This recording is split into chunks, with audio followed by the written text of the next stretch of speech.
Discovery, go and throttle up. Discovery, go and throttle up.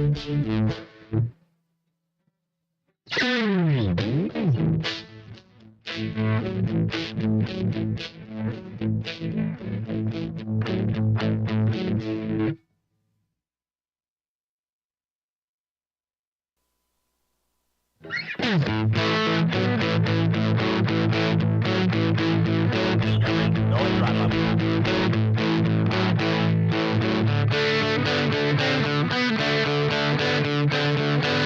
Discovery, go and throttle up.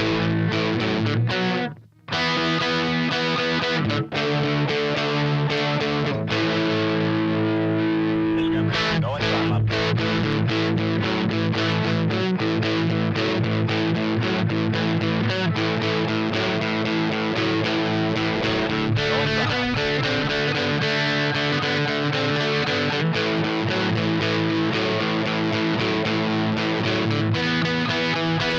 go and throttle up.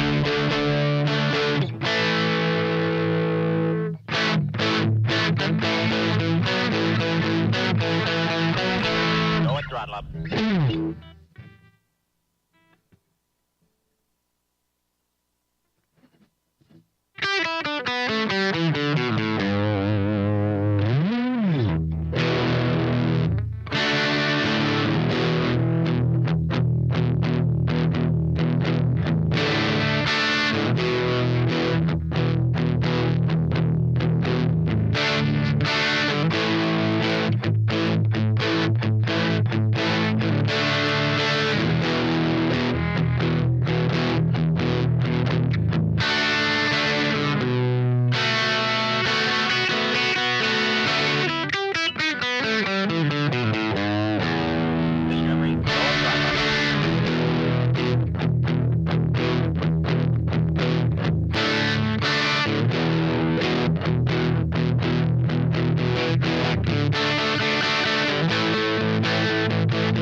Going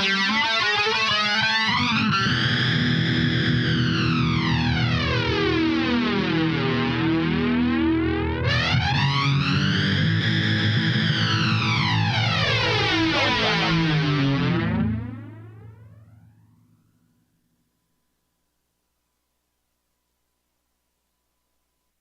Discovery, go at throttle up. Discovery,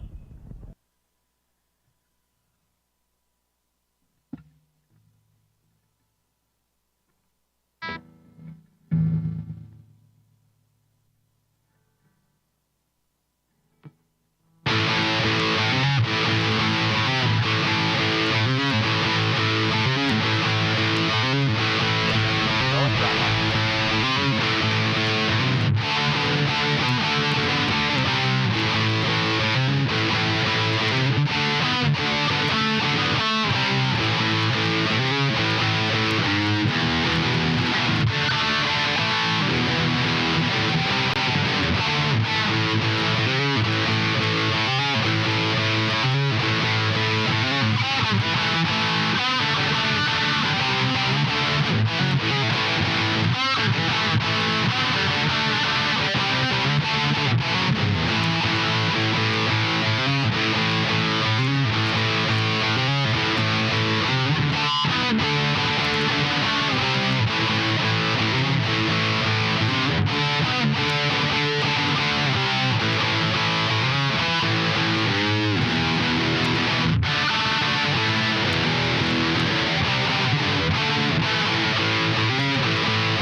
Well, hello.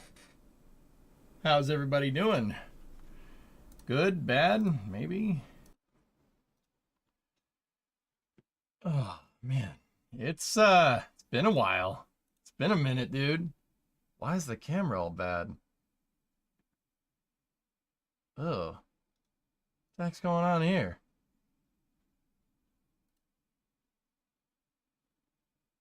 Chroma's all blown out. We're just gonna have to fix it. Yeah, it's gotta be from NSF, dude. All good. Yeah, I adjusted the contrast a little. Whoa, okay. Ugh.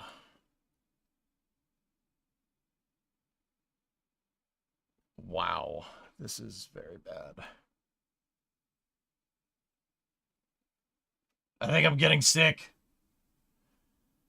Oh, why did I do this? Why did I mess with this? Why would I do this way?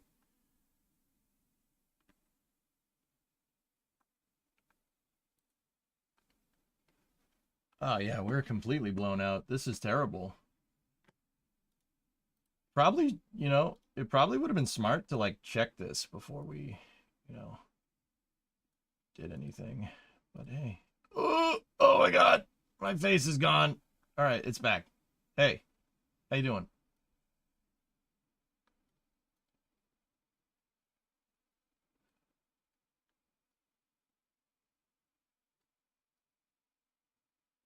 What the hell happened to this?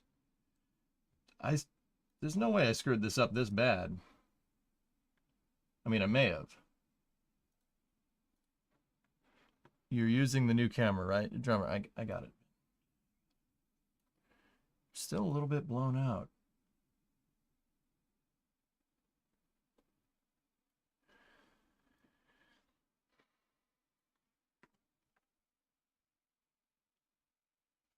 The banana. Oh. The banana is always a good rule of thumb.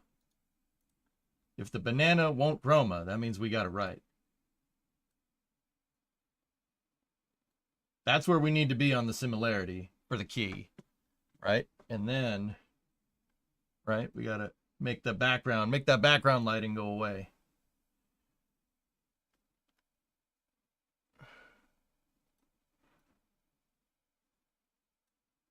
Oh, this is awful.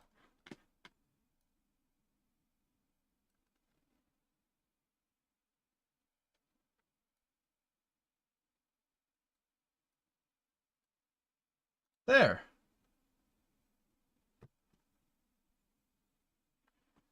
It's still not good. It's still not good. It's still not good. It's still bad. Oh my goodness. Here, let me reset those. What the heck happened to this? I didn't screw this up this bad, man. Damn. Damn. Okay, there we go. Now I just look pale. It's all that spaghetti. Oh god.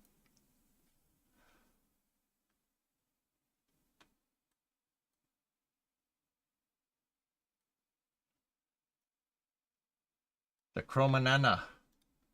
This the man who disabled an unmarked unit with a banana. Jeez. That's still awful.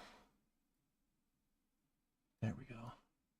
We're getting there. We're getting there. We'll get there. We'll get there eventually. Wow. This is freaking awful. How was vacation? It was great, man. It was great. Now I look like I'm being irradiated, which might be good for Fallout, but yeah, we should probably fix that.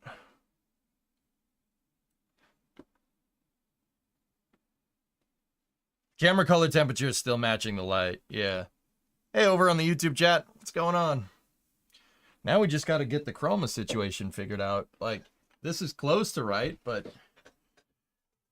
damn, dude, this is all screwed up. I don't know. I honestly don't remember what I was messing with when we did this.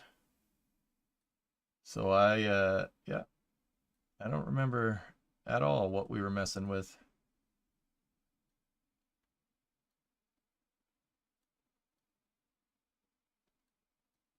Oh, this is bad.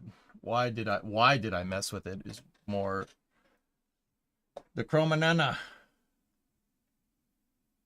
That's the right color saturation right there. We just got to get the contrast right. And now, anyway, let me get this figured out and then we'll talk about vacation and stuff.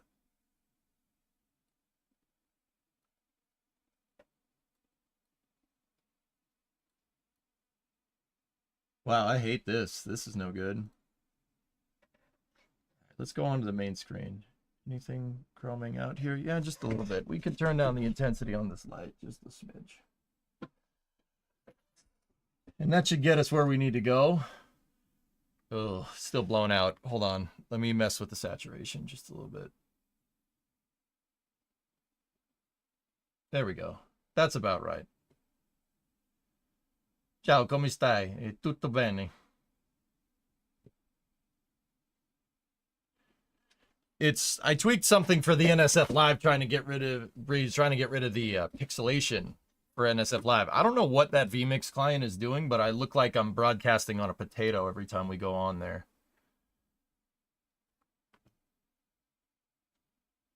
My first question with OBS is always what I was just messing with. Had a good time?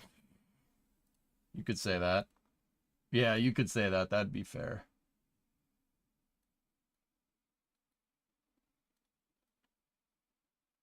Turn down the gamma just a bit. All right. You could see the O. Yeah. Yeah. We're getting there. It might be better to switch this back to default and then work through settings on OBS by themselves.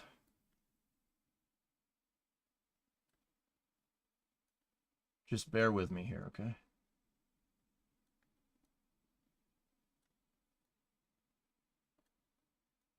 Bear with me.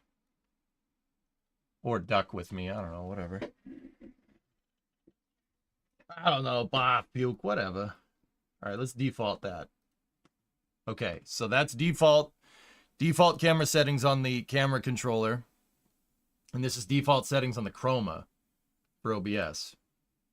And now I just look a little bit blown out. This is perfect. The contrast is just a little too high, dude. Where did you go on your vacation? Rome.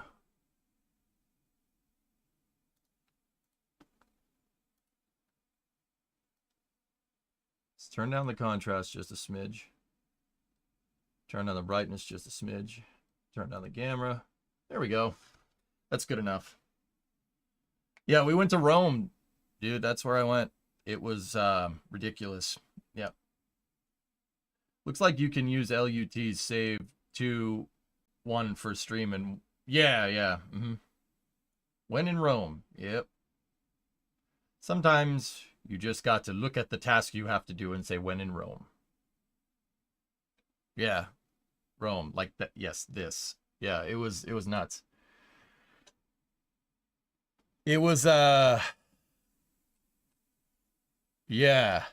Okay. Old buildings. Yeah. Lots of them. At least you're not all I must cross the Rubicon now. Yeah. How much pizza was consumed? About this much. My name is Jeff. Dense infrastructure? Yeah. Yeah, churches on every corner, dude. Yeah. Yeah, it was, there's a lot of churches. There's a lot of church. And then there was the church. That was cool. That was pretty sweet. Coliseum was pretty sweet. We did everything. Brimo and I tried to do as much as we can. We walked probably about 60 miles over the course of the week. We walked like about half of the Aurelian Wall around Rome just because we wanted to see everything.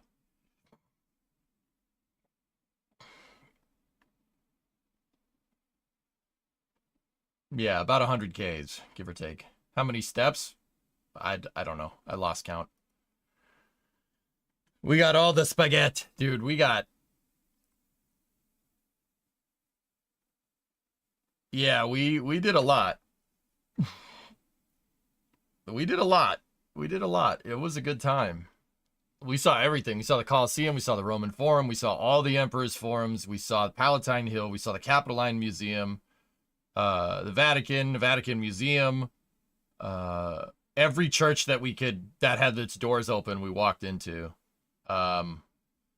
We did Plaza de Popolo, Via Corso, the Borghese Gardens, the Trevi Fountain, Spanish Steps. We did everything. Dude, it was a work. It's a lot of work. Yeah, we did everything. Were they all Catholic churches? In Rome, I think that would be a safe assumption, yes. What was the weather like? Jim, honestly, it was about the same here. About partly sunny, you're partly cloudy and 60 degrees every day. Yeah, it was wild, man. It was wild. Those buildings are old. Did you see the Ferrari? No, that's not in Rome.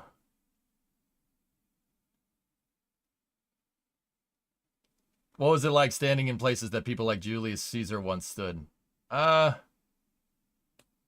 was good, man. Yeah, it was pretty cool. It was pretty cool. Yeah, it's pretty neat.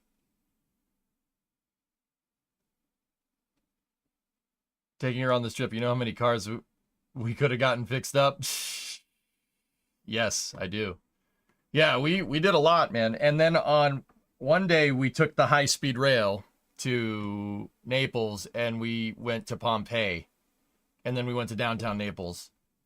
Yeah, each day was like a 12 to 16 hour day of doing stuff because, yeah, we weren't sure when we were going to be back. So I saw Pompeii and stuff. It was, dude, it's weird. It's crazy.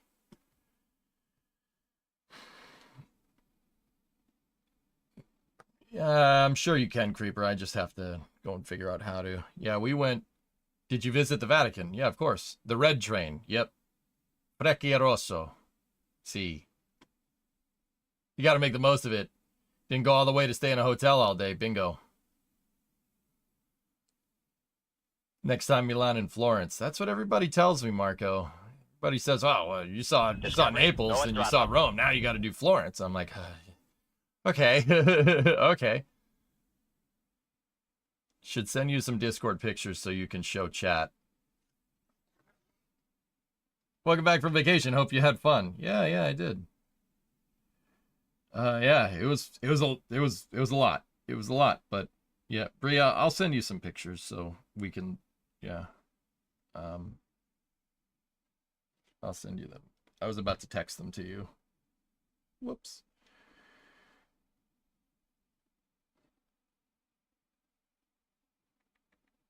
Give me 1 second.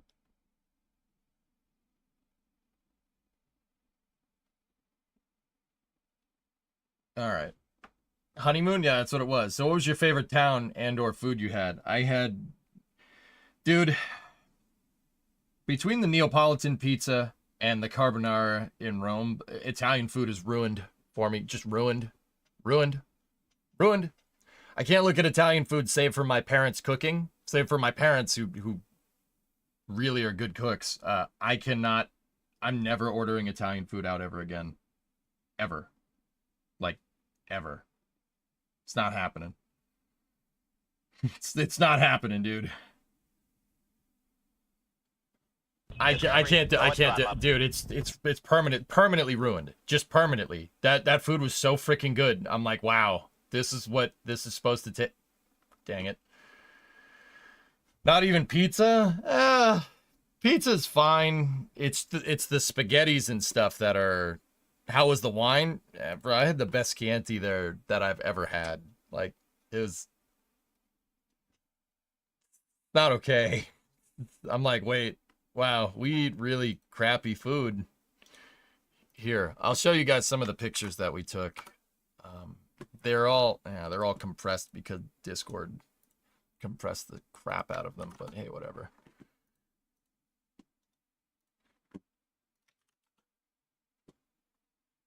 That is the same feeling I have about Japanese food after living there. Yeah, exactly. You could. I've had sushi in Japan. It ruined sushi for me. Like, I'm not that big of a fish guy, but yeah, it ruined it. It ruined it completely. Like just ruined.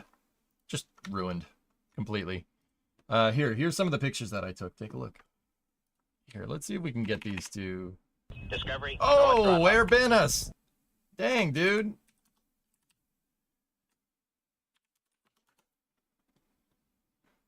Why didn't I hear Discovery. that? Go at throttle up. There we go. Air Bennis with 10, and then there was a bunch of subs in there, but I saw All Systems gift a bunch of subs. Appreciate it, dudes. Appreciate it. Did you see the Trevi Fountain? Yeah, of course. Like, this is just some of the shots that I took. Like, that's one of the Emperor's forms right there. Yeah. Like, dude, some of this architecture is just. I was really taken aback by the profound understanding of structural engineering that the Romans had. It is actually impressive. Like, it's very impressive. Yeah, these melon farmers could build. Like, they could build real good.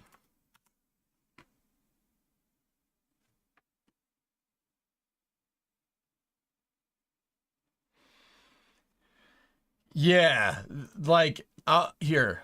So this is the Roman Forum, right? This is taken from on top of Palatine Hill, which is where the Emperor's palace was. But, like, okay, so, like, this is the remnants of one of the temples, because, you know, they're pagan, they're multi-theistic, right? So the ruins that are there, right?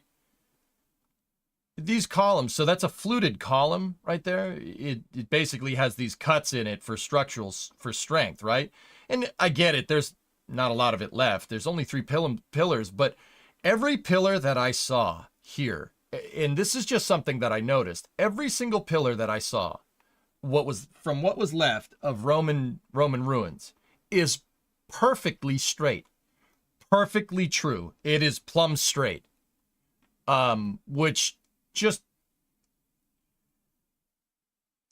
it absolutely blows my mind how much of a grasp the Romans had on this, right? Like, the Pantheon is in Rome. It's the Parthenon that's in Greece. It is perfectly true. 2,000 years later, it is perfectly level.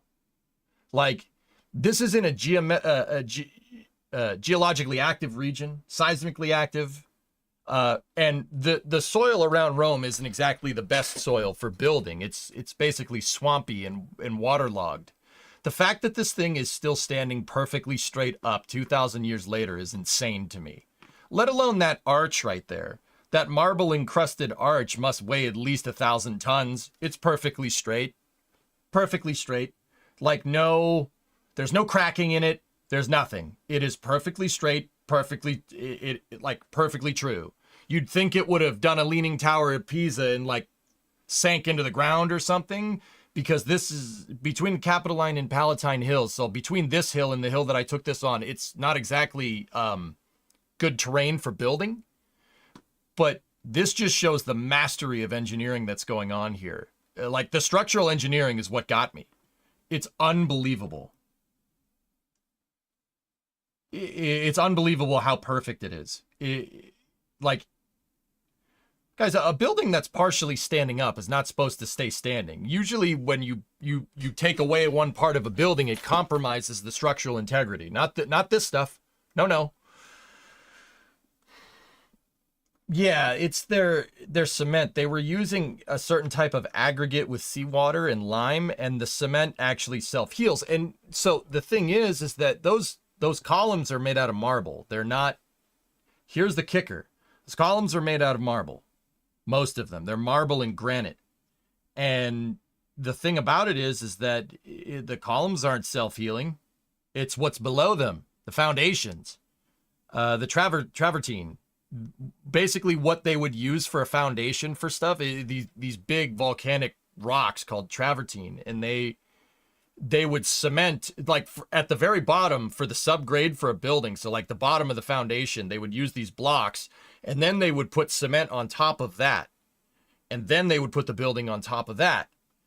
And just, it's masterful freaking work. Like, that, dude, that's how we build buildings nowadays. Like, that's how you build buildings nowadays. You have to subgrade the building for drainage purposes, for dispersing the load. Like, these guys understood load dispersion better than anyone. It's kind of ridiculous how big some of these buildings are, just for the time. Like, it's nuts. You know, these buildings are 2,000 years old. Those pillars. So that's a church that was a temple that was converted into a church, which is basically the case for most Roman stuff. You know, it's like, oh, we have the Roman post office over there. Nope. It's a church now. They ain't gonna miss it. Church. It's church now. That's most of the time the case, but those pillars are perfect. They're perfectly straight. It is true. Like, I didn't have a level, but you could tell it didn't shift. Discovery, No, go nothing. throttle up.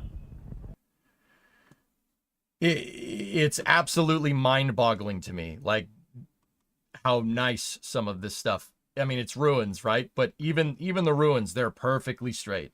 It is kind of wild how well made it actually is. Like it is something. I was completely speechless.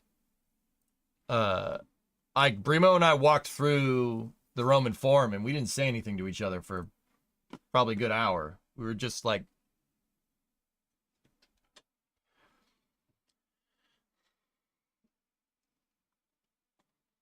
what's the big white building with the statues on the roof? That's the Vittoriano. That is a building that was built on Capitoline Hill, one of the 7 hills of Rome, to commemorate the reunification of Italy in the what is it, 1870? So it's this big honking museum. It's cool, and it's definitely built in neoclassical. Like, dude, this city, dude, I love neoclassical architecture. I love like pillars and columns and stuff. It's my favorite. Classical is my favorite. Like, and this place had classical everywhere. Classical and neoclassical. Everything looks like Greco-Roman, basically. It's all pillars and columns, and it was amazing. It was amazing. It's freaking impressive, dude. That, like, see the arch right now? That's the arch. That's not Titus's arch. I forget which arch that is. But look at, you see the people standing next to it. You guys know I'm obsessed with scale. Like, there's people walking around. This arch is not small. That thing easily weighs 1,000 tons. Hasn't sank into the ground at all. Did you visit the Vatican? Yeah, of course. Did you go around with a guide? In certain areas. Certain areas. Locals call it a typewriter. It does look like a typewriter, does. Well, that building's ruined, steam boiler. Yep, that building's ruined. Yep, from the front, if you're looking at it from Via Corso, it looks like a typewriter.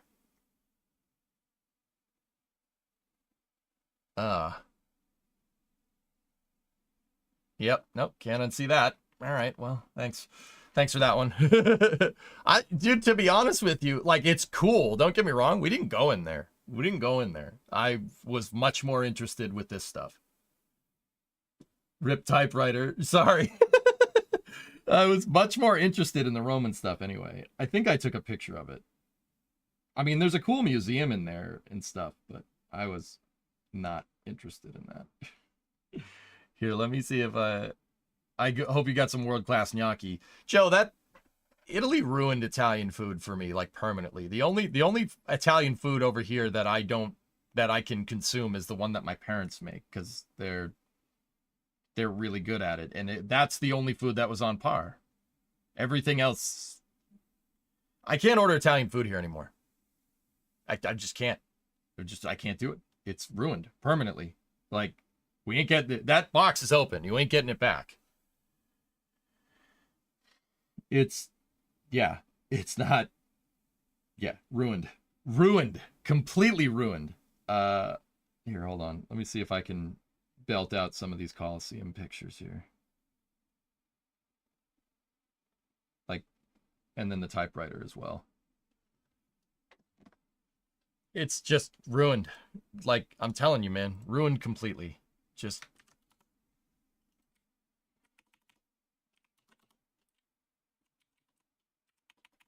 Discord compression do be like that, though. Yeah, these just ruined completely. Like, any Italian restaurant that doesn't actually have Italians in there actually making the food is just, yeah, fake. Just totally fake. Oh boy. Discovery, go at throttle up. Here, hold on. Let me Nice dash. Oh, thank you very much. Dude, like, once again, just 100% ruined. Just ruined. Ruined. Maybe you ate at the wrong place or spot. Dude, I've had a lot of Italian food around the United States. That's what I'm saying. Like, Italian food in the United States. Italian-American food and Italian food are two different things. And the funny thing is that Italian food ruined Italian American Go food and for throttle up. me. Hey, yo, it's 23 months. And then Radioactive Green Bean with a prime sub. Thank you very much. Yeah, there you go, Mike. Yeah. All right, there you go. Yeah, exactly. Yeah, you learn how to cook. Yeah. Uh-huh. Do they still build like that there, or is it all modern design styling now? There are really strict building codes in Rome, Goalie, to keep the aesthetic. All the modern buildings look like old buildings, which is pretty rad. I think that's cool, dude. It looks like you walk down an alleyway, it'll look like you're walking into 1947 or something, which is actually cool. So these are the same people that built Fiat? No, no, no. No. Rome is not. That's something that I actually really didn't get until I went there. There are very different regions of Italy. Like Rome is not Torino. It's not Milan. Different, way different. It's not, which is not Florence, which is not Venice, which is definitely not Napoli or Naples. That very different. Very different. They are like, I knew there was regions, but I didn't know until I went and actually saw it. Like we were in Rome, and then we took the train to Naples, and it's like being in a totally different country, which is weird.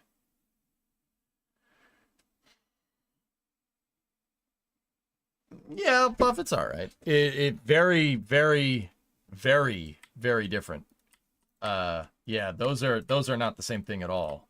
All right, here, check out some of these pictures.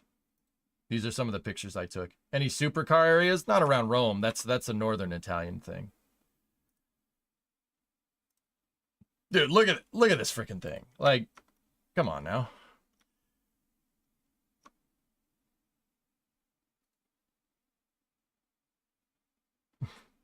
Good telescoping crane right there. I mean, this is just... Were you not entertained? Is this not why you were here? Yeah, no, I was very entertained. Yeah.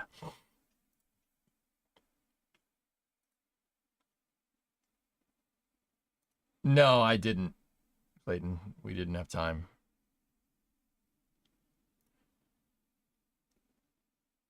Dude.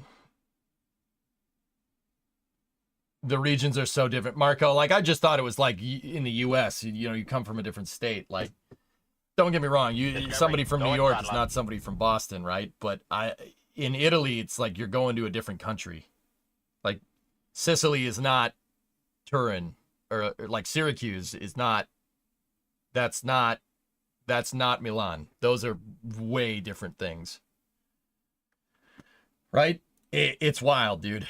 It's wild. Yeah, exactly, Easton. They were all different countries. Yep. Yeah, see, Tessa, that's something that I didn't realize. This is not like solid stone. The Romans didn't really make anything completely out of solid stone. What they would do is they would put bricks. They would use bricks as kind of like a form, fill it with concrete, and then clad that with marble and other types of stone. So like the structural components are different than the outer fascia stone components. I didn't know that. I thought that this was just blocks. Now, don't get me wrong. You go to the bottom parts of the Colosseum, which I don't think I actually got a freaking nice picture of. Like, these look like blocks. They're not blocks. There's bricks behind those. It's all I'm not trying to be like, oh, it's all a facade. It's cheap. Like, still, that building is insane that it's actually standing up. Let alone still relatively concentric for the parts that have, haven't collapsed. But, yeah, here, well, those pillars were rebuilt to hold the thing up. But yeah, some of this is blocks, but some of it is brick. The Romans were very good at bricks. They could brick really freaking good. Like, if I have to say it in a certain way, like most of their stuff is not solid stones, it's brickwork. And then there's facades on the outside. Like they were nasty good at using brick and mortar. And the mortar for their bricks is that ridiculous concrete. Right? It's ridiculous. Dude, but like, here's the thing. Thinking about the Roman Empire again, I see. Dude, I've had the Roman Empire on blast for the last week. But see, like, check this out. Look, you can see their building methods here. This right here would be underground. This is backfilled, right? In the original design. Like, you could see that there's a plateau here where this temple was, right? They would use travertine, right? Big, really strong rocks. And they would fit those rocks together, like, you know, they would stone cut them and fit them together. And then they would do brick and concrete work on top of that. And then you'd have your columns here. But the crazy thing about that is that, I mean, not those particular columns. Those look like that's a fluted column that looks to be backfilled, right? Some of these columns are solid, which means they'd have to have some type of machining lathe to make this, right? Either that or it was hand carved, which is okay. But some of these pieces were just solid marble, some of these columns. And the fact that they're solid marble means that they lifted probably a 20, 30 ton marble block from wherever the hell they quarried it from and brought it to Rome. Like, there was a picture that I took in the Capitoline Museum of all the different swatches of all the different marbles that the Romans used for whatever, right? And some of them came as far as Ethiopia, which is not close to Rome at all. Like, how did you get like a 20-ton slab of marble here? How did you do that? That's weird. How did you do that without any? Hey, Caligula, 99 month, and then Elvis with a 24. Yeah, how did you? I get it, boats and stuff, but here's the thing, fellas. Here's the thing. Okay. Look at the Colosseum. All right. Here, let me go to this shot that has the Colosseum in the back. You see the Colosseum over there? How long do you think that took them to make? How long do you think it took them to make? 10 years? 20 years? Dude, they cranked that thing out in 5 years, which means that they were able to move blocks as quickly, almost as quick as we could nowadays. They cranked that sucker out in 5 years. And here's the crazy part. They subcontracted it. They did subcontracting. One builder, one construction company built the inner ring, and then another one built the outer ring, and another one built the outer ring. It's all they were subcontracting stuff 2,000 years ago. Basically exactly how NASA would work with SLS or the space shuttle or the Saturn V. You contract out different parts to different builders, right? And the building gets built in ridiculously fast. 8 years with 5 contractors. I think I got it backwards. But still, 8 years for that is damn impressive considering you don't have a diesel generator, you don't have cranes. Like, you don't have something like what SpaceX has, the Libre 11,000, right? That's ridiculous. And the fact that that thing is still standing and it survived like a 10.0 magnitude earthquake in 1349 and it's still like concentric is unbelievable. Like, they had cranes, Tessa, but yeah, they're yeah, no, you're taking it too literally. I get it. They had cranes and pulleys. I'm talking not like a lattice crawler crane. That's what I mean. They'd have to build up scaffolding and build a crane into that and then lift stuff up with that thing and then disassemble the crane, right? Like, modern cranes, we'll say. Nah, Dish, I'm good. I'm just swooning about this stuff. I'm all right. I'm talking about they didn't have that. See this thing? This yellow thing? That's a telescoping crane. The fact that they built this without stuff like that is mind-boggling.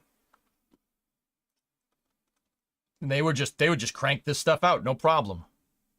Like, it's ridiculous. See that? That's the Arch of Constantine. There's no way that thing doesn't weigh like 500 tons at least. It's still perfectly straight. Unbelievable. Just everybody should go here and look at this. If you're even remotely interested in architecture, you should go check this out. That city is nuts. Like, see, this is a forum. This is one of the Emperor's forums right here. I forget which one it was, but dude, look at this building. Look at the brickwork, man. That's all bricks. Like, it's bricks with stucco over it. Like, that's how we would build that nowadays if we had to. Either that or we would use reinforced concrete. But even then, they had a primitive understanding of like reinforcing concrete with metal. If you look, see these holes right there? That's where they had iron strapping to hold the blocks together.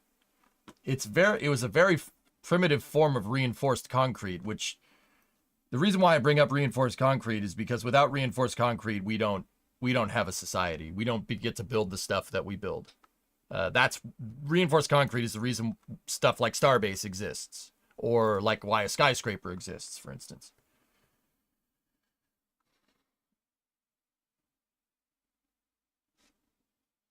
Discovery, go at throttle up. Yeah, Tessa, I got pictures down there. Think about it. Our history is a group of lies agreed upon to be true. Sorry, 1 + 1 doesn't equal 3 unless you're having a baby. I don't understand what that means, but all right. Hey, Ein. 44 months. Thanks. Yeah, the Pantheon is over. It's on the other side of the Vittoriano in this picture. It's just freaking impressive, dude. It's very, very, very impressive. Like, breathtaking stuff. Drilling into reinforced concrete is a pain in the beehive, though. Yep. Where did you go? I was in Rome for a week.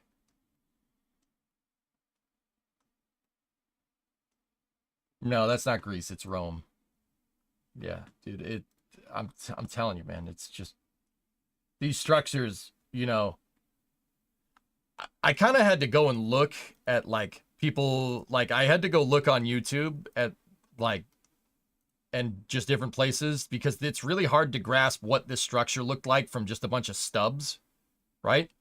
But if you go and you actually look and you look at the 3D recreations, these buildings are freaking impressive, man. Bap it a boopy. Yeah, it still works. Yeah, I mean, that's the plumbing. I'll be honest with you. Okay, two things about the plumbing. So one, yeah, the plumbing is impressive as hell. How they were able to pitch an aqueduct, right? Like 12, 13, 14 miles. And their pressure distribution systems are actually super freaking smart. They would use cisterns that were, piped together in series, right? To create uniform water pressure throughout the city. So if you had a faucet in your house, it would have the same water pressure as like the Emperor, which is pressure distribution with water systems is that's super complicated stuff for the time. I mean, heck, that's still something. I mean, we still do that today, but here's the thing. Pipes are lead pipes. All the pipes are lead.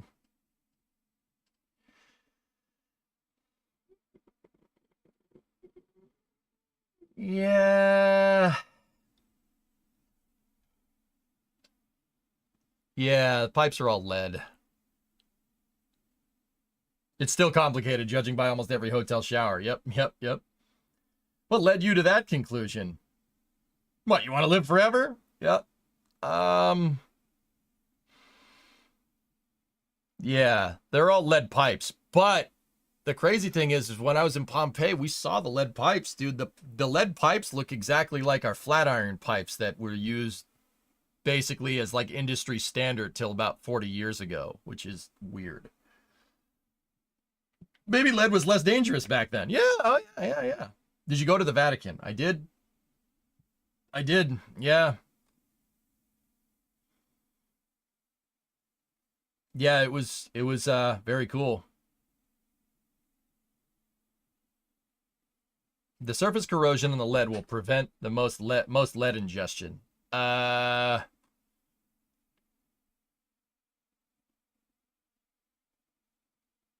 it won't. No. No. No, it won't. That's why, yeah, it will. Do you want to drink lead oxide? I don't want that. like at all. Yeah, lead adds flavor. Yeah, of course. Oh yeah. How could I? Yeah, no, I'm sorry. It's completely wrong. Yeah, no, I don't think I don't think it's a good idea. I wouldn't do that. But yeah, it was amazing. It really got the structural engineering nerd in me going. Um, should have got a hat that says I went to the Vatican. The real question is, what hat did you wear? Sometimes no hat. I know. Can't wear your hat inside of the church, man. Any of the churches. I sent you my Pope pics. Please respond. Or pipe pics. Oh, okay. Pope pipe pics. Yeah, see, there they are. It's flared on one end so you can join the pipes together. Straight up lead pipe. What? I wear yours in the church. That, okay.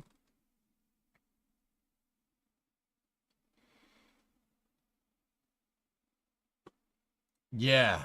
Yeah, there's the pipe. I mean, it's a little messed up, but yeah, it's still there. Lead pipe. 2,000 years. At least we know that the lead pipes that we still have are good. Are they cast or beaten? My guess is they were using a bead roller, Geeson, because look at they were using a bead roller and then brazed. See right there? See the seam? So think about like if you took a piece of paper and rolled it into a cylinder and then like taped it. Yeah, that they were brazing stuff. They knew how to braze things, which is still, once again, still crazy to me. They were brazing lead 2,000 years ago, that's impressive, dude. Yeah, for the time, this stuff is ridiculous. Like, yeah, too bad the Dark Ages happened. Yeah, I mean, these people weren't stupid. Let me put it that way. What's brazing? So, lead is very lead melts at a really low temperature, right? And it becomes super malleable. So if you have like a lead rod and you heat it up with a torch, right?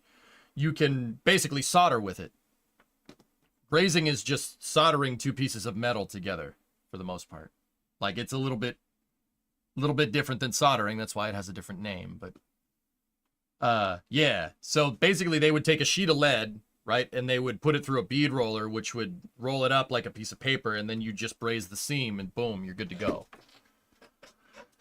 Like, didn't solder used to contain lead? That's correct. Yep. Wait, I just logged in. You went to Europe? I'm going in September. That's where I was the past week, Magellan. Yeah, I was, these are all my pictures. I took all these. I mean, yeah, it's basically soldering pieces of metal together. The closest thing nowadays would be like TIG welding. I know TIG welding is not lead brazing. I know it's two different things. I get it. Is this in Rome? Yes, this is where I've been. This is where I was for the past week. Yeah, I knew they used a crane, right? Yeah, exactly. Yeah, see, they used a crane to build a Colosseum. Aliens confirmed. Wait, what? Any plans for France or Belgium? I don't know. Maybe. We'll see. Oh, Magellan, it is. I'm telling you, dude, this. Like, I get it. This building was destroyed, and that's just the end of it. The building was probably about, I don't know, like 100 meters. Like this building went to where I was standing almost. Like it was a huge, gigantic three cell like forum for one of the emperors. I forget which one it is, but it is absurd how good they were at doing stuff like this. It's absurd. That's the best. Like, dude, they understand. Like, you know how, guys, you know how I feel about grading roads, right? I have this incessant need to make sure that the roads are perfectly flat and smooth. And then we went to Rome and, we were reading about the roads there. And, like, that was like the headline. Like, the Romans really took their road grading seriously. They insisted that the road be perfect every time. I'm like, oh, okay, that explains a lot. That explains a lot. Yeah, okay. All right. Discovery, go at Hey, throttle Dave, up. welcome back. Thanks, man. Yeah, well, Joshua, my family's from just my family comes from the northern parts of Italy, but also so what you're saying is it should have been ancient Roman engineer. Hey, man.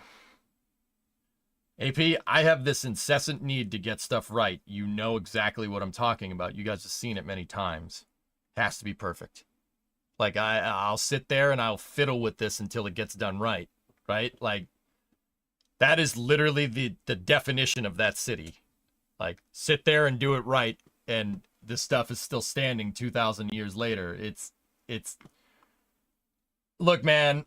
I'm not saying like I'm like the reincarnation of some Roman engineer, but also, you know, like nobody taught me to be a stubborn piece of crap about this stuff. I just kind of am. You know, so there must be some genetic thing going on here that I don't understand. There must be some genetics here going on that yeah, it was my first time, Magellan. I've only been to Europe once prior, and that was last year when we went to the Netherlands. Did you figure out what you were trying to do with that circuit? I haven't figured it out, Dean. I thought I would be like thinking about Fallout the entire time, but then, you know, this gets put in your face and you're just like, what were we doing? Did you learn some Italian from your family? Yeah, a little bit, Mike. I'm not the best Italian speaker. Have you heard of the device called the Animus? Yeah, yes, Dave, but the name slips my mind. Yeah. Welcome back to the land of freedom. Yep. Yeah, Tessa. I mean, Rome actually never really got fought over too hard. It got sacked a bunch of times, but dude, I was actually learning about World War II. The Germans and the Italians pulled out. They pulled out of Rome and declared it an open city because they were worried about fighting through. First of all, defending that city would be defending that city from like a medieval siege. It wouldn't be that big of a problem, right? That's not that big of a deal. Defending that city from a tank division would be a nightmare for both sides. It would be a nightmare for the invaders. It'd be a nightmare for the defenders. There's so many places to get shot from. Like, dude, there's rooftops. There's all this. Like, here, look. Just look at this. You want to fight through that? I don't want to fight through that. No. So, sorry, Bree. How many Coca-Colas did you have? A lot, actually. So I noticed that the Germans. I was reading it just through some of the exhibits. The Germans in 1943. The German 10th Army pulled out of Rome and declared it an open city. They said, take it if you want it. We're not defending that. Now, it was for a strategic purpose, right? Why try and defend it? Go to a fallback line, build up reinforcements there. And that's what they did. And yeah, but the tactical reasons aside, they were like, we're not fighting here. We're not fighting here. And the Americans kind of agreed. Like, we're not fighting for Rome. The ruins, you don't want to bomb the ruins. It's too valuable, like, historically to do that. And the Germans pulled out and the Americans took the city. They declared it an open city. I didn't know that. I thought they fought through it. Yeah.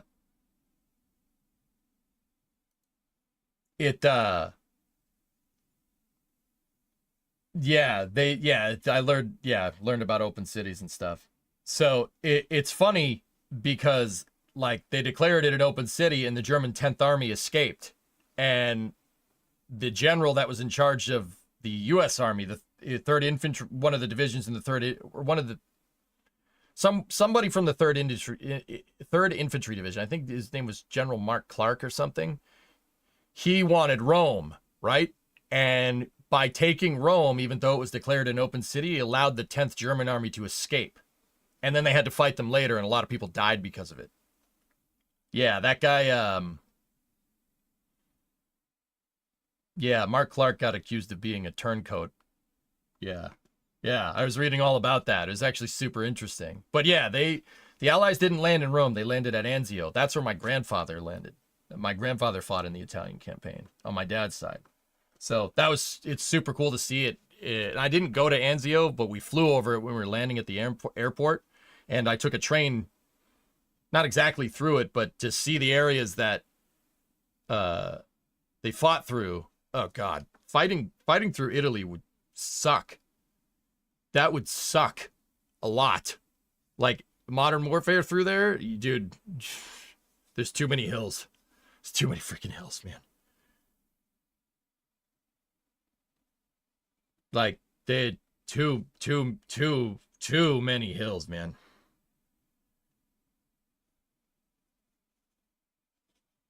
Yeah, and it gets worse once you get to the Alps. Like, fighting through that sucked. I have new respect for the guys that actually did that. We took basically not up to Rome, a little bit past Rome. The Allies took it all the way to the end of the war, which is brutal that they fought through that stuff. Like, fighting through Italy sucks. There's so many hills. Like, that's all I could think about when we were taking the train down to Naples. I'm like, man, fighting through this would suck, Yeah, T-Man. Mm-hmm. Oh, nice, W. There you go. Yeah, I mean, I'm happy that both sides are like, nah, we're not doing that. Yeah, you'd need mountain divisions to get through here. Yeah, dude, look at this. I mean, no way. That's one of the reasons why the Roman Empire was so strong, insane defensive positions. Yep. Just join the Air Force and just fly over it. I mean, Ewok, when we were in Naples, I was reading about how they had a Baroque period Savoy Savoy like house. When it was from the early 1800s when the France conquered Italy, or at least parts of it, right? And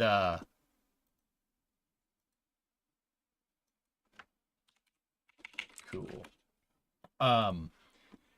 And how, like, some of that was completely blown away because the Allies dropped a freaking bomb and it hit a munition ship in Naples Harbor.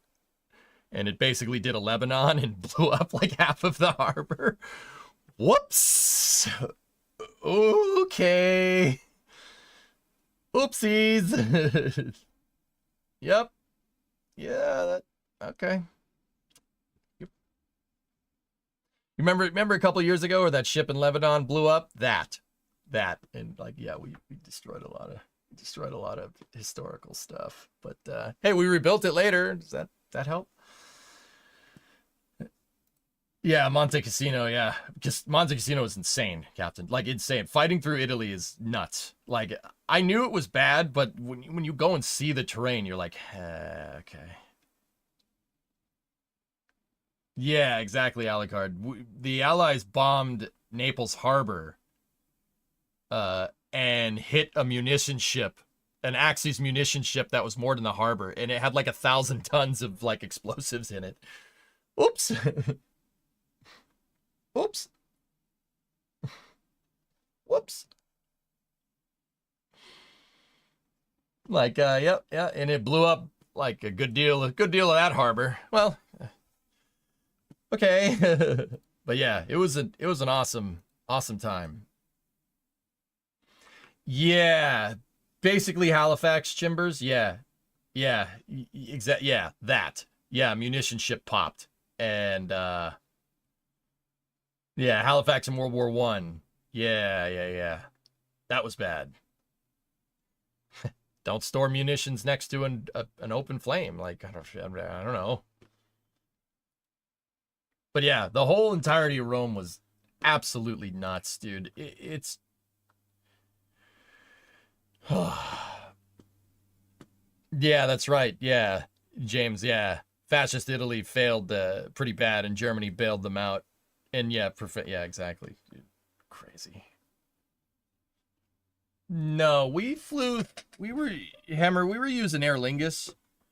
So we connected in Dublin, so we went to Ireland, but visiting the airport isn't visiting Ireland. I know that.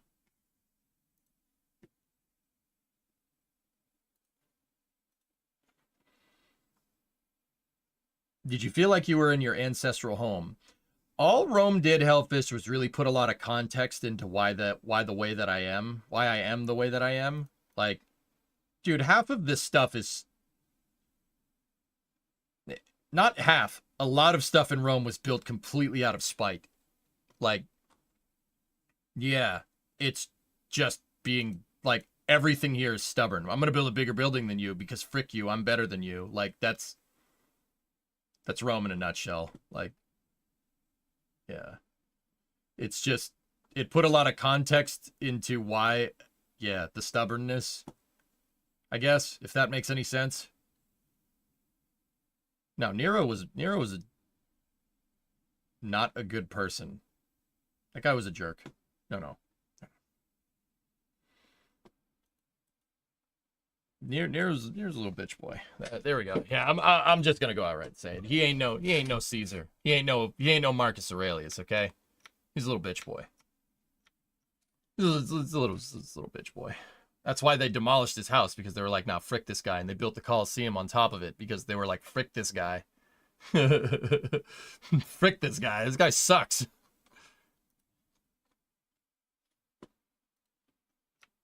Erase him. Yeah, dude, yeah. Written a lot about these people. These people were absolutely savage individuals. Just completely, like, Romans were completely savage. Like, it's like, you know, I mean, Gladiator, I think, put a pretty good context into it, just how savage these people actually are. Like,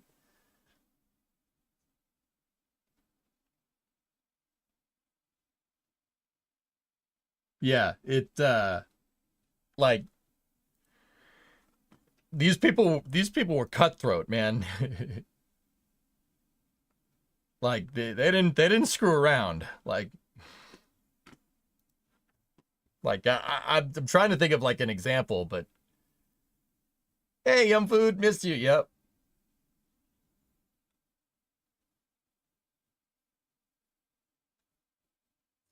My parents were fortunate enough to visit the town. Everyone else visit the town my grandfather was born in outside Naples a few years back. She said everybody looks like our cousins. Dude. Yeah. Yeah. Yeah. Yeah. I saw people that looked like they looked like cousins. They looked like my cousins. That was weird. That was very strange. That was very bizarre. It's like uncanny valley. You're like, the hell? Yeah. Hammer, it's yeah. Like I said, going to Italy put a lot more context. Like, I understand myself a little better now. It's just like, you know, I want to build this ridiculous factory in Fallout, you know, because frick you. Like, is there any point to it? No, not really, because frick you. Like, I just want to build it. Like, that arch is literally there for the exact same reason. I conquered this nation. You know, I'm gonna come back. I'm gonna build a monument. Does it serve any particular purpose? No, but it's awesome. So we're gonna build it because it's badass. So build it. Like, I'm like, oh, okay. That puts that. Yep. All right. That makes a lot more sense.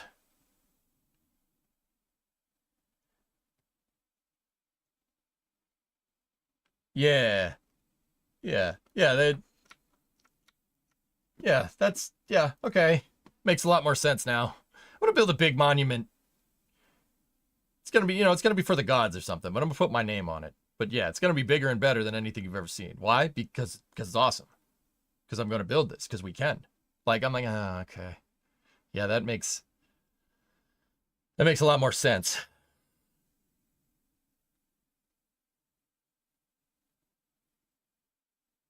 They're all triumph arches. Yeah, Hellfish, that's correct.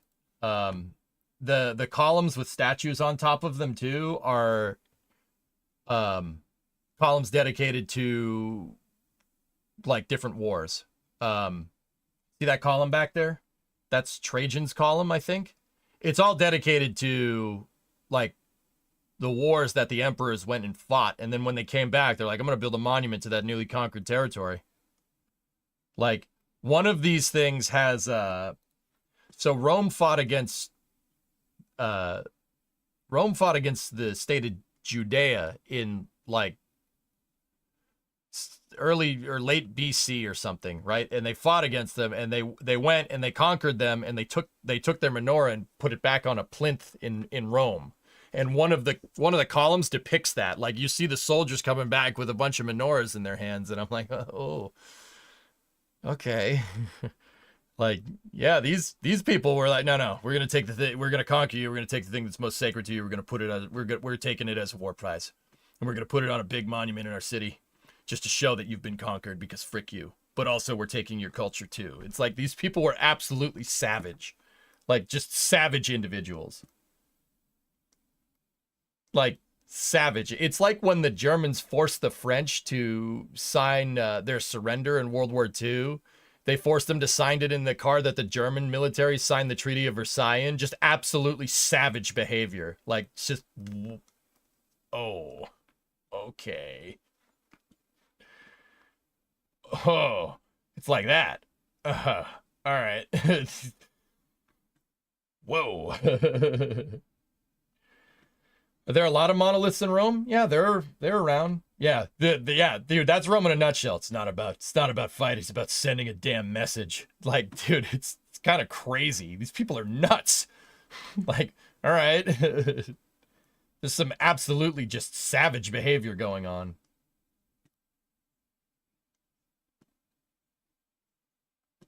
Yeah. Oh, dang. Like, wow.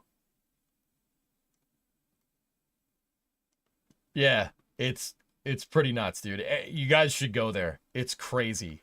Like, you're gonna be like, how did you make this 2,000 years ago? How did that happen? I mean, Julius did kill or enslave 1/3 of the Gaul population. Yeah, yeah. It's the Arch of Titus commemorating their victory. Yeah. So the Arch of Titus is not in this picture. You know what? I might have a picture of it. Hold on.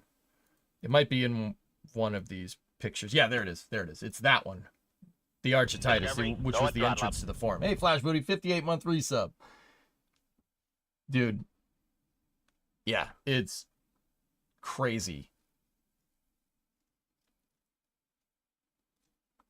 It just, yeah, like unbelievable. Yeah, and like every emperor is like, oh, this emperor conquered 100 square miles. Good, I'm conquering 200.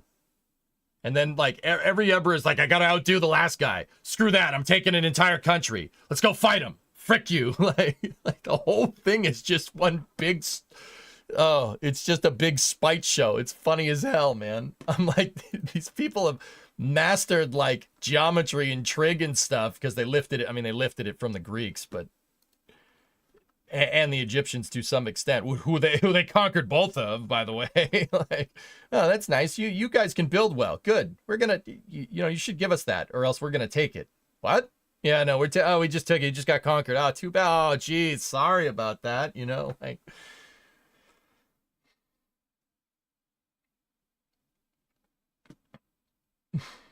Discovery, go and throttle up. Yeah, what he said. Burn his house down with the lemons. Dude, it's that behavior. 2020. That's a good way to say it. Tier 3, 58-month resub. It's that behavior. I'm gonna make a combustible lemon that burns your house down. Like it's that.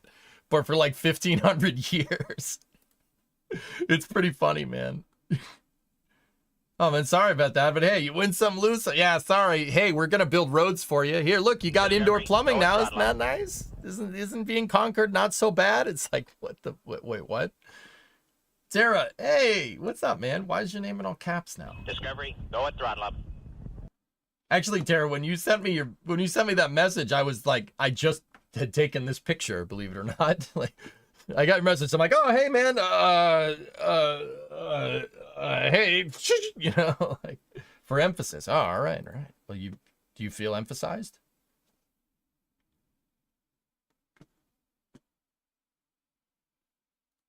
Julius Caesar paraded Vercingetorix, the Gallic king, through the streets of Rome and then executed him in front of a massive crowd. Now I understand where George R. Martin got the idea for Game of Thrones. I definitely see it. Like, this is definitely some inspiration from ancient Rome, and it's, I mean, Game of Thrones is kind of more medieval inspiration, but I mean, yeah.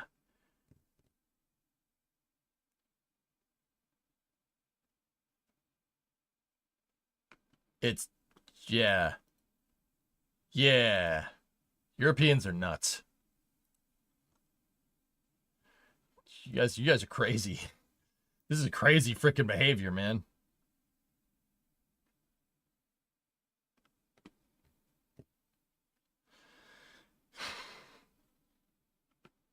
Absolutely bananas. Anyway, so yeah, enough about my trip.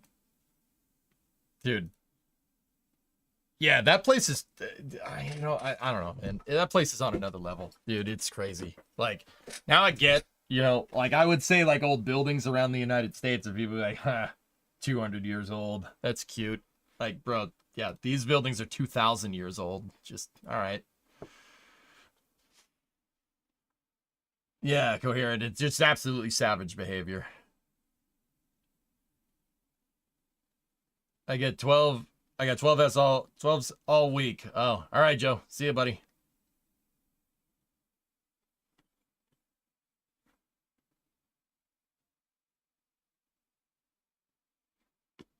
Rome traffic is nuts. Hammer Nails, if you can drive through downtown Boston, you can drive through downtown Rome. It's not too bad.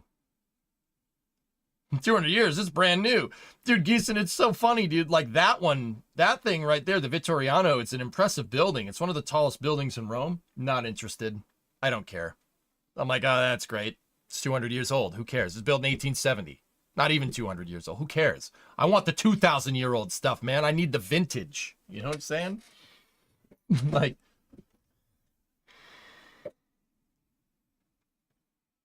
oh, I also realized that the Romans used imperial. They used feet and miles.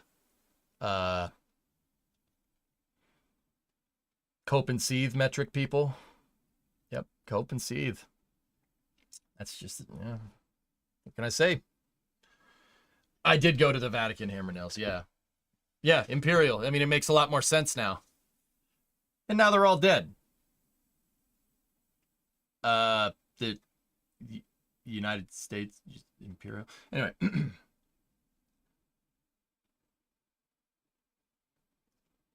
Yeah, Tara, that's right. That's right.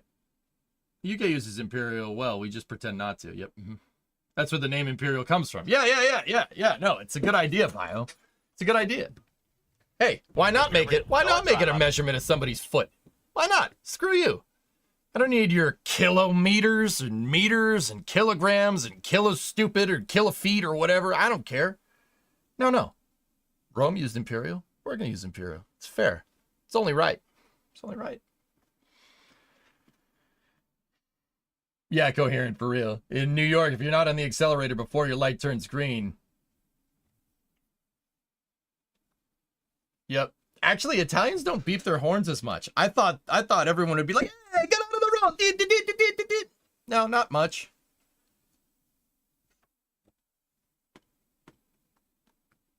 My work is about 10,000 EJs from your house, yes.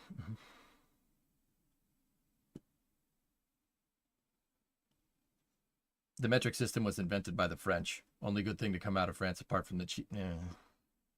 No thanks. No thanks. The Romans use imperial. I'm using imperial, okay?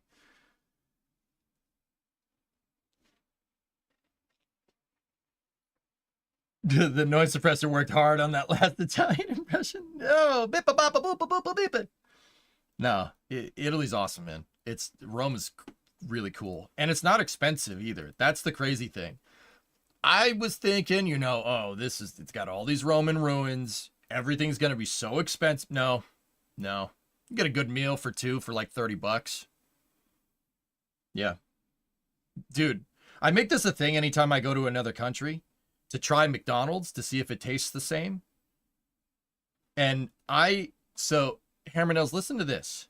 And anybody in the US, listen to this. So, okay, first of all, straight up, the Italian McDonald's was better than ours. The quality of the food was better. I don't know how to feel about that. Second of all, we went ham. Like, we were hungry. We got McDonald's like one of the first days we were there. And I don't get me wrong, eating McDonald's is almost sacrilege because of all the nice places you have to eat, but I wanted to see. So we had it for lunch one day. And, you know, I ordered a ton of food because I kept finding stuff that we don't have. So there's McDonald's pizza pockets, which are amazing. They're really good. They have bacon cheese McDonald's French fries. We don't have that. We don't have that here. Okay? Right? We don't have that. What else? They had a bunch of stuff like that we just don't have, right? So I ordered some cheese fries. And then I ordered some of those hot, like two orders of those Hot Pockets of pizza. I ordered a large cheese fries, 2 orders of those Hot Pockets.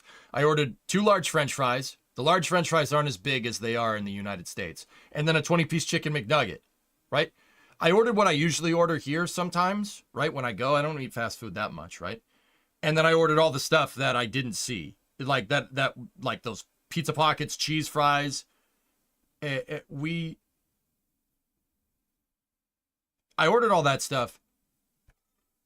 29 euros. Dude, a 20-piece chicken McNugget, 2 large French fries, and a drink in the United States, where I'm from, in Massachusetts, costs $23. I got that, 2 orders of Hot Pockets, an order of cheese fries, drinks for $29. So the McDonald's not only has better food in Italy, it is also cheaper. The McDonald's in Italy is cheaper than a McDonald's in the United States. I don't know how to feel about this. Like, this is...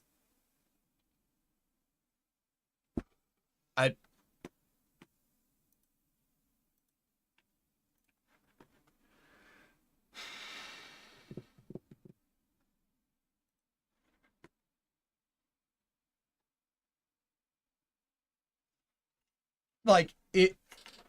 And the food tastes better. The chicken nuggets were better. And so were the French fries.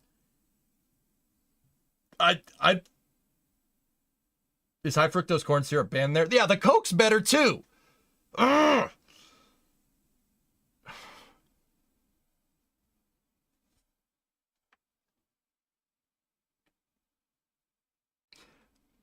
Yeah, it was...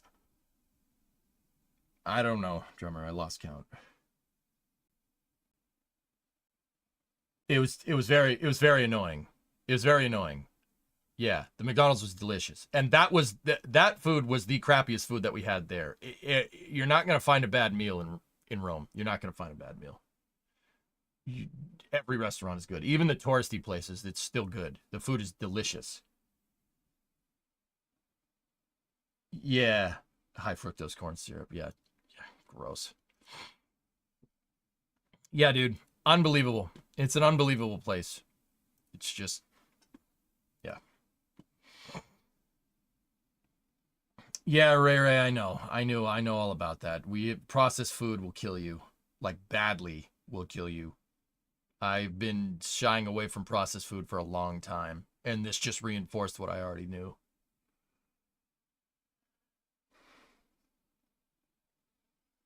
Yeah, Steven, everywhere over there is Mexico. Everywhere. It's all Mexico. It's so annoying, dude.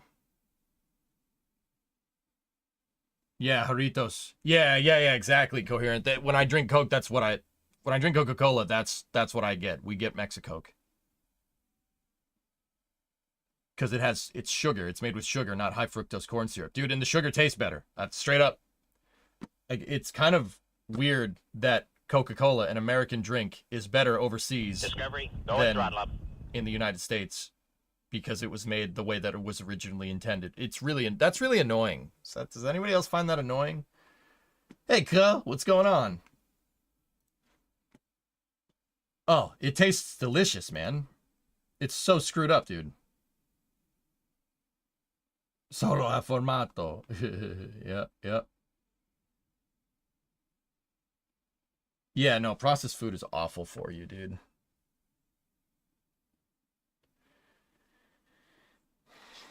Maple syrup Coke. Jeez. Is this Rome? Yeah, that's where I've been over the past week. I took this picture. Yeah, Jarritos is good, man. There's a Mexican place that's near my house that has Doritos, which is awesome. You could find 2 liters of Coke with real sugar in the States. It's kosher for Passover. All right. Yeah, these are the best pictures, some of the best pictures that I took, dudes. Actually, I can get you some more of these pictures. I'll show you some of the. I went on a photograph taking spree when I was there. Here. I'm sending the pictures to Remo in Discord. There's one of the typewriter. Dude, I can't see that freaking typewriter.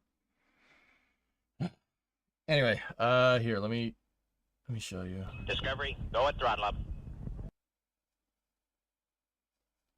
Where's one of my favorite pictures? Hold on. Gonna cry? Go to Rome, maybe?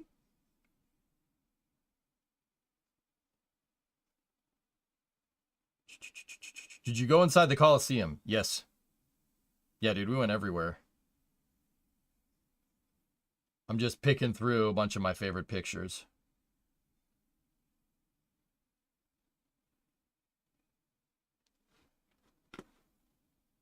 At 95 with the 51 months.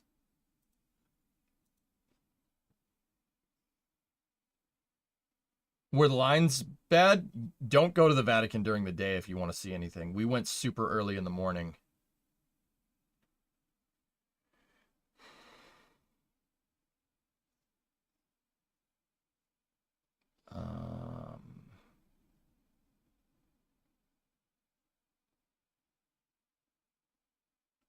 I'm on a pic sending spree here. I'm just trying to get some of my favorite pictures that I took.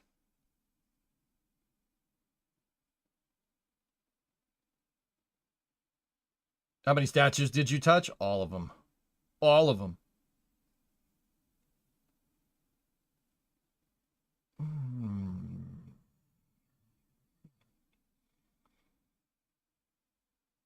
All right, that should be good enough for now. That's a bunch of pictures. Here. Let me just transfer all the links over, Space News style.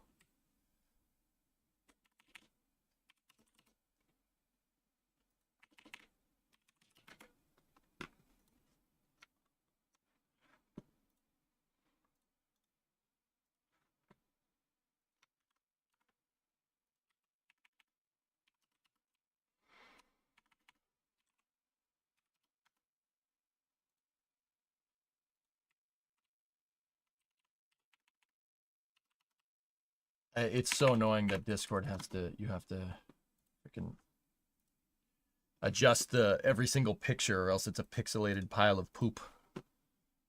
You can't just get rid of the embed thing. It says, that's not available. This content is no longer available. Thanks, Discord. Very cool. Give me 1 second.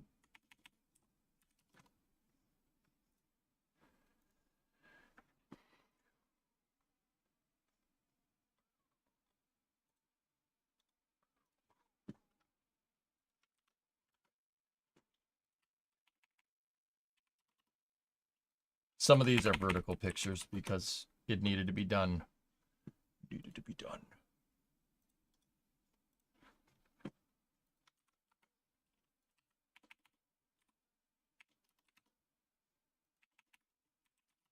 And keep in mind, these are just pictures taken off my phone, so they're not like super cool. Like I probably could have gone and adjusted the settings a lot more, which I know how to do. It's just, yeah, I didn't do it. Just, I was like, time it's gonna take for me to fill up these, to frame these shots correctly. I'm not gonna see everything.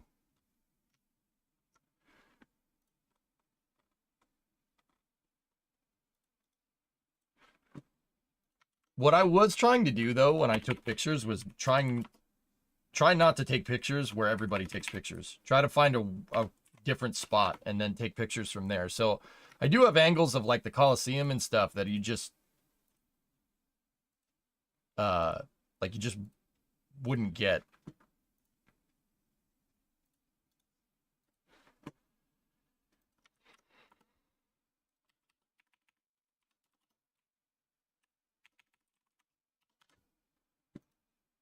That's a pretty bad picture, but it's all right.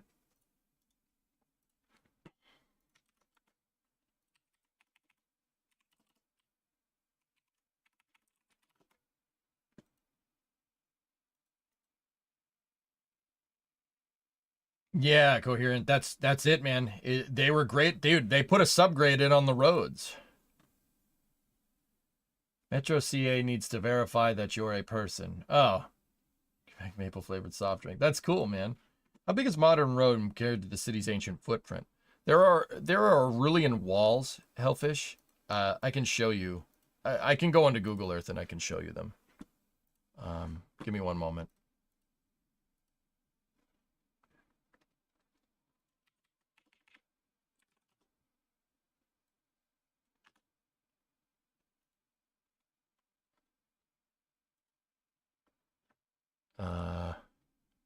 I think I got most of them.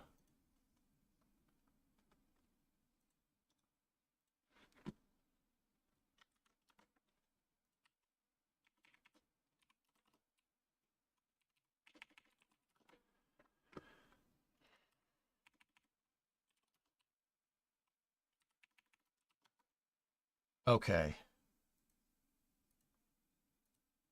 All right, here, check some of these out. So that's a picture of the Colosseum that I showed you. Once again, these are pictures that I'm really trying to take pictures of the Colosseum and frame the shots in ways that you usually wouldn't get. So, like, I was trying to set up shop, not those ones. These are where everybody takes pictures from. But we had some golden hour lighting on it, which is why these pictures are very, like, look at, isn't that, you look at it, you're like, huh. Right? I wish that crane wasn't in that shot, but anyway. So, yeah, the golden hour lighting here was unreal. Really, really nice to shoot in. Hey, Lowly, what's going on? Now, here, from here forward is the new pictures. From here forward. So, check this out. This is a picture taken inside of a church. I tried to mess with the exposure to get it to illuminate what I was seeing, but these churches, this is just a random church, first of all. This is just a church that we walked into. This isn't like St. Peter's or anything, right? The churches have windows, and the way the church is built is designed to shine light on things when at certain times during the day. It's designed to shine light on stuff. So in this one, you know, I get it. There's overt religious stuff here. It's a church. I don't know what you want. Like this illuminated the Virgin Mary in this picture and Jesus, which I thought was super cool. It was a super cool picture. Like once again, not trying to push any religion or anything. I just thought it was a cool picture. This is a shot in Naples of an alleyway that I just thought looked really, really cool. So I took a picture of it.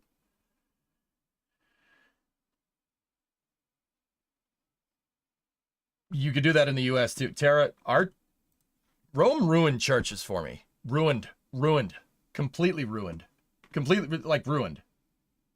Like, completely ruined it. Like, I can't look at churches in the US the same. I can't. If you walk into this, like, I can't do it. Like, I mean, I can, like, but just, what the heck, man? Like, the churches, like, every single one of them, they're all beautiful.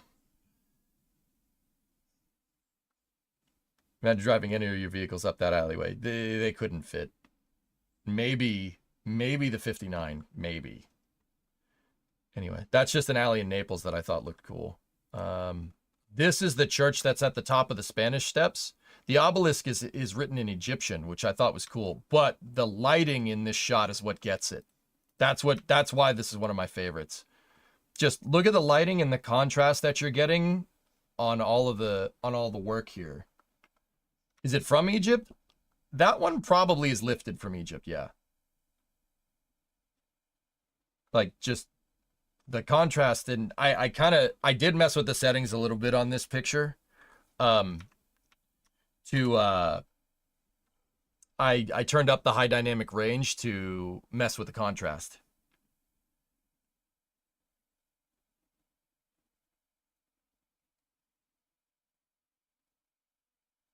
Yeah, I should really try to get all those. Yeah, coherent every picture. Yeah, it's a pretty good shot, man. That one didn't come out too bad. I mean, I'm just showing you the highlight reel, guys. I took so many pictures, so many of them are crap. Like this one, I thought was a cool shot of the Tiber River with the moonlight, but I screwed with the exposure too much. It's fogged out on the riverbanks, which doesn't look good. It's a nice framed shot, but once again, yeah, the exposure, I screwed it all up.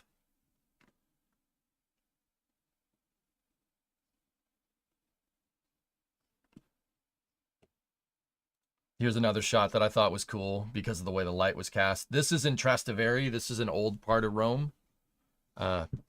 Dude, every alleyway was a picture.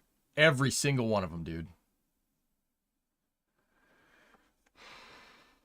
But yeah, I thought this picture looked pretty cool. It's just because the way the light was being cast through the alleyway that made this really awesome, like, line. Any photos of Bremo by the Trevi Fountain? Not that I'm showing you.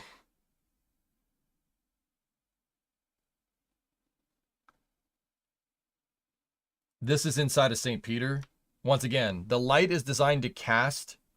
The windows in St. Peter's Basilica is designed to cast light on the frescoes and the sculptures that are inside to give them insane contrast, dude. This one just looks like something out of 40K. I thought it was super cool. Have you tried the Trapezzino in Trastevere? Trapezzino? No, I didn't, Lori. Once again, just the light shining on it. This looks just like, it looks like something out of Warhammer, man. I thought it was super cool. Here's another shot of the Colosseum from like just a random freaking staircase where I was on a staircase. I turned around and I'm like, oh, that's cool. Click.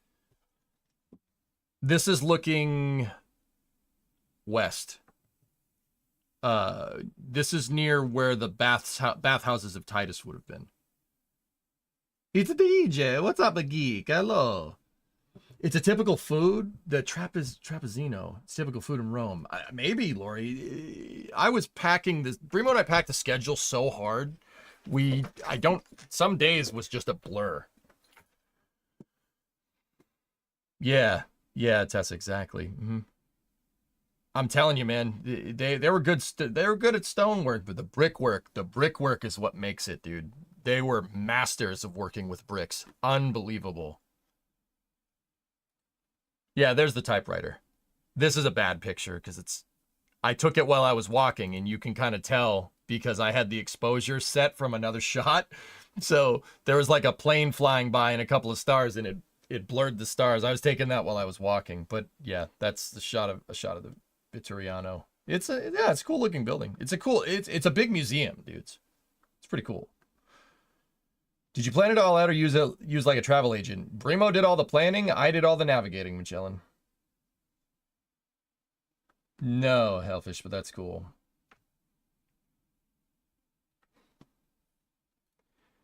Just a shot of a random alleyway that I thought looked cool. Because of the lighting and the contrast and the time of day. Yeah, I can't see the... Yeah, yeah.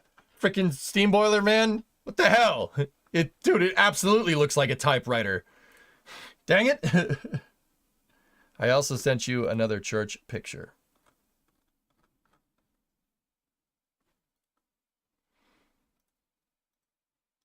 Oh, that's a good one, Bree.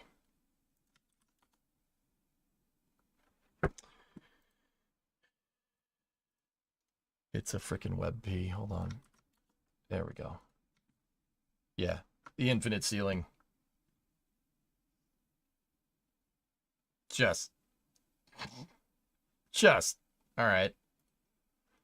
Oh, I'm saving that one for later. And it looks like I didn't get this picture.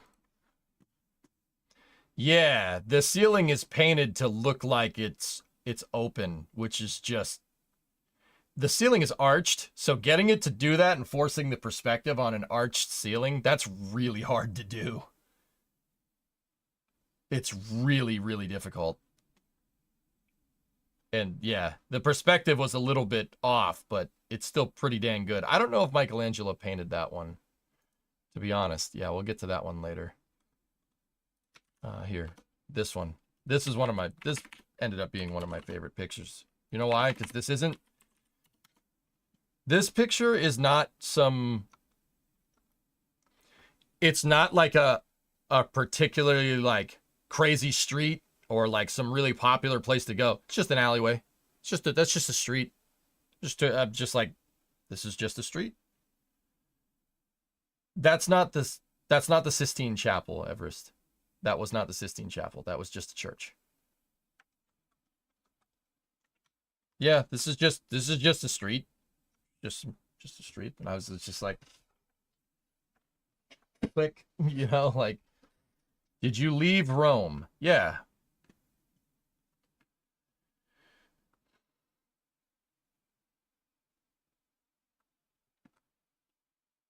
Yeah, it is. It's a place, dude.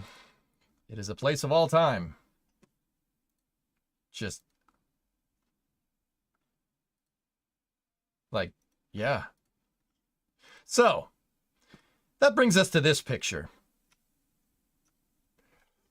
So the Romans did have cranes, but they didn't have cranes like we had cranes, okay? Like, they had to build scaffolding around it, and then they put a pulley system at the top of the scaffolding, and that's how they made cranes. But also, at the same time, I'm looking at this, and I'm like, that is a crane. But it's not like a telescoping crane or a lattice crane like how we would build nowadays to build buildings. But you know, this is to show how they made the emperor's columns, right? But here's the interesting thing here. And the reason why I wanted to show you guys this picture last is because this all ties together. You know what that is? That's a bridge crane. That's what that is. It's a bridge crane. You know what uses bridge cranes?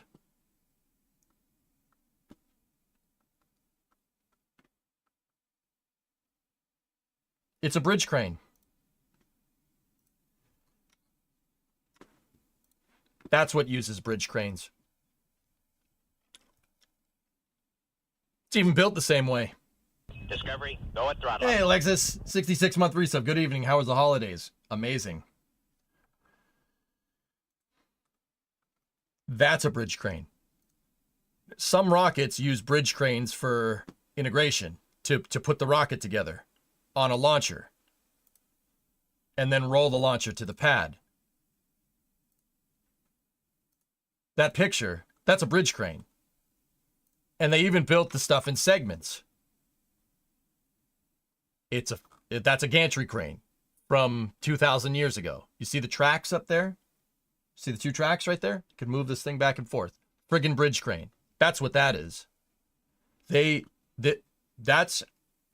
That's the same way we used to make rockets. That's weird. Discovery, go at throttle up. So what you're saying is Rome didn't fall into chaos. They would eventually build rockets. Sure. They would have been able to. They could have. Welcome back, dude. Cool pics. Glad you had a great trip. Yeah, it was fun, man. It was fun. Thanks, fun. There's your pulleys, right? Your pulley, on a modern bridge crane, the pulleys would just be up. It'd be built into the gantry up top. But the idea is there. It's very much there. Tessa, these 40 meters? Yeah, about. The Emperor's columns are huge. But you have all your basic principles here. Once again, it's all lifted from Archimedes. It's all lifted from the Greeks, right? Leverage, pulleys, every basic tool is here, which is, hey, Blackness, what's going on? So when are you going to build one of those 2,000-year-old cranes in your backyard? I don't know if I'm going to build that, Geeson, but I'll tell you, going there made me, I had the very bad urge to build something. Like, I'm just like, Italian senses for building things is tingling. Tingling must build something. No, people are going to say it's not going to be right, but I'm going to build it anyway. You know, like. Yeah, it was pretty nuts, a Roman era city builder. I'd be in, dude. Actually, I was thinking about like manor lords. I was like, It's medieval. It's close enough. You know, I'm like, maybe we should. Yeah, fun times.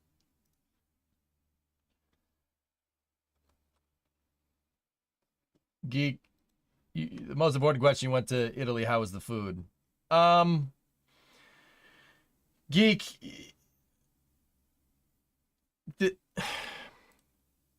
it ruined takeout Italian food permanently. Just permanently. The only Italian food I'm gonna eat over here is my parent, like the one that my parents cook, or the stuff that I make. It ruined it permanently, like pizza notwithstanding, right? Like, just ruined. Like, I'm never like ordering out spaghetti and meatballs ever again, ever. Like, it's ruined. It's just ruined, dude. Like, that's the best way I can describe it. Did you try the pizza in Naples? Absolutely, Cairo. I had real Neapolitan pizza. It was just ruined. Welcome back. I had a space question brewing for a while now. Was Sergei Krikalev really forgotten in space? No, not really. The country he was from collapsed while he was up at the space station in the 90s, Flecken. You know how I know? I asked him that when I met him. I met him in 2014. Yeah, I shook his hand. Cool dude. Olive Garden has good spaghetti. Just stop. Just stop. You're just making yourself look stupid, Josh. Remember, the devs that made Manor Lords also made Workers. Wait, what? Really? No. Incorrect. Same publisher. Oh, okay.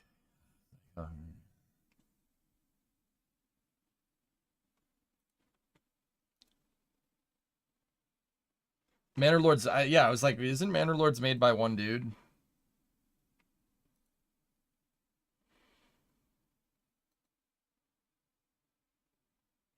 Yeah, there's Bree and I at the Coliseum, dude.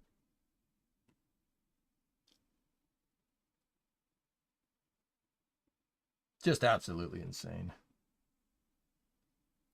Yeah, that place is nuts, dude. Yeah, Geek, it ruined it. The carbonara, like, okay, like at the very least, dude, it ruined carbonara for me. They just ruined it. The food over there was so good, dude. I mean, obviously it was with the exception of home cooking. That was the best Italian food I've ever had. Yeah, by a long shot. It wasn't even close. The Neapolitan pizza was just amazing. The carbonaras were just, even the crappy carbonaras that we had were just fantastic. The tour guide took that picture, RT.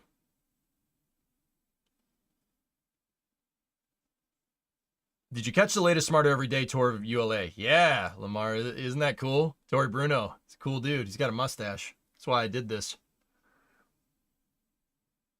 Yeah, Geek, I think it's fair at this point to say that Italian food is not Italian-American food.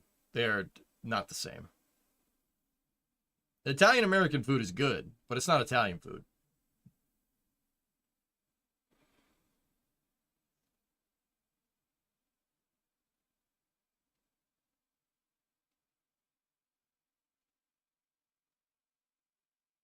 How did Aer Lingus's in-flight ready meal compare?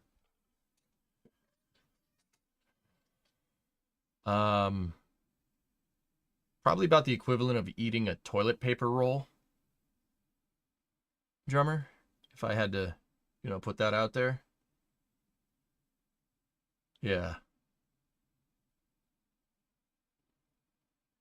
That was just here. Here, have some food. This is a long flight and we need to feed you. So have some food. Toilet paper roll is a delicacy in English cuisine.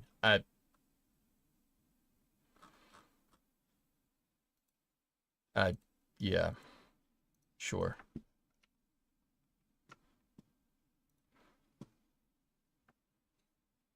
What I'd suggest is learning some authentic Italian pasta dishes. They're very worth it. Admiral, my family's from there. So, yeah. I tell you, the only thing that beats anything that I got there is still home cooking, man. Like, Yeah, my parents can cook, man. They can cook. Can cook real good, man. Well, maybe one day I'll take a streaming set. We'll take the laptop back up to my parents' house where the whole stream started, and we'll do a cooking stream. You'd have to see it, man. I've never had an in-flight meal. What would it be compared to? Like a TV dinner? Yeah, basically.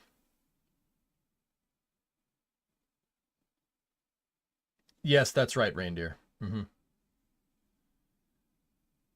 You want to know how Italian my parents are? We came back. All right. Reindeer, we came back from a trip to Italy. My parents, I parked my car at my parents' house. Or excuse me, I parked my car at my parents' house so I wouldn't have to go into Logan to get overcharged up from the freaking parking garage that's there. I parked at my parents' house because it's closer. It's closer in the city, right? And my parents drove us there. My parents picked us up at the airport. We drove home, and they had a lasagna ready to go. They're like, "You must be tired after your long flight. We have lasagna for you." I'm like, and you know what? I ate it, and it was delicious. It's freaking delicious. That's how Italian my parents are. Oh yeah. Oh, you'd love to see it. You love to see it. Yeah, if you really want to know. You're like, we got a big thing of lasagna for you here. Oh, there's some leftovers. You didn't eat the whole thing. Here, have some leftovers. It's just okay. Yep. That's how it be. Hey, floating. I take it you went to Italy. Yep. Mm-hmm. Last Saturday was King's Day over here. Cool. That's neat.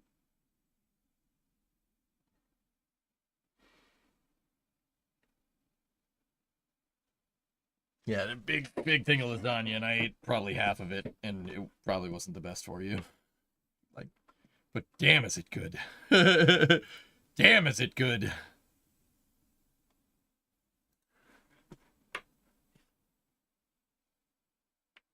I'm telling you, man, you can't deal with it, man. When next time you're up here, dude, we're gonna have to show you. I don't think the last time you were here, we ever went up to did we go up to my folks' house? I forget. Any Pompey pics? Yeah, I can get. Yeah, no, geek. All right, yeah, we'll do that next time, dude. Yeah, I have some Tesla. Hold on. All my Pompeii pictures, I only took 4, to be honest with you. I only took 4. You know why? I don't like taking pictures with people in them. All right? And this is just something. Discovery, go at Hey, throttle. Wounded, 2-month resub. This is something about me and how I shoot photographs. I don't like people standing around in the pictures unless I'm using it to convey scale, like this picture, right? Every other picture, I leave it to the imagination. You know, that one is an exception as well because you're not seeing an empty alleyway in Naples in the middle of the day. That's not happening.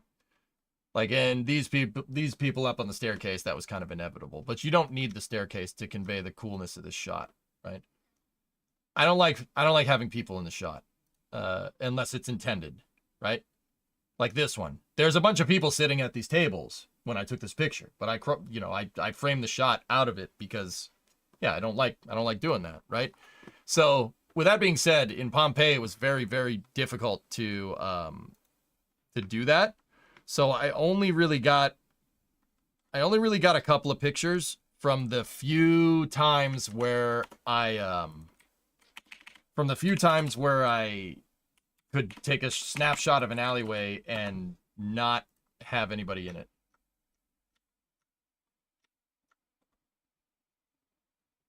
Do you like my picture being taken? Yeah, not too bad. I mean, it doesn't bother me, dude, because I sit in front of a camera for a living all day. It definitely.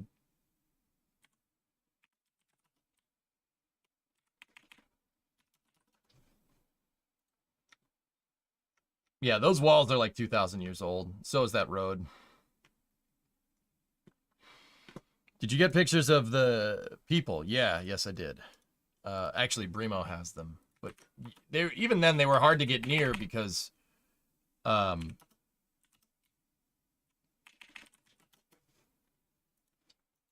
They were hard to get near because everybody was crowding them.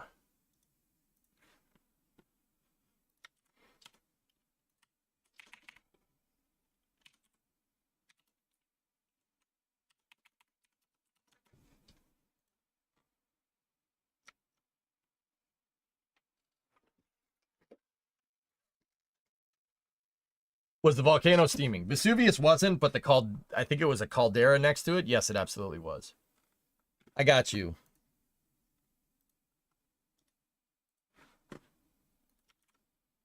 Yeah, here. Oh, thanks, Bree. There we go. See, like you couldn't get near these things without somebody getting up in your face.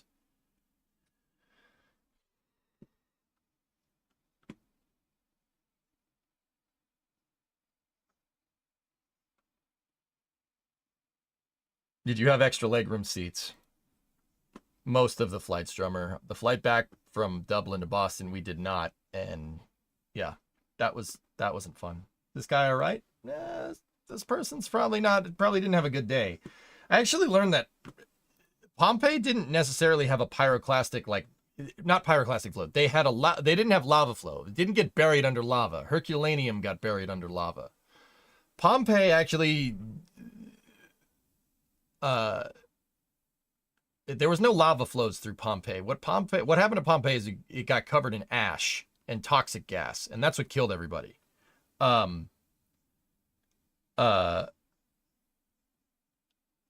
Vesuvius erupted and spewed out a ton of lava. And when it does that, when a volcano does that, like if you're a volcanologist and you're watching this, just bear with me. I'm not the best at this, but it basically pops like a zit, and then it falls in, it collapses in on itself. And Vesuvius erupted, right, in 79 AD. It erupted, buried Herculaneum under a bunch of lava, but Pompeii initially was okay. The second day, so about 12 hours after the initial eruption, because it popped like a zit, it collapsed. The volcano collapsed in on itself. The caldera was empty, and it collapsed in on itself. When it collapsed in on itself, it shot out all the crap that had been brewing in there for like God knows how long, right? And all that fell on Pompeii because of the winds. If the winds were blowing in a different direction, no big deal. It buried the city in probably, I think they said about 20 feet of ash, and everybody that was still in the city suffocated and died because, yeah, sulfur is not oxygen. Sulfuric gas is not oxygen. Breathing that is not good for you. Yeah. The volcano collapsed in on itself, and all the crap that came out, all the air that came out from it collapsing in on itself blew out a ton of ash, and that covered the city.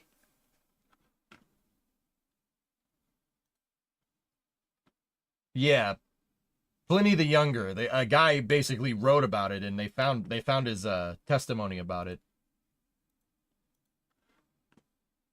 A bunch of people survived Tybot. A bunch of people got out of the city. Yeah. Even the Romans went back. It's very interesting. The Romans went back and they looted the city. The Romans themselves. So interesting side fact here. You know, you guys know how the Germans used, in the build up to World War II, the Germans used defense spending to build infrastructure. They used the military to build the autobahns, right? And build out all their train tracks and stuff so the military could move around. And then in the United States in the 50s, Eisenhower passed the National Highway Act, and that was, the National Highway Act roped our national highway system into the defense budget, because the highways could be used to move our military around quickly in case something goes wrong. We didn't think of that. The Germans didn't think of that. The Romans thought of that. The Roman army was in charge of all the public infrastructure because the roads were designed to move the army around quicker. History repeats itself many times over. Hitler didn't have that idea. He lifted it from the Romans. Right? So the military and the legionnaires, which is the military, built everything. It would be like if the Army Corps of Engineers in the United States was in charge of all the infrastructure, which they kind of are, but to an extent. You know, not all the highways, but the legionnaires were in charge of everything. All the highways completely. Rome had a bunch of what would be the modern day defense spending. They spent a lot of defense on roads so they can move their army wherever they needed to go quickly. And, you know, you're fighting against Rome, and it's like, oh, there's only 300 guys there. You know, like, okay, we'll amass everybody together. We'll get up 1,000 guys, and we'll go fight them in a week. You know, you go to fight them in a week, right? And there's 10,000 guys all of a sudden because they can use the roads to just get where they need to.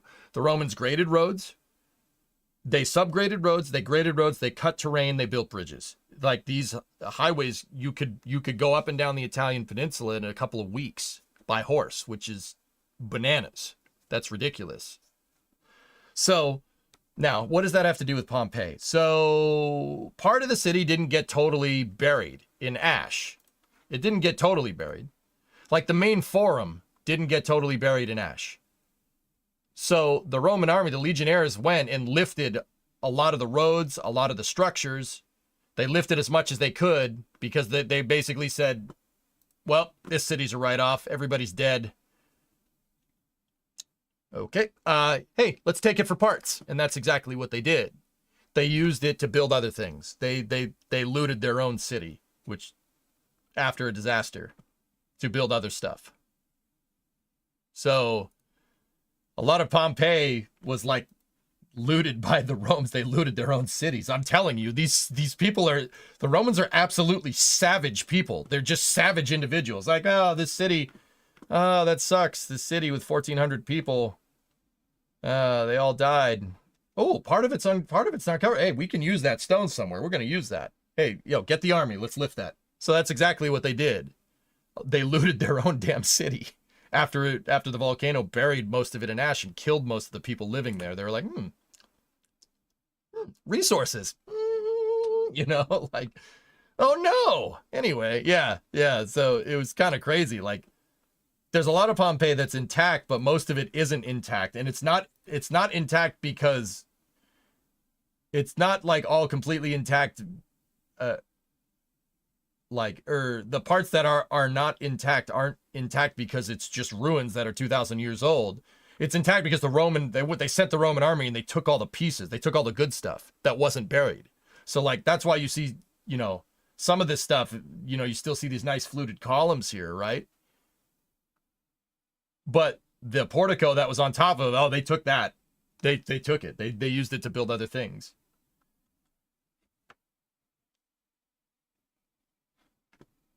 Maybe they were seeing if anyone was still alive. Oh, that's what they did, Drummer. They went up there to see if anybody was alive, but after a couple of days, they were just like,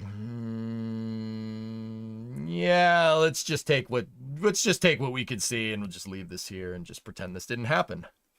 That's basically what happened, dude. Yep. They were, yeah, truly savage individuals, dude. And it's funny because, like, yeah, see what you see here is how high the ash got, because everything above the ash they took, which is just freaking bonkers to me. Like, oh no, this city, no. We're not leaving it. Oh, we should just leave it. It should be a monument. No. Take anything that's not bolted down. We have other cities to build. Let's go. Like, it's absolutely ridiculous.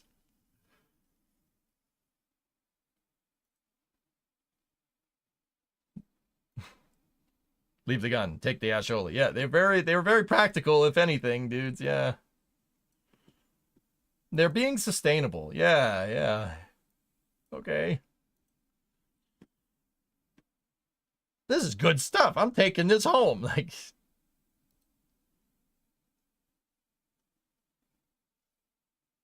yeah, but if you leave the stuff behind, there's a chance it could be used by an invading force later. I mean, Pompeii is... yeah, maybe. I mean, Pompeii was not on the frontier of the Roman Empire. Not even close. Like,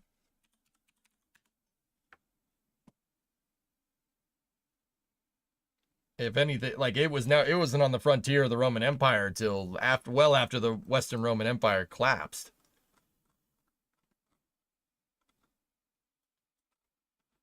Oh, also, I need to check something just to be sure.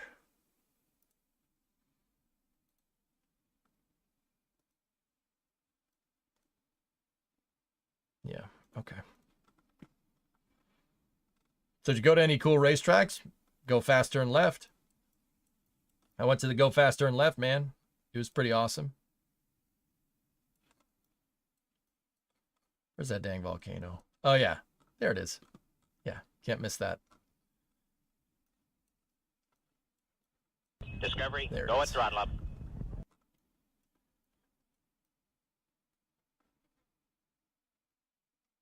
Yeah, see, there's the guy. But all the amphitheaters and stuff, check it out. It's all still there. The original Go Faster and Left. Yep, yep.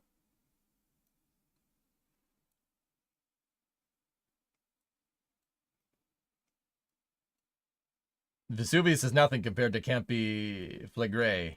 Oh, I bet.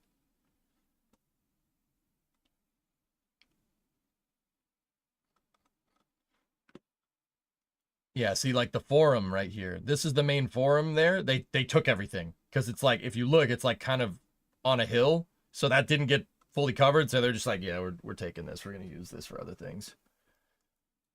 I mean, but yeah, once again, Pompeii is not a small area. It was a walled city. It's funny because they built walls to try and defend against the Romans. And then got conquered by the Romans, which is funny. Build a bigger city around it. Yeah. As 1,400 people died, and they were just like, oh, they're dead. We can't bring them back. Might as well take their stuff. Like, I'm telling you, man, these people were. That's something I really didn't know about the Romans. They were truly savage individuals. Like, they're just pragmatic as hell. Like, they're just like, all right. They ain't using it. Why? They're dead. They don't care. Take their stuff. Like, it's just like, okay, dude. Okay. All right. Sure.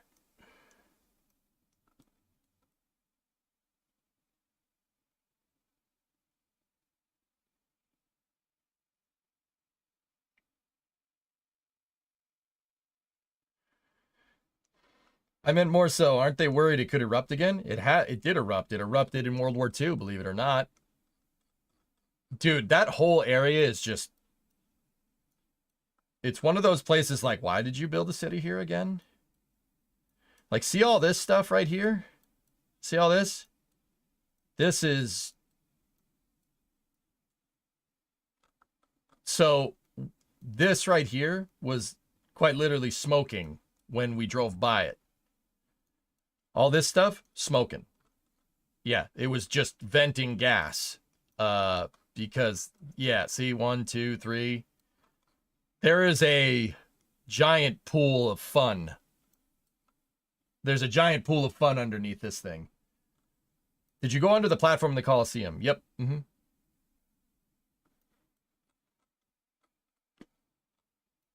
Why live there? Cheap rent? Yeah. Sure. Actually, it's a super beautiful place, dude, to be honest with you. Like, you can't... This is just Naples. It's not the Amalfi Coast by any means, but we drove on this road right here. Dude, this road is just... Here, take a look.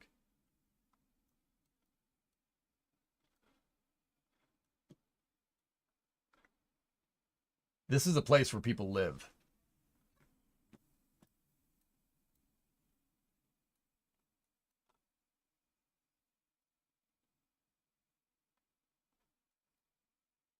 Just.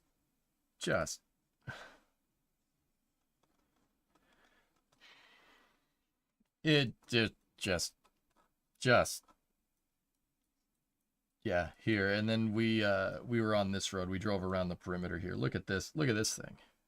Look at this place. They were trying to talk to me about volcanoes, and I'm sitting here looking at it. I'm like, oh, that's a Bessemer reactor over there. That's an abandoned steel mill. I don't like those. The volcano's cool, though.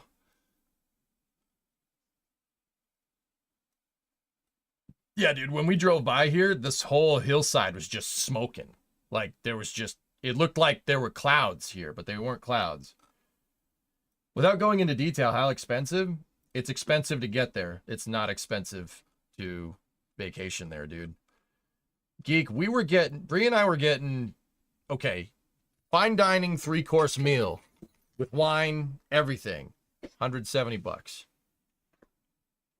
You want just a single course meal, like maybe one appetizer, 2 drinks, $29. Discovery, go at throttle up. For 2 people. Hey Cheeto, welcome back. Thank you. Yeah, it's expensive to get there. It's not expensive to eat there. Like, and dude, the food is good. It's good food. It's very, very, very reasonable, which is just, yeah, it's nuts, dude. Getting there and getting a hotel room is the expensive part. Eating there, nothing. It's nothing, dude. It's really not a lot.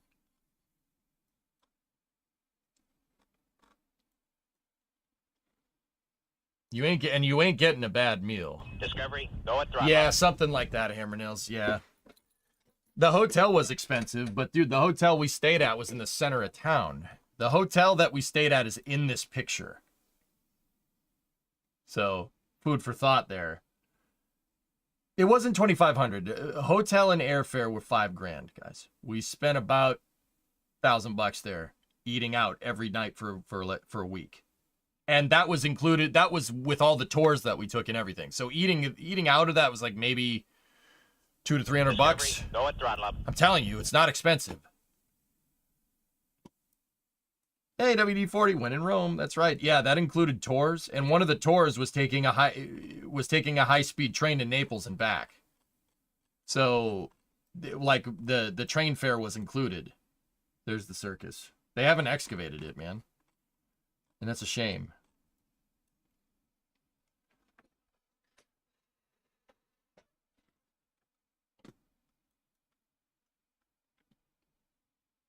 Yeah, Papa Bear, that's pretty accurate.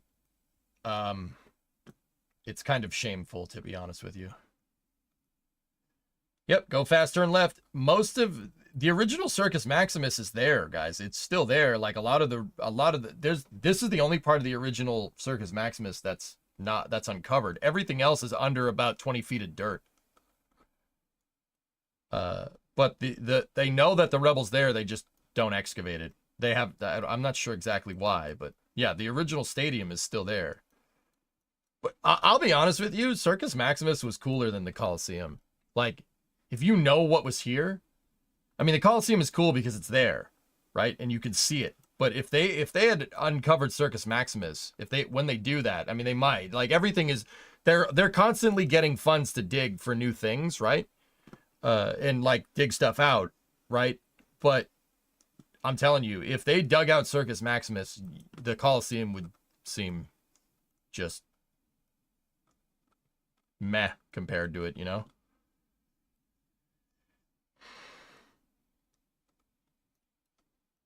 What was this place? Circus Maximus is a chariot racing track, Lycan. It's a chariot racing track.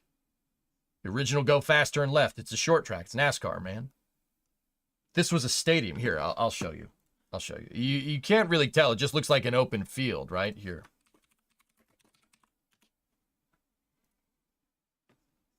Let me show you what this would have looked like in Roman times. I'm telling you, it's way more impressive than just that field, but I'm trying to find a good picture. Here we go. This is good enough.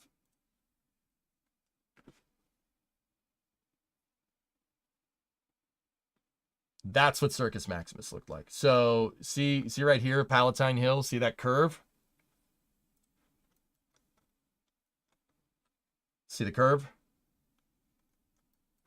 That picture, that render is like from this angle right here. Did a lot of people speak English? Yeah, of course.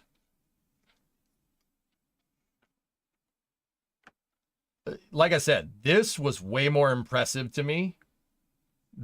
you know, knowing how like what was here and what was built, it's way more impressive to me than the Colosseum. I mean, even though like I said, the Colosseum is there.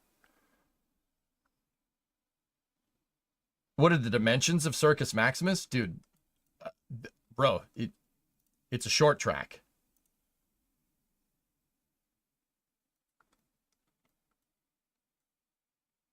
Look, it's a freaking short track. It's like Bristol. It's probably not as tall as Bristol, but it's the same size.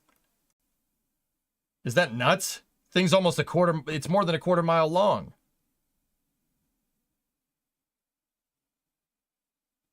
Yeah, Ceviche, capacity for 250,000 people. That's way more impressive to me than the Coliseum. Coliseum only holds 60,000 people, or only held 60,000 people. It's cool, but it ain't Circus Maximus. And before you say, well, the Coliseum had gladiators and stuff, dude, no. That's something else that I learned. That didn't always have gladiator fights. They did gladiator fights here. You know why? It seats more. I'm telling you, the Romans were savage individuals. They're savage. Like, you know, if they had an event in the Colosseum, not everybody would be able to attend it. The city of 1 million people. This thing only holds 60,000, and the games are free. The games are free. So it wasn't just the Colosseum or Circus Maximus. Circus Maximus held way more events than the Colosseum ever could have hoped. Yeah, Colosseum was 60,000. It's big. Jim, Gillette's a little bit bigger, but Gillette Stadium's bigger. But Circus Maximus is insane. 250,000 people, dude. And the Emperor's Palace overlooked Circus Maximus, which is super cool to me. The little bit, yeah, for the most part, Flykin. That right there, this section that you're looking at right here is probably this right here. You're looking at that part. The upper decks of the curve. That's what you're looking at right there. I'm telling you, dude, it is no joke. Entertain the masses and they will love you. My name is Commander Maximus. My name is Maximus, Commander of the Northern Army. Yep. They need to dig like now. Yeah, that's what I said. Much more impressive. And Flykin, see all this stuff? See all these posts in the center? Those are all lifted. Those are war trophies. So one of these would be like an obelisk that when Rome conquered Egypt in like 27 BC or something like that. It's funny because it was a civil war, but also fighting Egypt at the same time. Mark Antony and the Pharaoh Cleopatra fought against yeah, James, it was awesome, dude, right? It's Ben-Hur, right? They fought against yeah, they fought against Augustus, and Augustus, yeah, it was Augustus, thank you. Augustus beat Rome, and he beat Rome in a civil war and defeated Egypt all at once. And then they lifted a bunch of ancient Egypt stuff and brought it back as war prize. So like all these war prizes were from like different countries that they conquered. So like there was a Greek pillar there was a couple of Egyptian obelisks, like all those are war trophies, which is freaking nuts, dude. Yeah, it's crazy. Like, I'm telling you, man, these people were savage individuals. But yeah, look at that, dude. How do you build that? How do you build that 2,000 years ago?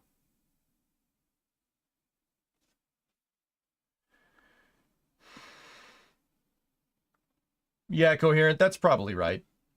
That sounds about right. They ran out of people to fight. It's just like Alexander the Great, right? Like, I'm telling you. This is so ridiculously impressive. This is more the Colosseum's cool. Circus Maximus was more impressive to me. But Circus Maximus isn't excavated. But yeah, what you're seeing right there is the upper decks. So if you look, actually, that's probably not completely the upper deck, but see this aisleway right here? That is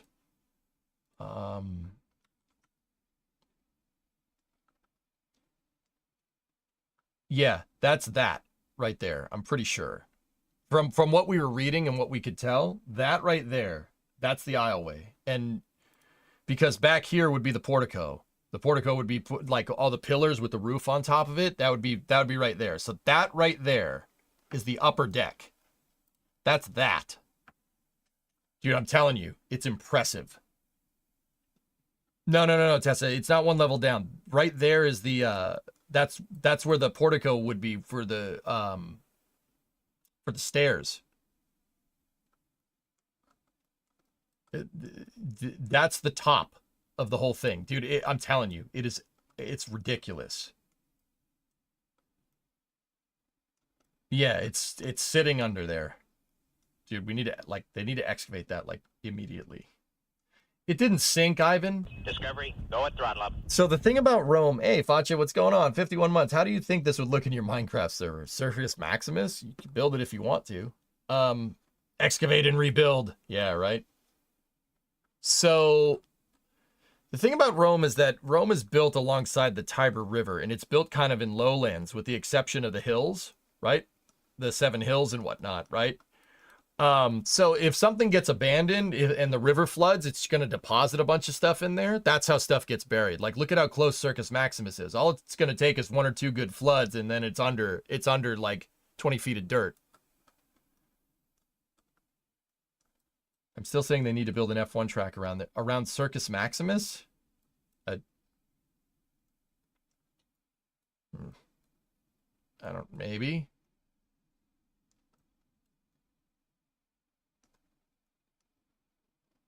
I like someone, yeah, that's medieval stuff. Somebody built their house after Circus Maximus was abandoned. Somebody built their house in it. That you see that stuff all the time. There's people who looted the Emperor's palace and then built their houses on top of the ruins. And then some guy during the Renaissance built gardens on top of Tiberius's palace. So those gardens are cool, but they ain't the palace. You know what I'm saying? You could see that he built it on the roof. It's actually kind of funny.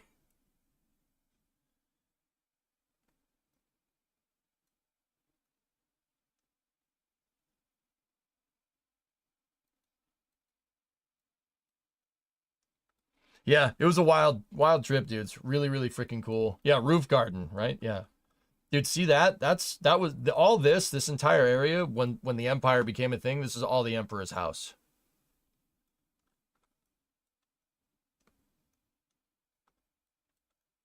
Like, and once again, I thought like at first I'm like, they built the Emperor's house into a hill to make it look bigger. The hill level is like the top of the hill is like down here somewhere.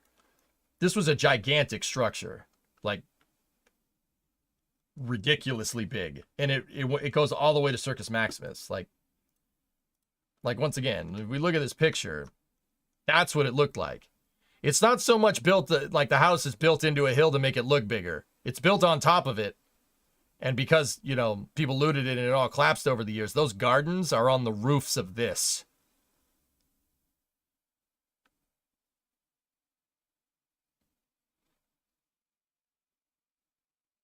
Yeah, like crazy, right? Like if you look, see that fountain right there? That's the top of the hill. The hill's not actually big. That's the top of the hill. Like if there was no structures here, that's where ground level would be. But it doesn't look like that. That looks like it's sunken, right? It looks like a sunken floor. No.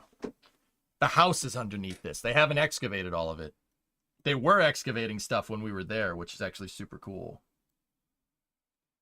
But like, see, this is one of the excavations that they were working on. If you look, you can see the floor plan. There's a house underneath this. That's not a hill. That's a house. That's the Emperor's palace that was 2,000 years old. That whole, you could, like, once again, you can see it. That whole thing is the freaking palace. Absolutely nuts.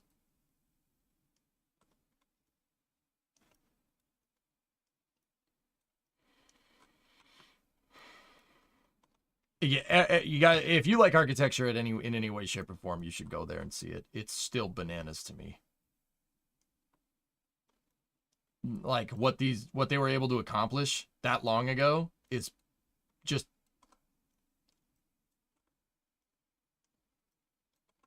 it's wild, dude. Truly wild. Yeah, coherent, right? Yeah, get some lidar up in here. there's the forum, right? I showed you guys this. The picture that I took was from right here.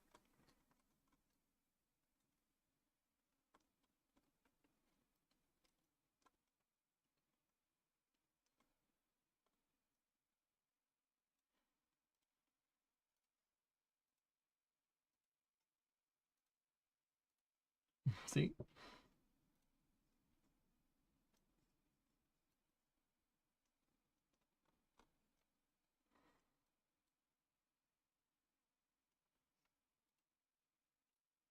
Yeah, all right. How about the Marcellus Theater?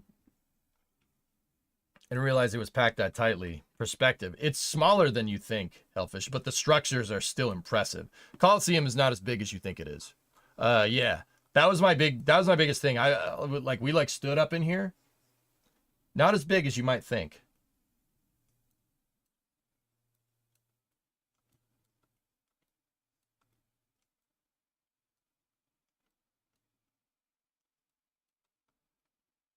This is with the photogrammetry stuff turned on. Yeah, dude, we saw, like, if you guys have seen Gladiator, the elevators and the tigers that popped out, we saw the elevator shafts for that, for where they would have like beasts get lifted up onto the Coliseum floor and stuff. Yeah, we saw all the elevator shafts and stuff, which is super cool. The concert arena is more towards being a concert arena or theater. So the Coliseum is just two amphitheaters connected. That's all it is. It's two amphitheaters connected to each other. Somebody came up with the idea of like, oh, we should just build an amphitheater all the way around. And technically it's called an amphitheater. In Roman times, it's the Flavian Amphitheater. It's not called the Colosseum. Yep. This was, yeah. Like I said, that was what got me. The precision for having no like computers, no blueprints, no modern cranes, no steam engines, no diesel engines, nothing. That's what got me with this stuff. The architecture is just ridiculously impressive. Like, this is something I thought was really funny. Like, right here is the Temple of Venus. I think it was Venus. It was a twin temple, believe it or not. You could still see the arches where the two temples were. The Romans built, it was the Temple of Venus in Ares or something. I forget. You weren't popping up on my follow page. Strange. I'm sorry. Well, I'm not. I mean, I don't know what I'm going to do with that. Venus and Mars. I don't know, Schmoog. I forget. But like, what got me is that everything is completely square. Venus and Roma. That's what it is. Yeah, Venus and Roma is the god of Venus and Rome, right? You could see the temple. If you look, it's very easy to spot it in these pictures, like in Google Earth, right? You could see the temples there. Like, you could see the original perimeter for it and stuff. Everything, and I mean everything from the Roman architecture was perfect. Perfectly square, perfect 90-degree angles, perfect spacing on all the pillars, like point load distribution, compacting soil. Like, you could see they spread it out. The foundation is built out of travertine blocks, and you could see right there, they have load distribution on every pillar, and those, I mean, they put in fill dirt, but these are basically the equivalent of ancient pilings. They would dig a gigantic hole, build up the travertine blocks, backfill against the travertine blocks, and then put the pillars on top of it. That's. And I was telling Brimo this. That's how we do things nowadays. That's drilling. That's pilings. Like Starship's pad, for instance. With Starship's pad, they dug a big hole for the 6 pillars from the OLM, right? They dug 6 pillars, and then they put concrete lattice down there. They put steel lattice down there and then filled it with concrete slurry. Same exact idea. Same thing. Same idea. Only we're using modern building methods. But everything is perfectly spaced. Everything is perfectly square. It's fascinating stuff. Like any structural engineer or any engineer in general knows that in order to make something like that, you need to understand statics. You need to understand, well, dynamics to build the stupid thing. You need to understand load distribution. You need to understand geometry. And some of these shapes are very complicated. Like this is it's a hemispherical relief in here with a cylindric relief with a hemispherical dome on both sides. You have to have a pretty damn good understanding of structural engineering to build that. Like, I'm telling you, man, it is wild. The structure is, it's breathtaking. Like, I'm like, how'd you make this? How'd you make this without modern equipment? How did you do that? And not only that, they did it quick. Like, it's not like this took 100 bajillion years to make. The Colosseum, I said it a little bit earlier, they built it out the Colosseum in less than 8 years. That, in less than 8 years. Dude, it would take us longer to build that stadium nowadays. I mean, built it quickly because of slave labor, right? Think about it. Ablative workforce. Discord, please. What? I don't understand. Why doesn't Italy finish their building? That's not funny.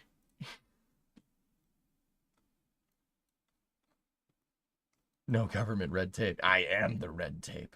But, I mean, you know, slave labor aside, I'm telling you, man, like, this was, okay, so you want to hear something funny, right? I was like, you have this perfect, super awesome, like perfectly square, perfectly graded temple, and they demolished it and they built a monastery on it. And the monastery is not true to the damn frame of the original building. It's just kind of built onto the side and crooked. And it just pissed me off. It just pissed me off.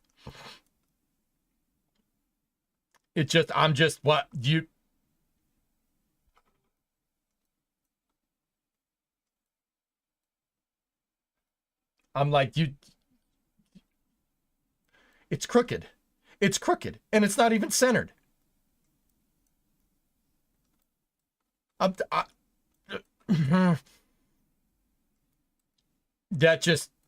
like, God, why? But then we saw St. Peter's, and I was like, okay, all right, they figured it out. But does the monastery bend too? Dude, this is not like a skewed photogrammetric image. It's crooked. The whole church is crooked on the foundation of Venus and Roma, the Venus and Roma temple. It was very difficult to look at. It was very difficult to look at, man. Did not like it at all. It's so crooked. Everything is crooked. Like, dude, look at how perfect this is. Look at how perfect that freaking ruin is. It's perfect. Even now, it's perfectly square.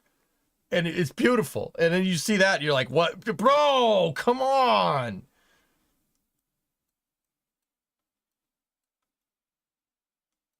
It's because churches face east-west.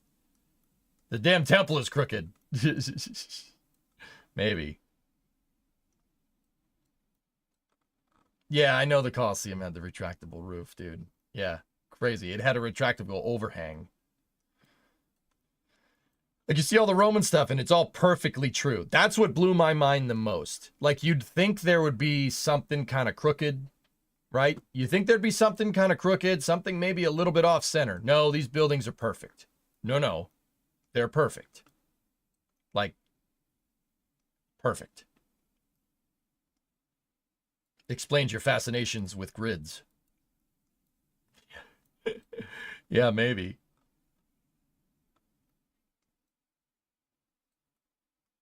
Like, dude, so right here, this is Trajan's Forum. right here. So after every emperor basically built a presidential library.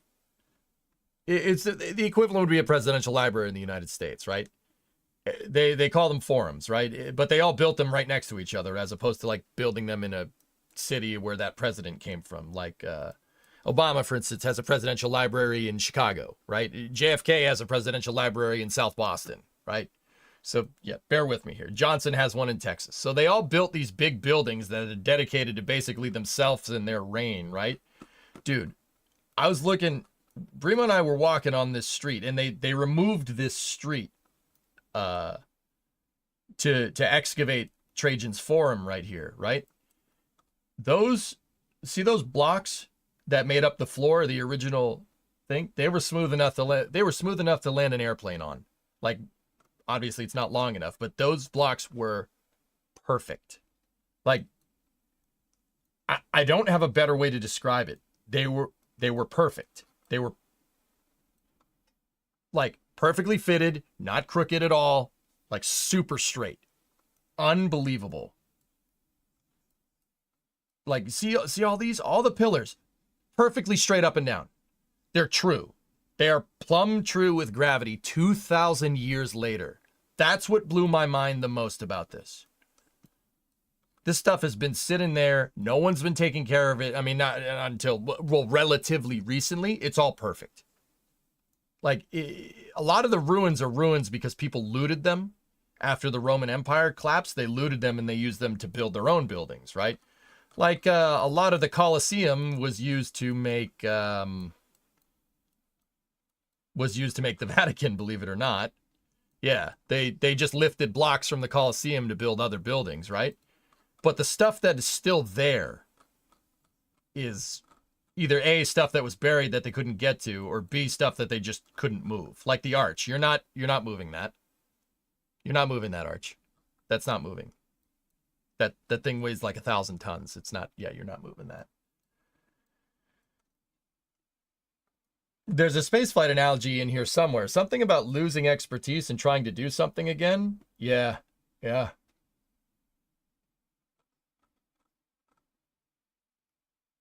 Yeah, it's weird, right? Yeah, dude, like, that's what got me about this stuff. It is perfect.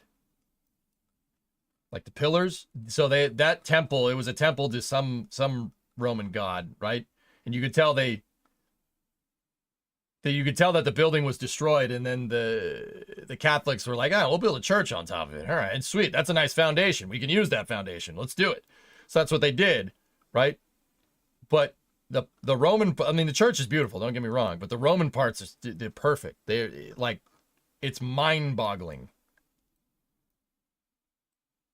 Did you visit Julius Caesar's grave in the middle of the forum? Yes, right there. Yep.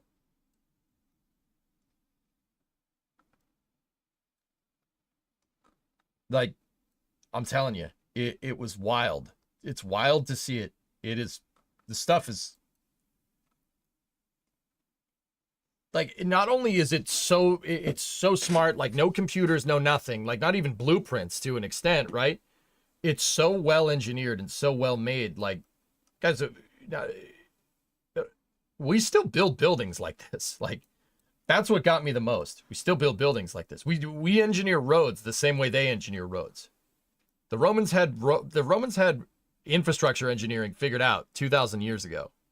That's what gets me. Like, that's what blew my mind the most about this. Like, I was reading, we were walking on one of the roads in the forum, and they had an exhibit about it. I was reading about it. Dude, they subgraded the roads. We subgrade roads. That's exactly what we do. We do the same thing.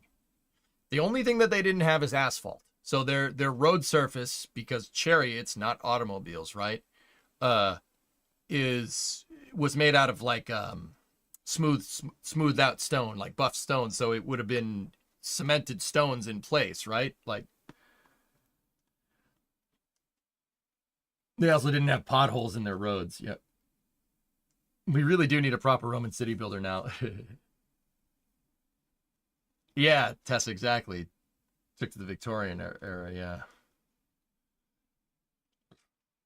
Without modern tools, those aqueducts are insane precision. Dude, It blew my mind, Kiosk. It blew my freaking mind. Go to the second image.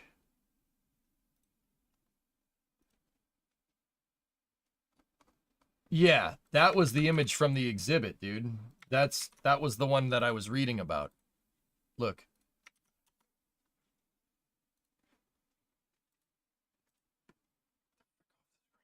This one.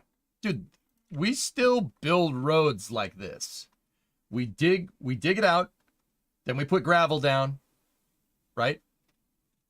We put a subgrade and then a layer on top of that, and where the nucleus and the summum dorsum would just be asphalt. That's the difference. We still have curbs, same thing, same idea. And look, if you look, the road is crowned. The road is built like this. It's not perfectly straight, right? It's crowned.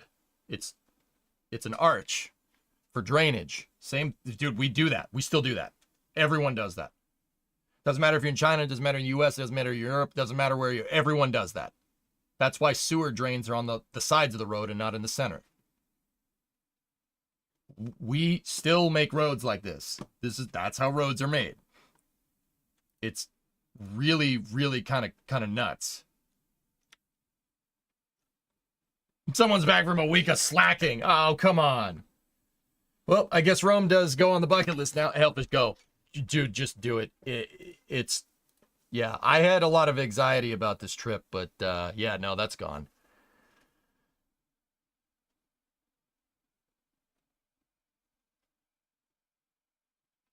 Discovery, go at throttle up. Hey, Rotor. Welcome back. Thanks, man. Ever been to Greece? No, we will eventually. And then over here is the Martellus Theater, or what's left of it. Some guy built his house on top of the damn thing. There was another amphitheater over here. You could see where it was, and then the Temple of Apollo is there as well.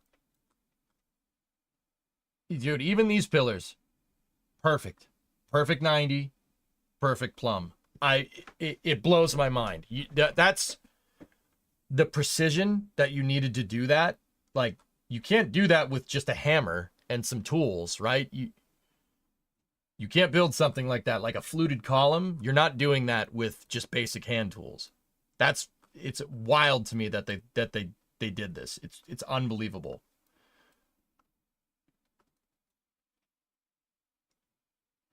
The air is pretty bad, though. I had black snot after one day there. Discovery, What? go at throttle. Yeah, I didn't have that eye on, but all right. Hey, Blue Flare. 2 milestones. 50 months today and 22 years old today. Happy birthday, buddy. Tessa, I'm sorry. Like, yeah, I'm gonna have to do a tour of industrial Britain. Dude, this ruined a lot of things for me. Rome, going to Rome and seeing this stuff ruined a lot of things. So first and foremost, it ruined all of our monuments in the United States. I'm like, our monuments suck compared to some of this stuff. Go at throttle. Like, I was like, the Lincoln Memorial, the Washington Monument, Capitol Building, it's all lifted from that. It's all lifted from Rome. I'm like,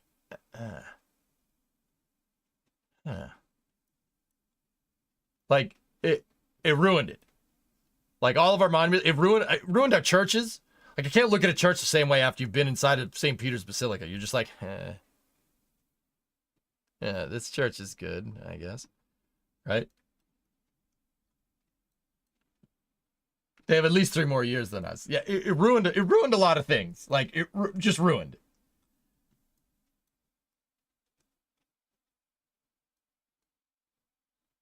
How many times do you think about Rome every day? Dude, I've been thinking about the Roman Empire on blast for like the last week because I was there. Like, you might like a tour of Uzbekistan. No, we do not go near the Uzbeks. They're buttholes. I do not like them. That was a joke. Sure, it's a nice place. Yeah, I mean, Hammernails, it kind of makes me happy that we built all of our federal buildings are built in neoclassical design. They're built in this build style right here. The Vittoriano is neoclassical. That's what our Capitol building looks like. I'm very happy that they lifted a lot of stuff, but also seeing the real deal is just like, oh, okay. Okay. Yeah, of course, public, duh.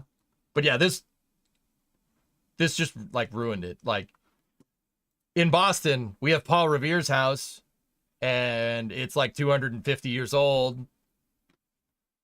All right. Big. Oh, wow. It's 250 years. Bro, that arch has been there for 2 millennium. Right? Like 250 years. Woo! Like, did you stay in Italy the whole week? Yeah. Yes, I did.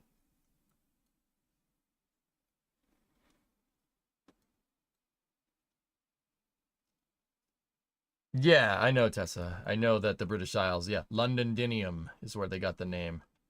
You would love Machu Picchu? Yeah, Machu Picchu is pretty cool. I'll go there at some point, dude. Why is it that the Italians have never finished their buildings? But that building's finished? The Vittoriano's finished? Shut up. It's not funny. It's not a funny joke.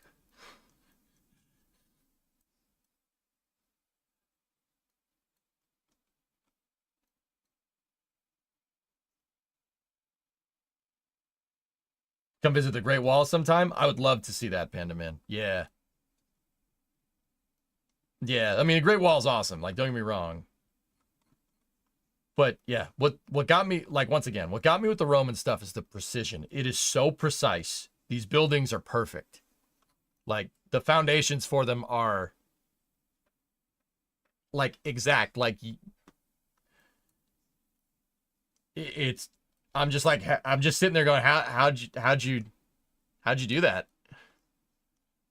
And I'm not to say that the Great Wall of China isn't some crazy engineering feat either. Like, I mean, it's not like it's super precise, but you still built a freaking wall that's like 2,000 miles long or something. Goes all the way from like the Mongolian steppe all the way to the sea, which is, you know, that's pretty awesome in its own regard. Like, I'm not going to sit here and try to undermine that, but also I still can't believe how, like, that's what got me when I was in Rome, dude. These buildings are perfect.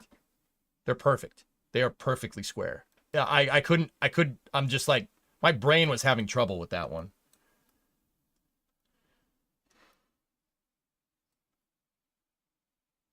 Oh yeah, Food Face.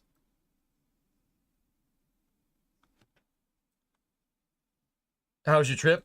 Bandit, it was insane, dude.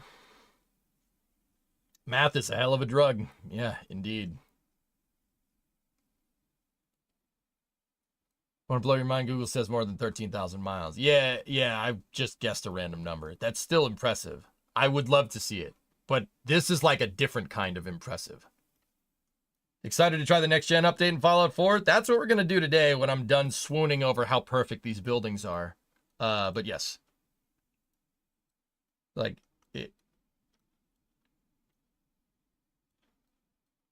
Wait, what the heck is this? I didn't even see this thing. We were jam-packed the entire week and we still didn't see everything. The Baths of Caracalla. Didn't even see that. Didn't even know that was there. All right. Sweet. Great. Good.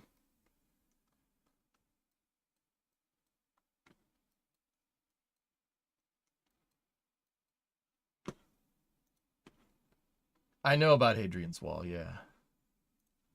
Dude, even Rome. Rome has the Aurelian walls that are built around it. You can still see them.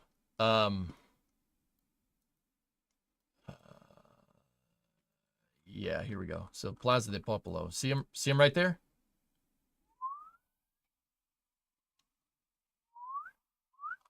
The Aurelian Wall is nuts. Like, that's a crazy engineering feat in itself, considering it's like 5-6 stories tall. Those walls have been there for over 2,000 years. Like, all right. Just, oh, sure. All right. That's cool. I see what I'm talking about.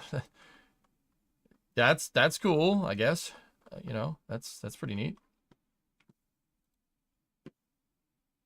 What is that, goalie? Oh, nice.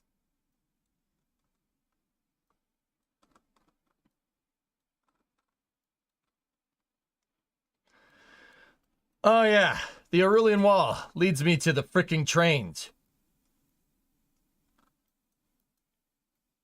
Once again, I'm embarrassed.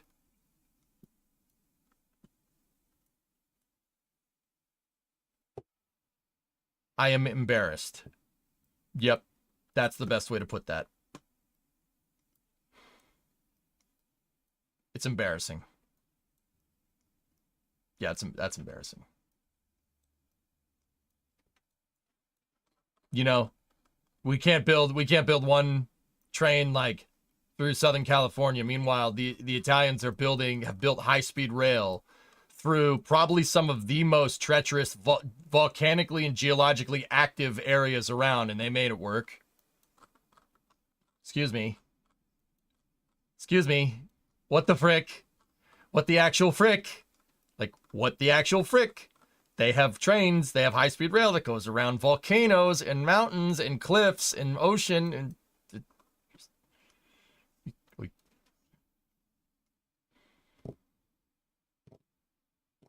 Yep.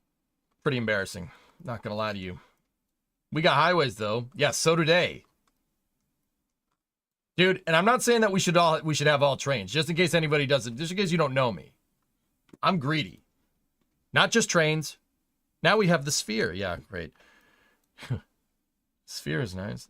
I'm not just trains, not just cars. I want everything, because each thing is applicable in its own way. Not having trains and only having cars is like saying, yeah, I'm gonna have a set of tools to do a task and not have a hammer and only screwdrivers. Ridiculous. No, Gilly. There are certain parts where the train makes way more sense than anything else. Glad you're back. Hey, Notes, thank you. Now, here's the real question. If someone lends you 100 million, do you move to Europe? Hell no. No way. What are you, nuts? Why the hell would I do that? No, I'm good, thank you. It's a nice place to visit. But EJ, every tool is a hammer. That's really where we're at. It was embarrassing. It's embarrassing, dude. We took high-speed rail from Rome to Naples, and Rome to Naples is probably about 120 miles away. It took about an hour. Yeah. Yeah, I didn't like that. Train was going $2 for like 2/3 of that trip.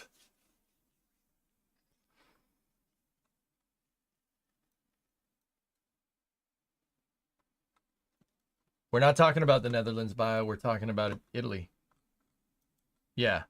Yeah, it pissed me off. I was getting a little upset. And look, they have a turntable, and the turntable's still working. They still use it to turn. Look, it's a roundhouse, man. What the frick? Ugh! God, did it piss me off? And don't get me wrong, I'm not like, oh, everybody should be taxed a ridiculous thing to fricking, make the trip. Dude, no. We can do this. We can do this. And we can also do other things. And also, it won't cost an arm and a leg. Trains are not that complicated. Like, that's what got me. It's like, I'm embarrassed. I mean, our highways are better than theirs, but they have highways too. They're not as good as ours, but...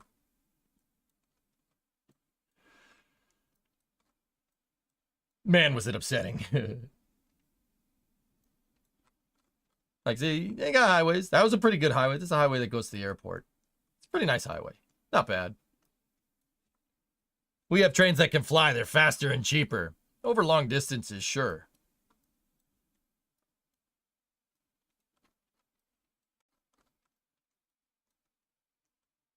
But yeah, it was a little bothersome. I was like, oh man, we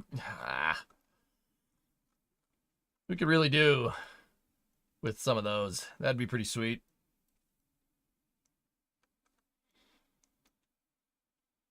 Anyway, rant over. The trains were cool. The high-speed rail was awesome. It's really cool when you feel yourself accelerating in the train. You're like, whoa, all right. How much was the train? It was a little expensive, Magellan, but not... Yeah. We bought it as part of a tour, So the tour with the train and everything was like $500, but that's not the price of the train ticket. The train ticket was included in that, so I don't know what it was off the top of my head. Uh-oh, muted? Muted? No. Yeah, Hell Hydra. Dude, it was the funniest thing. Since the tour, the train was included in the tour that we took of Pompeii. We went out of Termini right here, right? That's just the main terminal, right? And we went with a bunch of people on the tour, and one of the gentlemen that was on the tour was a LIRR engineer. Actually, he was a consultant for the LIRR, right?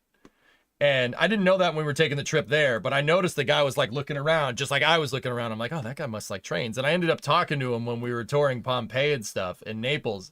And I was like, oh, you like trains? He's like, yeah, of course. I worked on the Long Island Railroad for 23 years. I'm like, oh, okay. So we started talking trains, and I was like, we should have stuff like this. There's really no excuse. And he's like, yep. Trying to get anything done is a pain in the butt. I'm like, yep. Yep. Even like we were both just very annoyed. We're both just super annoyed. Me and this dude, this older gentleman. He was with his family there, touring Pompeii. We were talking about trains on the train on the walk back, and I'm like, it's so annoying. And he's like, yep, it sucks. I'm like, yep. Yep. Yeah, coherent, exactly. The guy was a consultant for the Long Island Railroad. He worked for LIRR for a bunch of time, and then they hired him back as a consultant. He was a consultant for LIRR for the last 16 years. I'm like, oh, guy, you've seen some stuff. Something that happened while you were away. The USAF Museum has a YouTube channel. Oh, subscribe to that. Thank you. Yeah, he was pissed. Weren't trains the backbone of Western cowboy times? Now, Chimbers, here's the thing. All right, I've said it once, I'll say it again. The U.S. has a disgustingly good train network. It's really good, but it's good for freight. There's no passenger service. You take an airplane if you want that, right? Which does make sense. Our freight service is awesome. You can get anything across the country via train in any time. Problem is that over the long distances that we have to cover in the United States, a passenger train doesn't make sense. If you're going to take a passenger train from here to here, that's going to take weeks. It's going to take you a long time. Even if there was high-speed rail here, it would still take you about a day. Like, that's with the train not going at any stops and just booking it in a straight line from, like, New York to Los Angeles. It doesn't make any sense compared to an airplane. The airplane is a better solution there in that regard. But if you want to move 1,000 tons of anything from Los Angeles to New York, you're doing it by a train. Doing it by plane doesn't make any sense. So like I said, if you go out in the center of the country here, let's look at North Platte. North Platte is gigantic. There are heinously big freight yards out here. And our rail network is really, really built around freight. It's built around freight over anything else.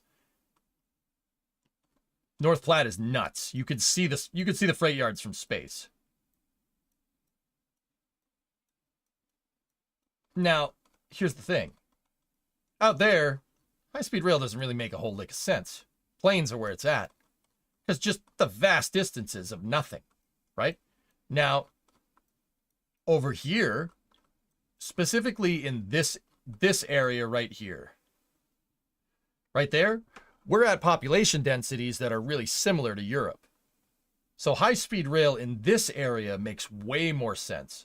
Like taking an airplane from Boston to New York sucks. Like I should be able to take the train, and the train should be way faster, right? Driving to the airport, you go through security, you gotta wait for it, you gotta wait for the airplane to taxi. The flight actually doesn't take long. It takes about 45 minutes. But then you gotta land, and you gotta take a taxi from the air. Like, dude, a train should be able to get you there in 2 hours. High-speed rail, but it doesn't. A high-speed rail takes 3 times as long because it has to stop everywhere because they borrow the tracks. Like, this is where high-speed rail would make the most sense. And, I mean, we do have it to an extent. We have the Acela, which goes from Boston to D.C., but I could get on a plane and go from Boston to DC and be in DC in an hour. If I did it via train, it would cost the same price and it would take 5 hours.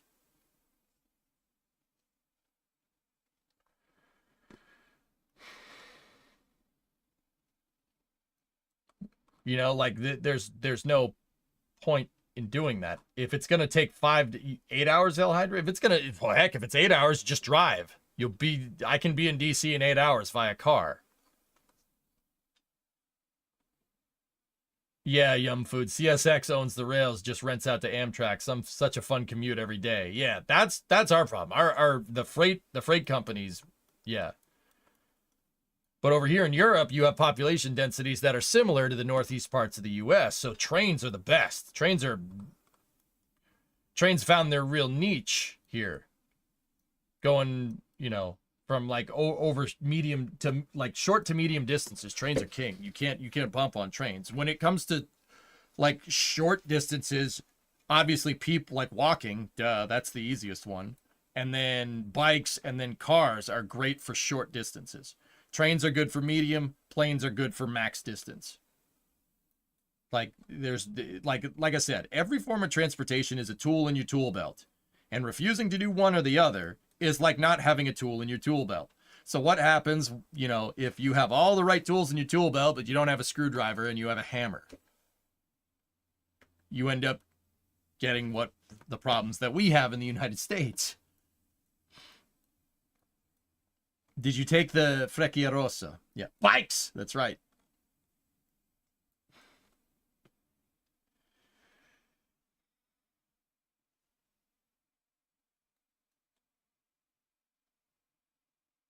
Yeah, it's stupid, Aqualux, I know.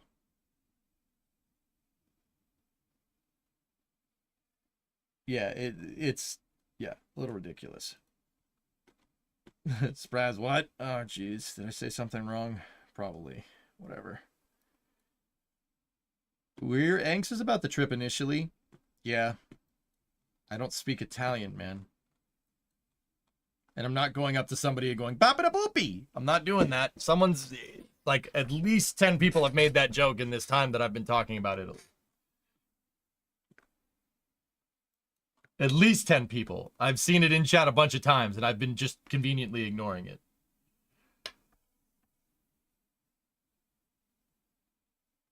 Yeah, coherent, exactly.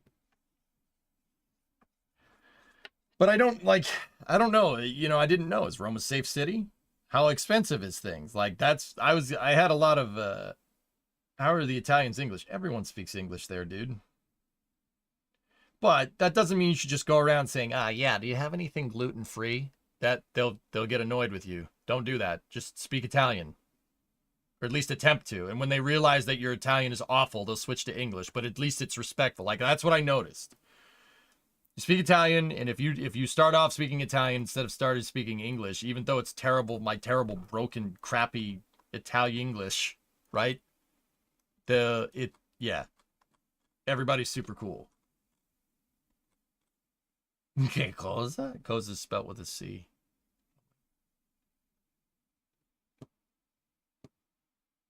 Do you at least get chicken parmesan? Yeah, sure. Discovery, go at throttle up. Do you have vegan spaghetti carbonara? Yeah. Hey, or on 51 month. Yeah. Just add a note to everything and you're halfway there. Yeah, see, don't do that. That's how you get your food spit in. Was it more expensive than the US? No, Ando. Very inexpensive. As a test, I bought McDonald's from the McDonald's literally in the center of Rome, right? So A, the McDonald's was cheaper, and B, the food was better quality. I don't know how to feel about that. Yeah. I don't know how to feel about that. Yeah, the Italian McDonald's was better than American McDonald's. I've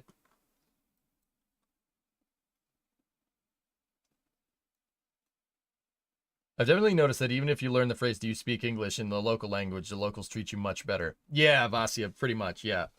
Yeah, it's, yeah, I don't know how to feel about that. How long until I move to Europe? I'm not moving to Europe. It's a nice place to visit. I wouldn't want to live there.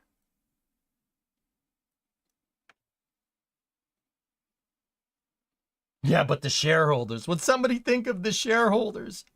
Every time somebody says that, I just want to kick them repeatedly in the crotch. Is that bad? Any McDonald's items we don't have? Goalie, they had cheese fries over there. McDonald's fries with cheese and bacon bits.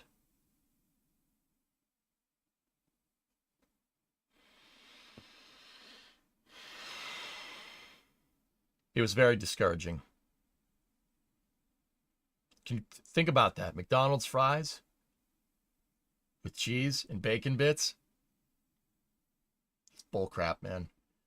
It's not okay. It's not fair. It's not fair.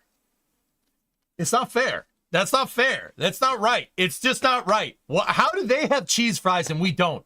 What the frick? Discord pictures?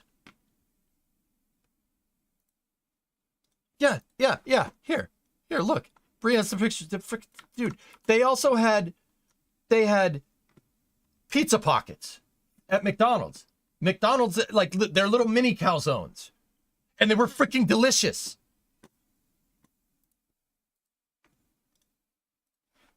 It's such bull crap, dude.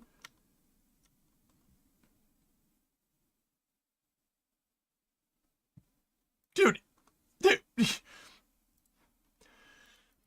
I said this once already. I'll say it again. All right. We went to McDonald's and I wanted to try some of the stuff that I hadn't seen. So I got a large cheese fries. We got two orders of those mini calzone pockets.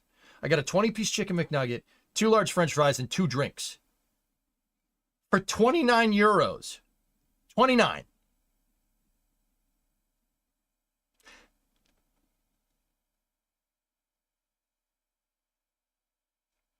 The McDonald's was cheaper and better. That's bullshit, man. Did you have to get lira? No, they don't use lira. They use euros. That's cheaper. It's about 31 bucks. Go at throttle up. A 20-piece chicken McNugget, 2 large French fries, and a drink is $23 in the United States. I ordered that, plus 2 orders of Hot Pockets, plus an order of large cheese fries, plus 2 drinks on top of that, and it would have been the equivalent of what, $10 more? That's cheaper. That's way cheaper. It's ridiculous. That meal would have cost me $40 in the United States. No, Marco, we don't have cheese fries. We don't have those fries. Not at my McDonald's. Not at the one near my house. No, we do not have that. That is horse crap. That's caca. How do you guys have better McDonald's than we do? That's not okay. I'm having a problem here, you know? Arby's has them? Yeah, but that's not McDonald's. Oh yeah, Klavic. There was Italian motor trend. I saw Derek. I saw Vice Grip, but dubbed in Italian. Yeah. Che cosa? It's Oldsmobile. It's Oldsmobile. I'm like, what the hell's going on here? Yeah, we saw Vice Grip, Italian Vice Grip, and Italian Wheeler Dealers. It was very strange.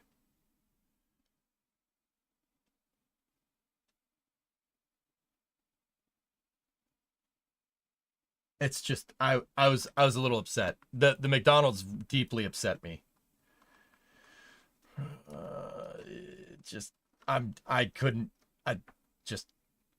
How is this a thing? What are we doing? My favorite was ShamWow guy in Japanese. Oh boy, have you caught up with Vice Grip? I started watching the Jeep video, but I fell asleep. Well, I'll be dipped, dude. It was Derek, but dubbed in Italian, which is, yeah, Vice Grip, Roadworthy Rescues in Italian. It was awesome. It was awesome. And then I watched a lot of Come è fatto, how it's made in Italian. It's fucking sweet, dude. It was ridiculous, man. It was ridiculous. The Italian how it's made is actually called How Do They Do It? today on how do they do it? How'd they do it? Plumbuses. I went to Rome. We went to Rome for a week, Zizep. It was, dude, it was wild. That place is nuts, dude.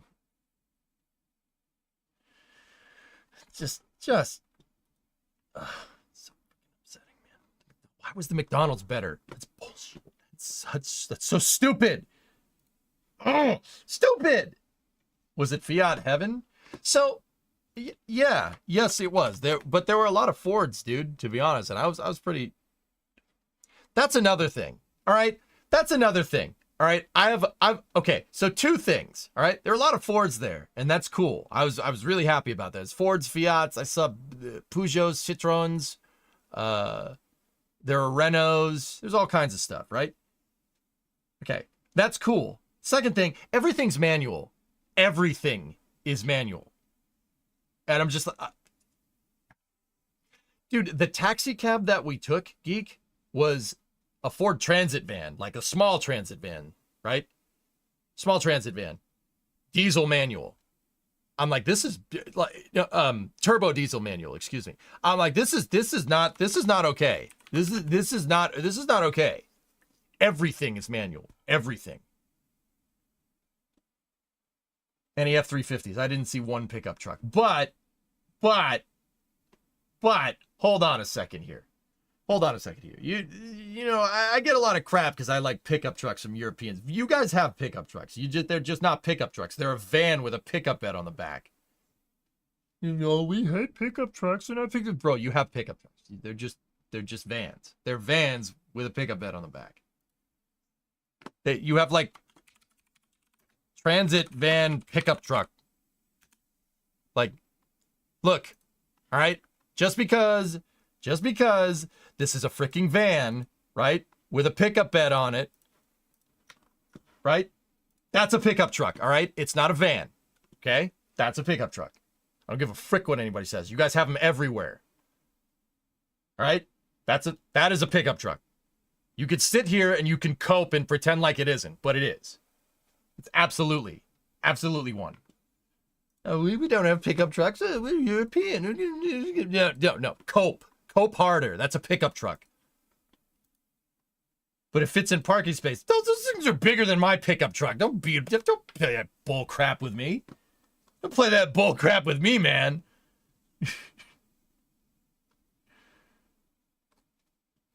Oh, there is one car that I thought was actually super rad, and I kind of want one.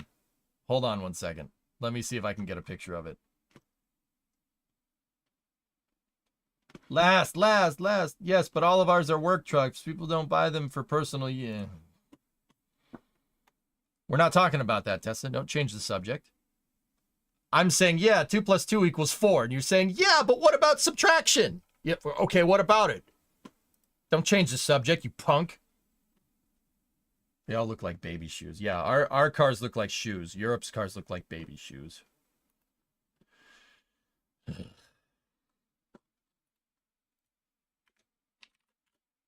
So, okay, here's one car that I do want. All right, and I'm not gonna lie to you. Yeah, I really want it. I think it's super cool. It's a weird looking car, but whatever, it's fine. I saw a couple of these driving around, and I'm like, you know what? I want that. I want it. You want to know what it is? Yes. Maserati, Quattroporte, Ferrari Testarossa, Fiat Multiple. No, that car is disgusting. No. Renault 5, maybe? No, we have Miatas over here. I want one of those.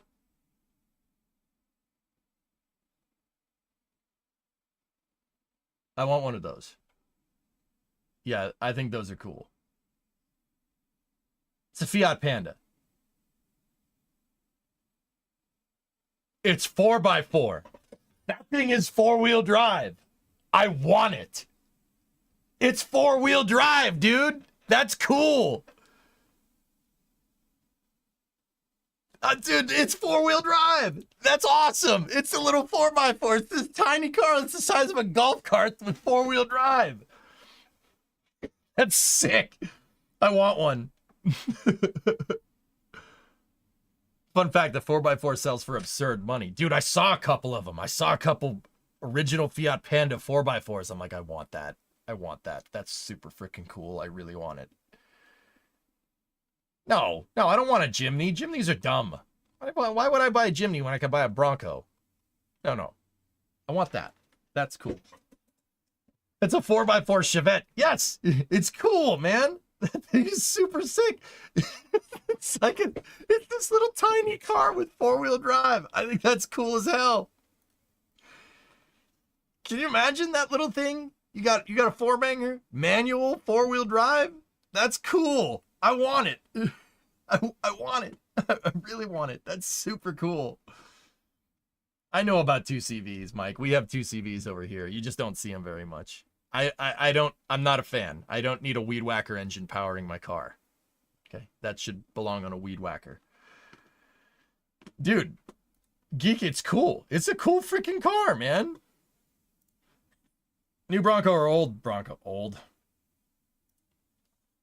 I too want a Panda. Welcome back from vacation. Yeah.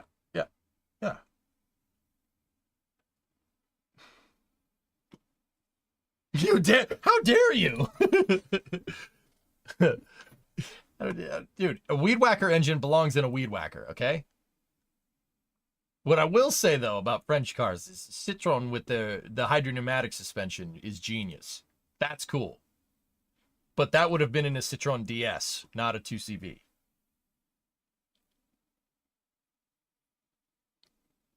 The DS is, that's a car. That's a nice car. There's a Panda in New Jersey for about $22K. 4x4, Kurlani?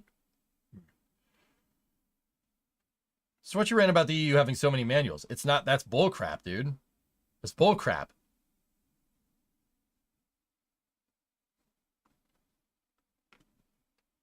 Everything's freaking manual. It's freaking cool. Like, don't get me wrong. I mean, two of my cars are manual. 4x4 fully restored. 22 G's. I mean, that's money I don't have, but also. Yeah, there's not automatic transmissions everywhere. And diesels. I'm sorry, hearing diesel noises come out of a little tiny economy car, that messes with me. Geek, that it'll be like a Ford Focus, right? Like a tiny little Ford Focus, like a ZX3 Focus, and you know somebody starts the engine and you hear I'm like, that Ford Focus sounds like a Peterbilt. What the hell? The hell's going on here? It was very strange. It was very strange hearing diesel noises come out of a tiny car. I was like, wait, what's going on here? You can get air off the speed bumps in that Panda, dude. That thing is cool. Your daily's a manual? Yeah. My daily's a manual too, man. It's called free. Yeah, Focus do be making freedom noises though. It's pretty cool, man. Pretty cool. Pretty cool. No, I don't want that. No. I don't want a 2006 Fiat Panda. I don't want that. I want the original one in 4x4. I want the box. Give me the box. I don't want that. That looks like a baby shoe. I hate that. No. That looks like a Fisher-Price toy, okay? I hate it. That, though. See any Focus ST wagons over there? I didn't see an ST wagon, but I saw a Fusion wagon. I saw my car, a Mondeo wagon. And I'm like, why didn't you make that here? You would have sold a bajillion of those things if you made them here. That was the oldest one on Auto Trader. Yeah, no. See, that one. That's cool, man. 4x4. Oh, that's so sick. Actually, here, you guys want to see? I did not see one over there. You want to see my favorite Italian car? No, it's not a Ferrari. My favorite Italian car is the car with the elephant on the side. I did not see one over there, and I was very annoyed. Who knows? The elephant. The Delta HF. That's a cool car. I want one of those. I will have one of those before I leave this earth. Hopefully when I leave it, it's for a trip from Mars or something. It looks like something James May would drive on Top Gear. James May loves Fiat Pandas. Elefantino Rosso. Si. Lancia. Yep. Lancia Delta HF Integrale. That's a cool car. That's all-wheel drive. All-wheel drive. Turbo. Yeah, that one's yellow. It looks better in red, to be honest with you. Woof. Why don't we just 4x4 swap a Dodge Omni? Ugh. Here you go, $5,000. $5,000 for a 91 4x. Oh. Yeah, but it's in it's in Italy. The hell am I gonna do with that, Tessa? Dude, those get rarer by the week. One gets bent around a tree every month. So yeah, prepare to be in debt for quite some time. It's a shame, because that's my favorite car. That's my favorite Italian car, probably by a pretty good margin. I love Ferraris. Like, Ferraris are awesome, but here's the thing. You won't daily a Ferrari. I mean, but then again, at this point, dailying a Delta HF. One, in the United States, nobody would know what it is. Nobody would care. And two, because nobody cares, somebody would dent it or bash into it or drive into it.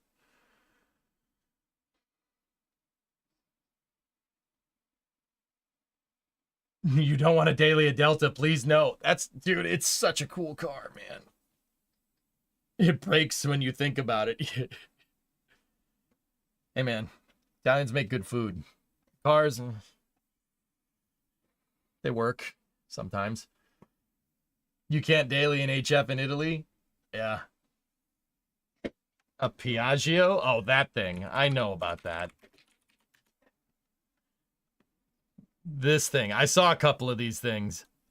So, first of all, I can't fit in that. Yeah, first of all, I can't fit in that thing. Second of all, it's a moped with a pickup bed. Third of all, I can't fit in it. Said 2 times for emphasis.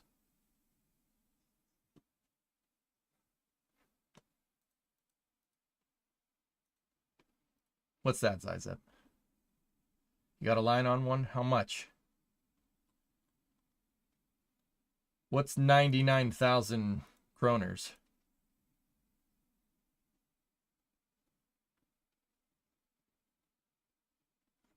It's a freaking Vespa with a pickup bed. Dude, I also... Hold on. I saw 4-wheeled Vespas when I was there.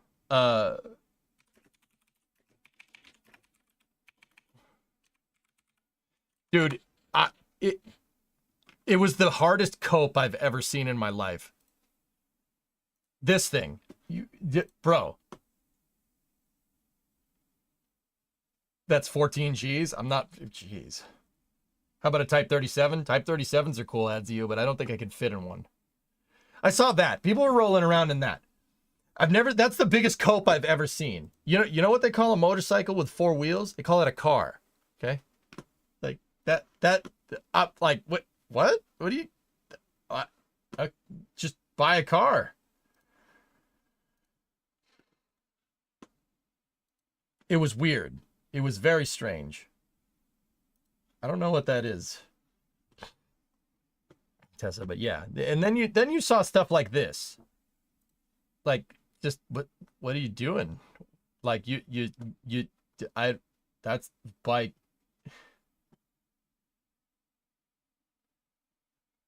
It was very strange. I saw a lot of those. That was very weird. Very weird pieces of equipment.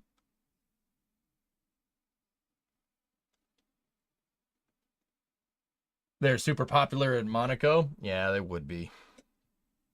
It's evolving, just backwards. Good meme. I also saw these cargo bikes that I actually thought were really cool.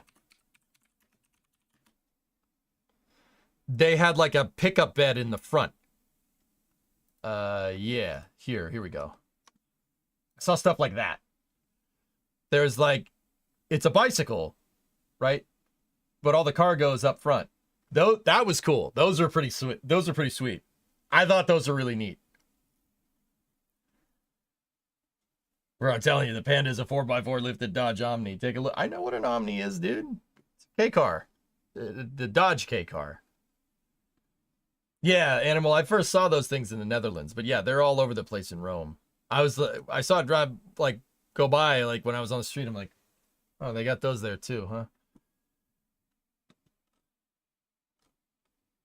It's a crime that they aren't available here. Like, yeah. They come with different inserts for the front. I thought that thing was super neat, to be honest. Yeah, I thought that was super neat. That was pretty cool. Like, there's a lot of small stuff that you just wouldn't see. But yeah. I did see a couple of Fiat 500s driving around, and anytime I did, I just was like, oh, pit stop. Pit stop. So what about electric cars? There was a lot of electric cars. Oh, not that thing. No, the Ellert. No, that thing. No. No me gusta. Old ones and new ones. There were old ones and new ones. I saw a couple of Abaths. Yeah. Dude, there was this car driving around. I think it was a Citroen, and you can't get more golf cart. Like, you can't get any closer to a golf cart without calling it a golf cart. It was a 2-person car. Maybe it was smaller than a smart car. The Ami? Yes! Dude! This thing.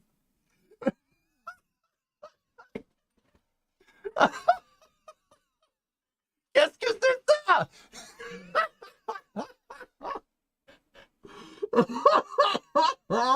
Dude, what are you doing? It's so strange. Oh my god. France, explain yourself. Explain. This looks like a Wiimote had sex with a golf cart. What the heck?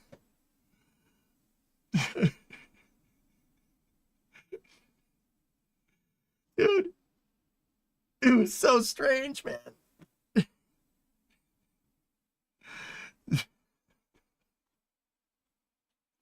You don't need a license for it? Wait, what? Really? Oh, it's me driving. Oh, God.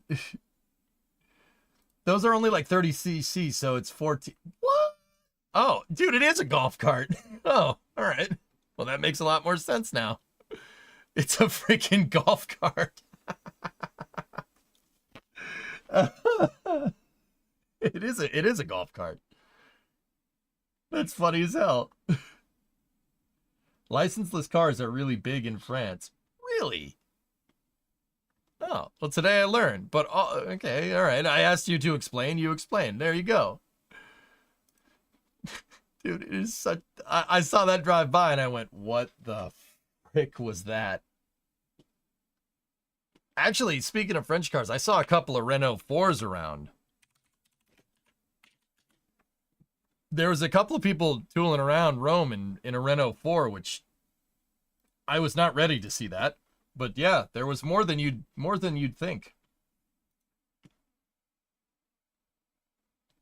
Oh.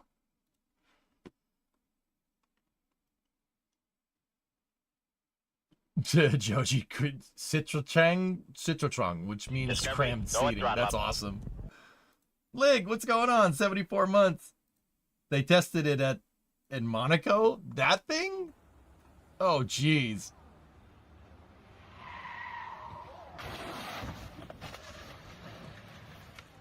What? Wait. Wait.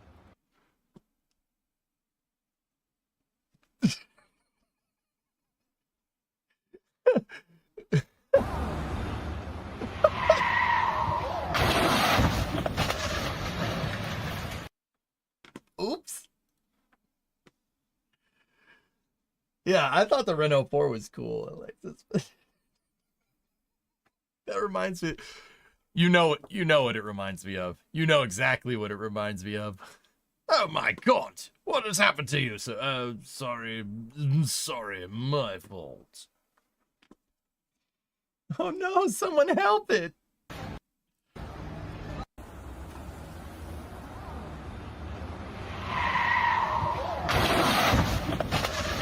The noise. Oh, man.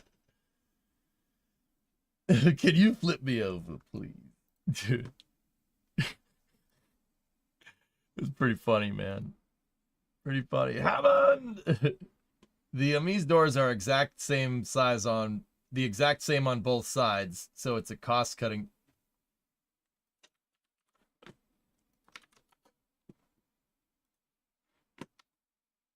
What?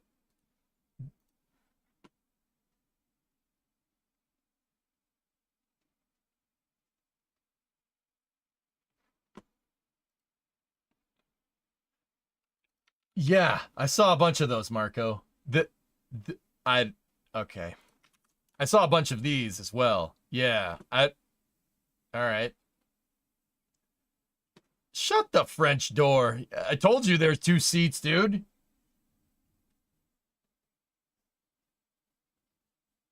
Honestly, the Ami is a great vehicle if you never leave a city. Alexis, we have golf carts over here. Just why don't you just get a golf cart? See any sobs? No. Look again, single seat. It's not. It's there. I'm telling you, I saw one with 2 people in it. Like, zoom in. It's funny. You're telling me what I saw in Italy, and what I'm trying to say, and you're not getting, is that they probably just sat in where the second seat's supposed to be. I'm telling you, I saw one with 2 people in it. Okay. A golf cart is not legal to drive on the street. What? How is that? That's a golf cart. Wait, how is that?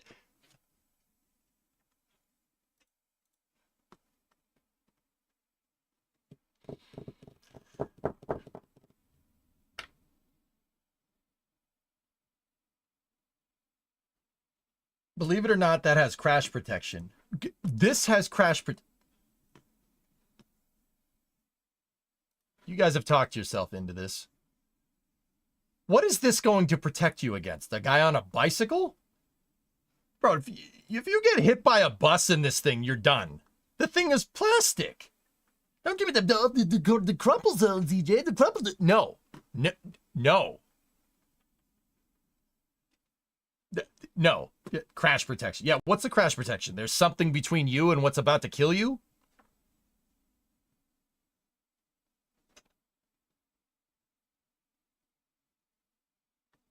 The Topolino. Oh, geez. Yeah, there's no room for a crumple zone here. You are the crumple zone. Are you interested in Manor Lords? Kind of, Pins? Yeah. Kind of. It's Italy. It has harsh language protection. Actually, you know what? I noticed I was expecting Italian drivers in Rome to just be cursing at each other left and right. They actually don't. Yeah. I noticed Italian drivers look at you, though, when you're driving. They look at you. Like, we were on a bus around Naples, and every time the bus driver passed, the person in the car would look over and be like, who's in there? All right. I'm just like, they just peep on you all day. Yeah, they're aggressive drivers, but they don't beep their horns. I was expecting, no, just somebody gets in the way, the driver's just like, okay, and then they just get going.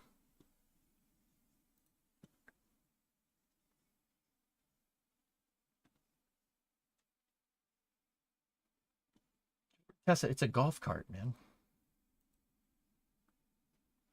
Yeah, go south. Yeah, around Rome, there was not a lot. The only time somebody beeped their horn is if somebody was doing something like missed a red light and somebody's like, okay, beep, beep, go. You know, I was expecting them to yell at each other and be like, hey, what are you doing? You suck. Nope. Did you see the IndyCar race? No. I didn't.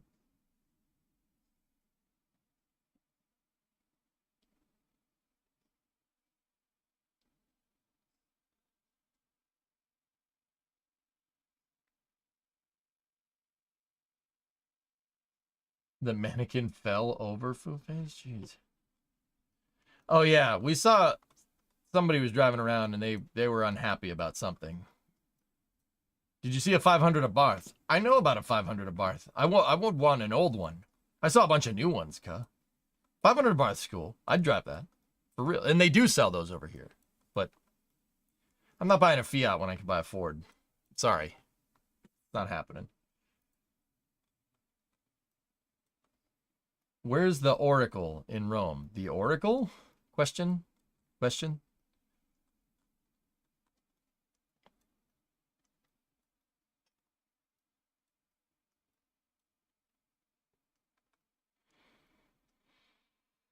No, don't be sorry. Fiat is meh. My cousin drives around a Giulia. It's an Alpha, and the glass started delaminating on a 3-year-old car. Yeah, hard pass.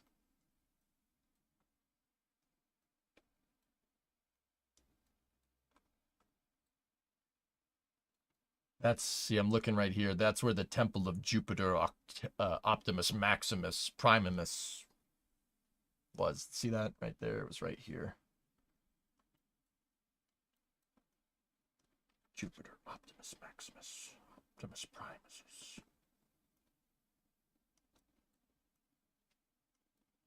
Julius Optimus Primus. Actually, one of my favorite buildings that's still around, Spraz, was the Tabularium, the archive building. See that right there? They built. There's a medieval building and and looks like it was a church at some point, but no, the Capitoline stuff. The Capitoline building is built on top of the Roman archives, the ancient Tabularium. Also, Tabularium is an amazing name. The Tabularium. We need to go record this. We will record it in the Tabularium. It's pretty awesome. Pretty awesome name.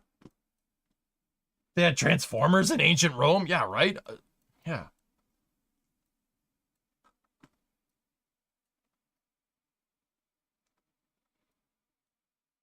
Bella in Aulen, Thailand. Errors in all parts, as we call it. Nice. Welcome to the Tabularium. You must accompany me to the Tabularium. Yep, exactly. Oracle is Greek, Flykin, yes. You were thinking of the Tabularium. Yeah, sure you will. Sure you were. The Pantheon. Pantheon's over here. Yeah, there it is. Fun fact, it points at the mausoleum. It points at the mausoleum right there. I forget which mausoleum that was.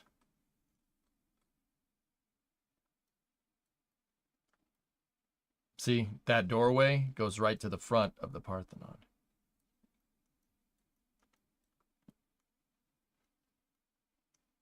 That's Augustus. There you go.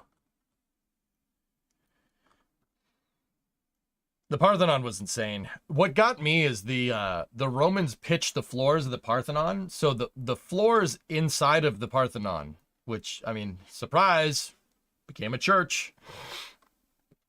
Yeah, I know. Didn't see that one coming. The floor directly over or directly underneath the open area is flat, and then it's pitched in all 4 directions. It pitches down over here, it pitches down over here, it pitches down to the altars where the altars were in the church, and it pitches down to the entrance. And there's drainage because it's an open air roof. The raindrops fall in there, and if they do, they fall onto the floor, they drain, which is just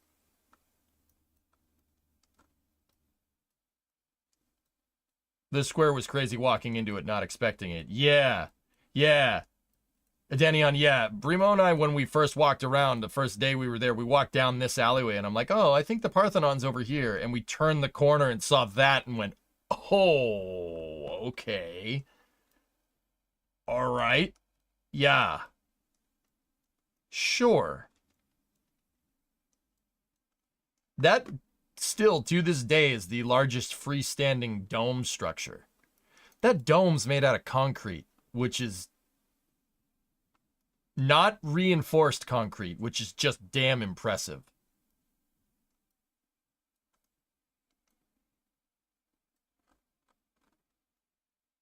The Pantheon, not the Parthenon. I said Pantheon. Yeah, Noswolf. The aggregate lime and seawater that they used makes self-healing concrete. It calcifies and it fills up. I think it calcifies. I think that's what it was. I forget. I think it's also impressive that these buildings are still around after World War II. Bandit, the Germans declared, the Axis powers declared Rome an open city. Partially because, well, defending this would have sucked. And secondarily, they were worried about the ruins. I'm serious. Yeah, the Germans they didn't defend it. They pulled all the Axis forces out when the Allies landed at Anzio. That's where my grandfather fought. He fought here. They landed at Anzio, and believe it or not, because fighting through Italy sucks. Because, dude, look at this terrain. Bro, you gonna fight through that? So the Allies came in, and the Germans and the Italians were all up in here, and they just mortared the snot out of the troops coming in. Yeah, it took a long time, but they didn't bother defending Rome. The German 10th Army pulled out and retreated up here into the crappier terrain, or the more treacherous terrain. So yeah, nobody fought over Rome, which I was wondering, because the Parthenon looks like it's got a bunch of bullet holes in it, but it doesn't. They did bomb part of Pompeii. They didn't get Pompeii. They bombed the snot out of Naples. We bombed the trash out of that place. We hit a munition ship in Naples Harbor, and yeah, then, whoops. It kind of, remember that thing in Lebanon? It did pretty much that.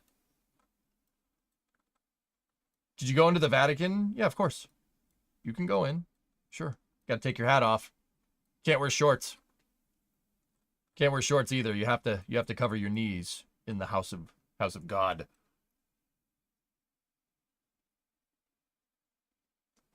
Yeah, there was a munition ship around here somewhere. It was near near one of the castles that's on the shoreline. We drove right past it. Trying to figure out where it is.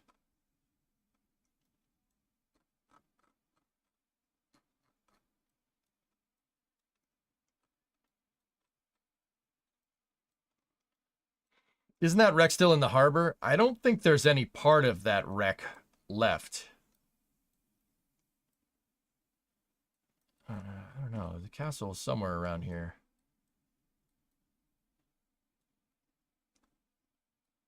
Maybe this one?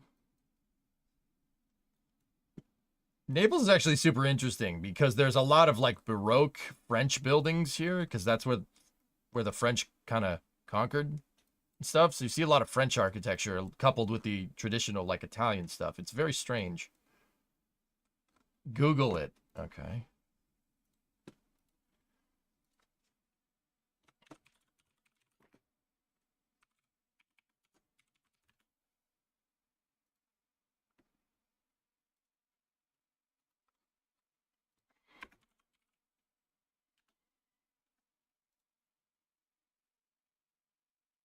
Yeah, here, check this out. This is the name of the ship, the Caterina Costa.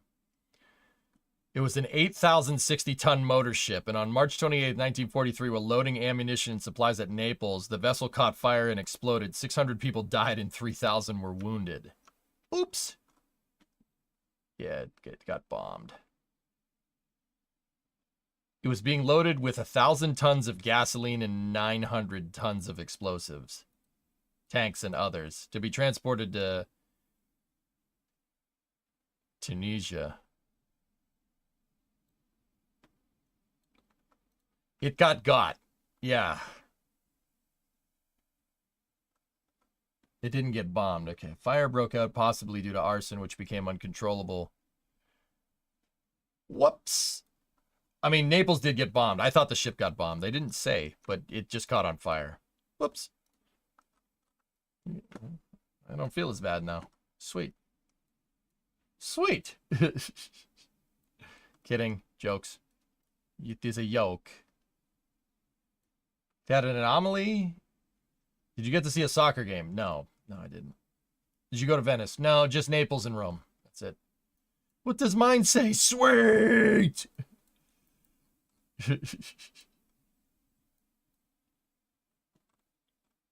Arizona. Yeah, that's exactly what happened. Yeah, Tokyo also caught on fire. Yeah, that's right. Yeah, how'd you know? It's very strange. How did you like the food there? Italian dining in the United States, as far as I'm concerned, pinned is ruined. It's ruined after eating there. Like real Italian food doesn't even compare. Yeah, ruined. Did you have spaghetti? That's spaghetti carbonara, and it was amazing. Highly recommend Venice if you go back. Yeah. Yeah, we'll be back. We didn't get to see everything. So Remo and I just kind of decided, we're just going to have to go back.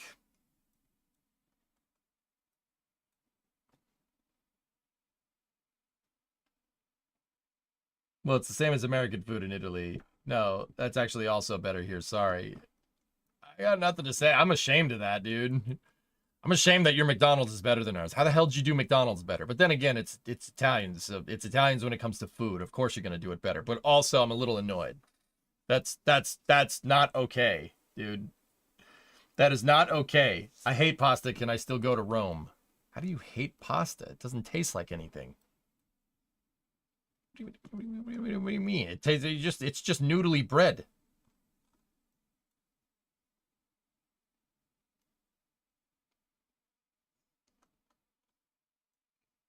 We'll ask you politely but firmly to leave. Sorry, I'm sitting here just looking at these damn ruins, dude.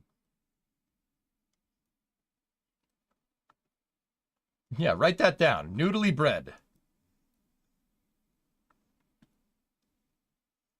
McCheetos the same way, Shaw? What? How do you not like noodles? They don't taste like anything. It's all about what you put on the noodles, man. What do you mean?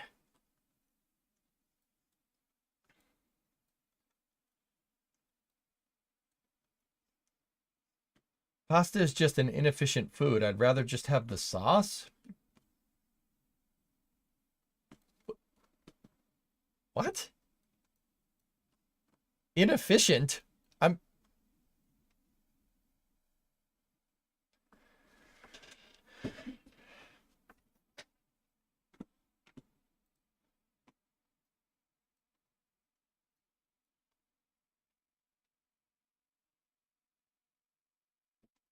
mean, Zarek, if that's how you want to roll, that's how you want to roll. Like, you do you, but okay.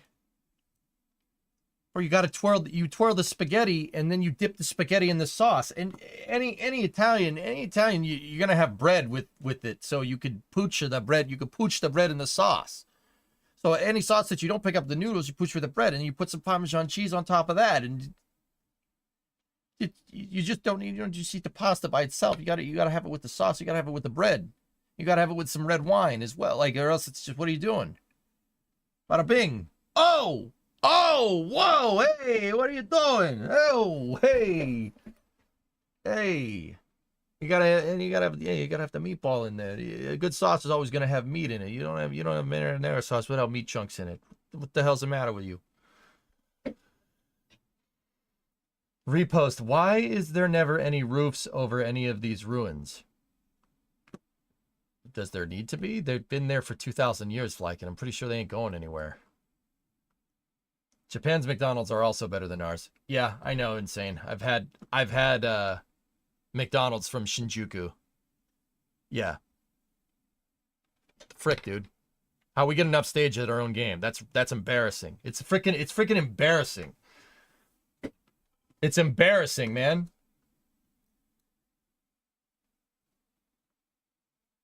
Did you learn to speak with your hands in Italy? Bro, I already speak with my hands. Did you ever watch the stream before, man? I already do that. Actually, I was trying really not to, but dude, yeah, Italians speak with their hands. Abso-freaking-lutely. It's just, they do.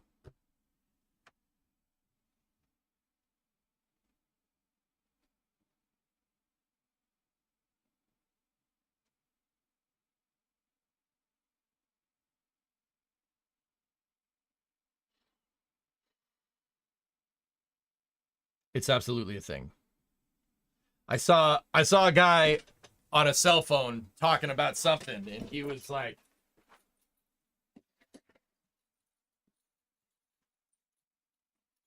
"That's not an exaggeration. I'm not exaggerating. It was exactly like that. There was no exaggeration there. I'm just miming exactly what the guy was doing. He was like, you could tell how pissed off he was by what he was doing with his hand. First he was like this. You could tell he was upset, and then he was saying, "I need this." I'm not even kidding. The guy was doing this. Like, it's not an exaggeration. It absolutely is a thing. Yeah, right, Spraz? No, dude, I do too. I do too. No, I'm with you. Like, I'm not trying to make fun. I do that. Watch anytime anytime I give somebody an explanation. Like, see, I'm doing it right now. I'm not even thinking about it. Anytime I'm trying to put my hands behind my back. Anytime I give an explanation, it's a dead giveaway. Yeah, just the full body language on the phone just really made me laugh. I'm like, oh no. I do that, don't I?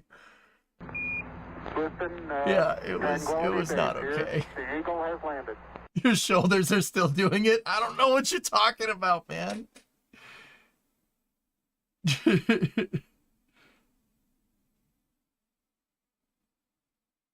Yeah, there you go, Alex. Yeah. It's ground tested, 2,000 years endured. Communication engineering. That's what I like to hear. 52 months for Flykin, thank you. Dude, yeah, body language is absolutely a thing in Italy. You can tell if someone's mad at you. They don't even need to say anything. You can absolutely tell. If someone's pissed at you, you did something wrong, like, oh. It's very strange. You missed a tip, by the way. Oh, was it from you? Oh.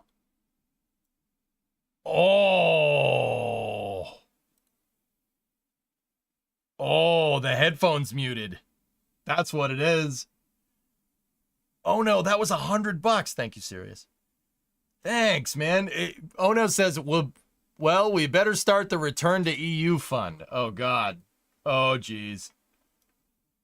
Oh boy. Oh, we'll figure that out later. Oh no, thank you very much. Yeah, the headphone, this mutes so I don't hear the alert sometimes because it's wireless. It mutes if it doesn't hear a sound for like 5 minutes. Go at throttle. But anyway, I do appreciate it, man. Thank you. Thank you very much. Apple is designing a new automatic car, but they're having trouble installing Windows. 60 months from Vin. That's what you chose for your worm logo? Start to get EJ to move to Finland fun. I'm not moving to Finland. I'm not moving to Finland. I'll visit. I'm not moving there. I don't want to move there. Bro, you have speed limit impositions on cars. Certain cars can only go certain speeds. That's ridiculous. No. Hard pass. Hard pass. I remember I got pulled over in summer car for going too fast in the blue van when it's an 80-kilometer limit. I was going 50 miles an hour. I was going 60 miles an hour, and the thing it's only supposed to do 50 miles an hour. I got pulled over for that. Fine. That sealed the deal. I'm never moving there.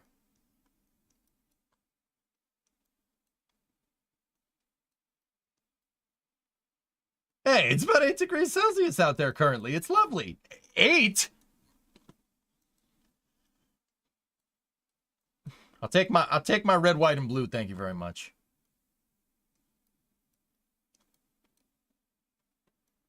I'd visit though, absolutely. Next is the UK for fish and chips. Oh. Summer car, aka Finland simulator. It's true. They do fines based on income, not infraction. I do like that. That's actually pretty cool. Hey, Syrian. Welcome back. Hope the vacation was both relaxing and exciting. It was fun, dude. It was fun. Yeah, it was a good time. Syrian, we went and saw this stuff, dude. It's crazy, man.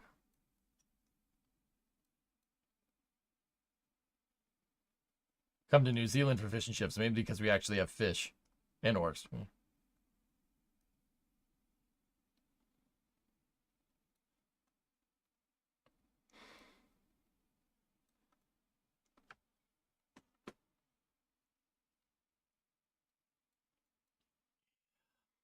This place is nuts, dude. Anyway, we've been going for about 4 hours. If you like architecture or history or culture in any way, shape, or form, check out Rome. You should go there. I'm shamelessly plugging it. I don't care. No, I'm not sponsored or anything by it. It is unfreaking believable. This place is on another level. It's just, first of all, it'll ruin old buildings for you.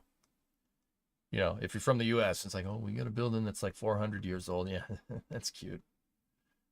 But second of all, it's breathtaking stuff. Stream is sponsored by Rome. Yep, the entire city of Rome. Deal with it.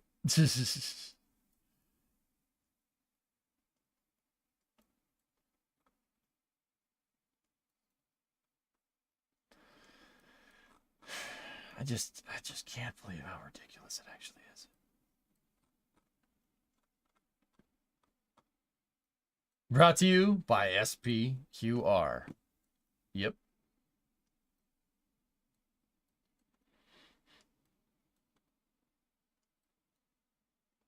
Do you have aqueducts in the US? Yeah, of course.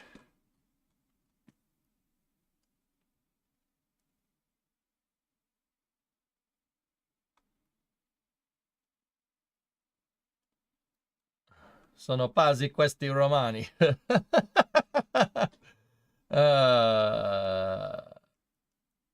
Yep. Yep. Dude, Spraz, I thought that was cool. All the like the manhole covers in the streets and the utility covers, they all say SPQR on it, which is pretty awesome. That's pretty cool. These Romans are crazy. Yeah.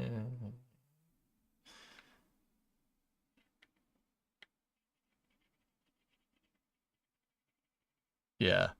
It's crazy, dude. I'm telling you, man, the place is on another level. We're just gonna have to go back. Gonna have to go back, see more of it next time.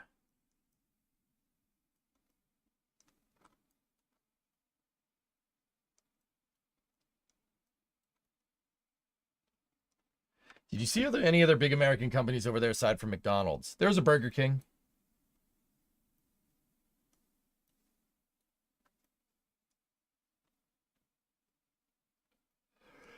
I saw a Burger King over there. What else?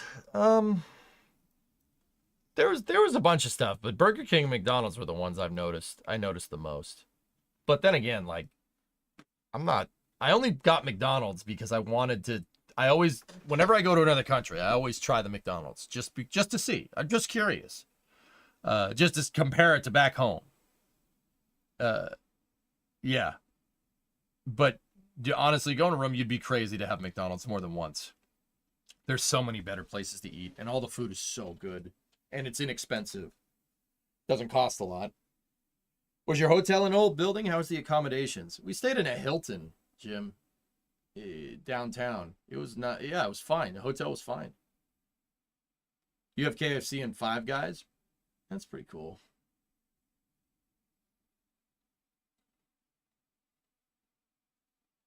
No Olive Garden?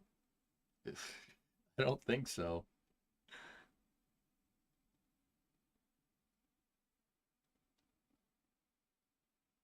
I don't think so, man.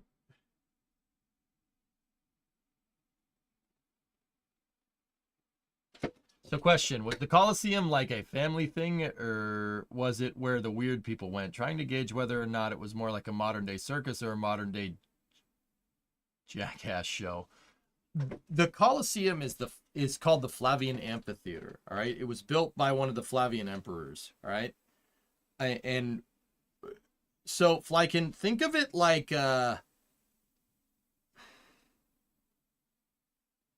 okay, so in Rome there was this thing called bread and circus, okay? And dude, I'm telling you, the Romans were nuts. Like nuts. Like the engineering is amazing. The engineering in the building, like they're masters of their craft, but like the culture is a little bit the culture is a little bit decadent, to say the least. So basically when an emperor, this is during the empire part, when a new emperor would get crowned, right? A new Caesar, right? They would want everybody to like them. They would want to be the guy like, look at how cool I am. I'm doing all this. I'm giving all this stuff to you because I am a benevolent king, right? And when the Roman emperors would do this, they would declare like 100 days of games, right? You'd have 100 days of games, or 80 days of games, or 50 days of games, right? Like I say that we have 100 days of games to celebrate how awesome I am, right? And that's what the Colosseum was used for. They would put on a circus. It was a circus. Like, but circus for the Romans is not a circus for us. So you'd obviously have like gladiators, right? Gladiatorial combat is one of the things that they would do. But see, here's the thing. A lot of people think like, oh, a gladiator fight was like a fight to the death. No, it's not that it's a fight to the death. Gladiators are basically like prize fighters. Like think UFC. But the thing is, it's UFC with swords. So dying is something that could happen. I guess an equivalent would be like a race car, like driving cars, or just getting injured on the field in any sport. Like people have died from like getting hit too hard in a football or a rugby game, or, in a car accident, like in a race like that. It was much more like that. It wasn't like every gladiatorial fight was to the death, right? Yeah, you can die in UFC. Exactly. Like, if you lose and people hated you, they'd be like, yep, kill him. And, you could get death slain. You could get a death blow on the fields. But yeah, it was basically part of like a much bigger, like circus that they would put on. They would emperors would put on all these shows, and these shows would drive the economy because people would show up to these shows and you'd buy food. And dude, they had concession stands in the Colosseum. It was strange. It was very weird. Like seeing a 2,000-year-old concession stand in a stadium. Isle of Man TT, that would be another good example. Yep. Kingdoms are run by kings. Empires run by emperors. Now we have countries run by spaghetti. So, you'd have it's like a stadium, dude. It would be like a stadium. Yeah, think kind of like the Olympics almost, right? Like, it only happens every once in a while, but when it does, it's this crazy thing, right? Discovery, go at throttle. Chosen one. Buongiorno, principesso. Don't call me that.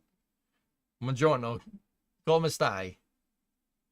Tier 2, 70 months. Thank you.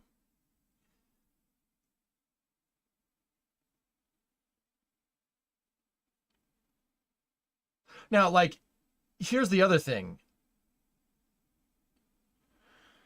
Like, it's not just these games wouldn't just be in the Colosseum. It'd be chariot racing in Circus Maximus, or even gladiator fights in Circus Maximus. The Colosseum wasn't the only place for that. And then they'd have the amphitheaters. They'd have regular amphitheaters. Like in Rome, there was the Marcellus Amphitheater. That's where people would perform plays, like Shakespeare. Like they would tell the plays, there would be like it's basically like seeing a Broadway show almost. That would be like the modern day equivalent, right?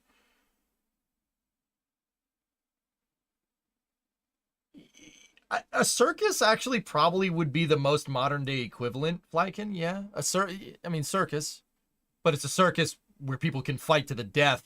Like you watch two people fight, or you watch a gladiator like beat down on a lion. Like, dude, watch Gladiator. Watch the Gladiator movie, which is a great movie. Watch that. That'll put it into context a lot better.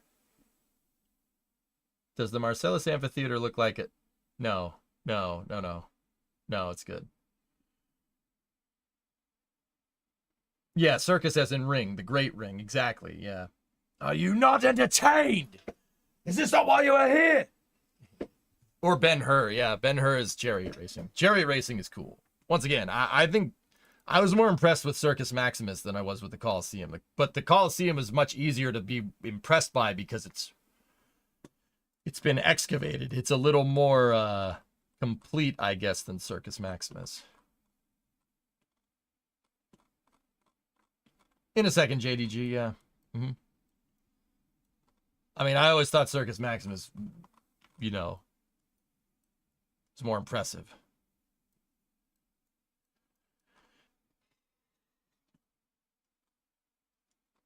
The other thing is just the sheer amount of words that are lifted from Rome. Like, you know, people say like, oh, Rome is, you know, we owe a lot to it. Dude, there is a lot of stuff, a lot of names of things. Colossus, for instance. Something that's gigantic, right? Like, that's all lifted from Rome. We've lifted a lot from them. Like, it's kind of alarming how much.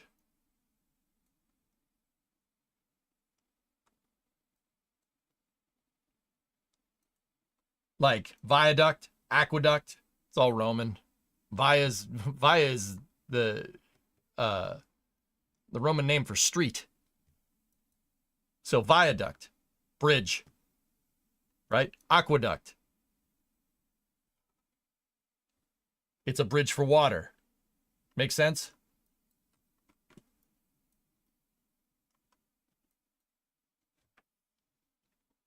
The Julius calendar, yeah, that's right. The Gregorian calendar, that's all Roman.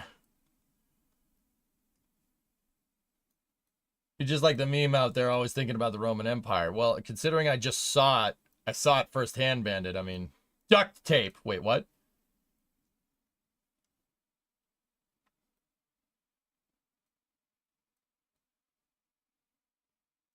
Yeah, right. Yeah, we've lifted so much stuff from them. It's kind of nuts.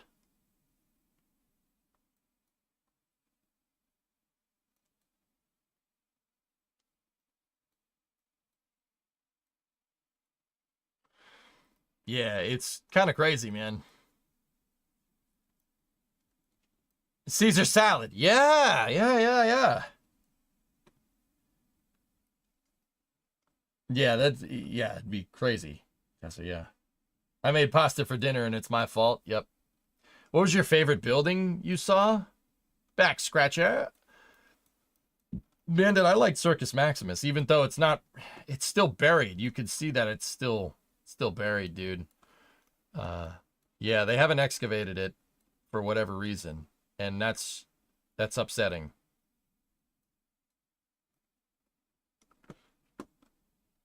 You've had enough last Slack, and I thought you were going and doing something.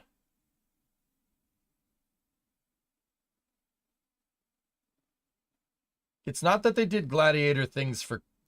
It's not that the gladiators were criminals. That's part of it. In Rome, you had to win your freedom. You had to win your freedom. Rome was very hierarchical. There was a lot... it's very... Like, I think it was like 1 out of every 3 people was a slave or an indentured servant. Like... And criminals, they had criminals and slaves be gladiators, and you could win your freedom if you fought and you fought well. Yeah, Rome was a very hierarchical society. Even the people that weren't slaves, dude, there was, I mean, Rome had a middle class, and then they had a huge, like, the upper class, which was very, like the aristocrats and senators and stuff. Like, it was a very hierarchical society. It was definitely a lot of classist stuff going on. What do you mean it's not excavated? It's just a bank turn. I will slap you. I will slap you.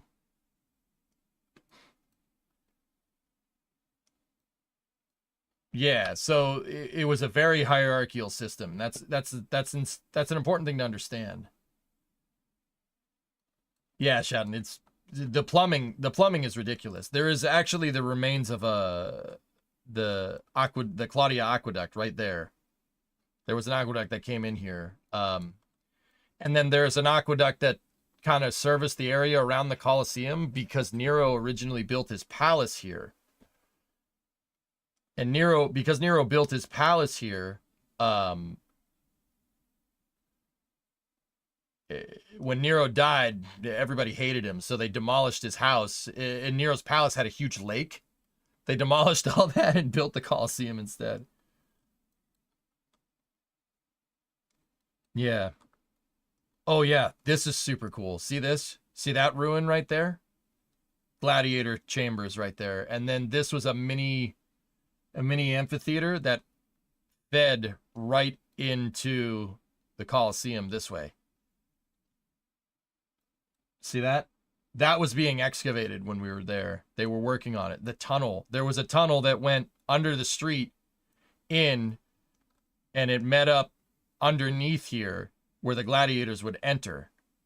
Like this was their training area right here. And then there was a tunnel. I got to walk in that tunnel.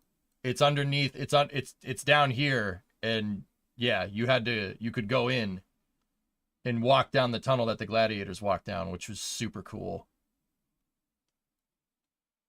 But yeah, down in here, there's wells and sewers and drains and stuff. Like, dude, they had indoor plumbing. I mean, everything was serviced by lead pipes, so, you know, take that for what it's worth.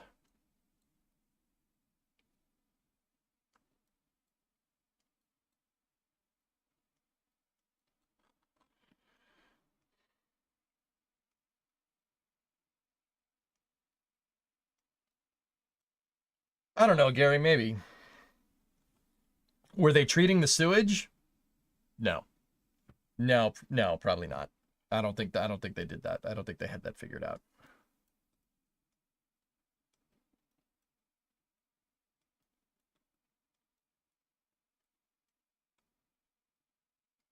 Yeah. Dude, the precision always gets me, dude. I'm sitting here looking at this. Like, it's a perfect ellipsis. It's perfect. It is a perfect stadium. Like, that's a perfect elliptical thing. Like, to build something like this, you really need to know you need to know geometry, you need to know trig. You need to know statics. Like, it's not easy to build something like this. It would still, dude, it would take a lot of work. If we just built a 1-to-1 Coliseum, it would still take a lot of work, a lot of design and engineering analysis. It would take some time. I mean, we could do it, absolutely. Did they have public toilets? Public bathhouse, public toilets? Drummer, you walk around Rome, there's still fountains. Not fountains, there's like, there's just random fountains, just chilling. You just walk down the street and there's a fountain that's just shooting out water. Yep. And it's drinkable. It's potable water, which is bananas to me.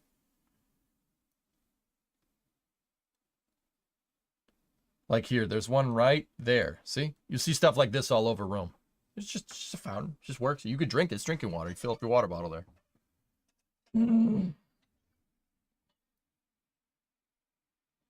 Check out the Pula Coliseum.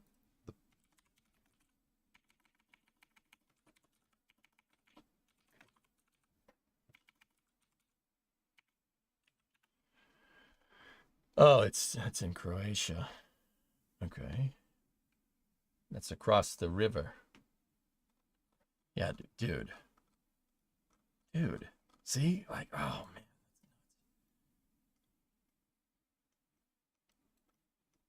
You know how smart you need to be to make something like that? It's not something that you could just crap out. It's really, really hard to make something like that.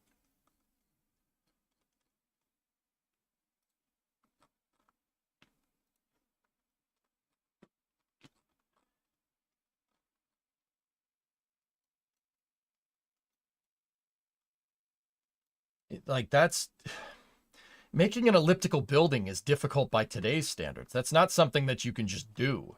That's still difficult. Like, that would take a lot of design and analysis, man.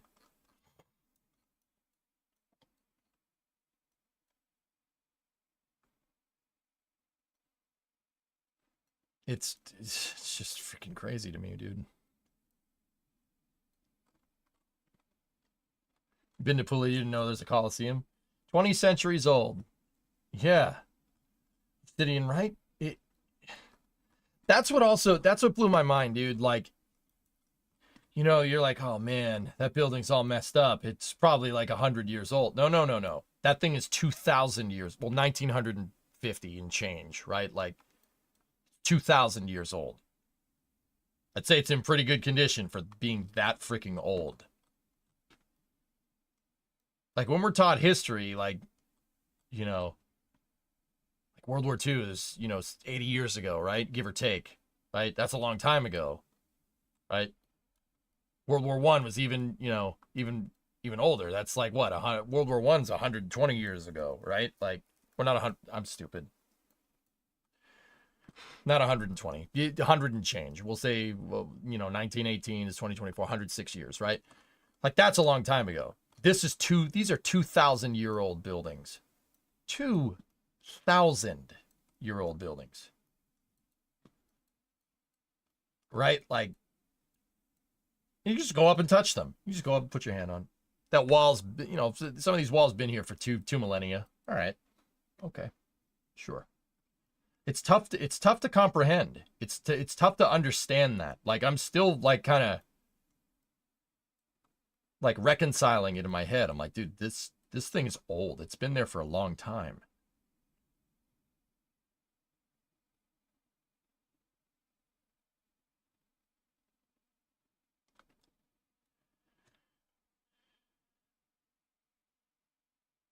Yeah, Alex, there you go. I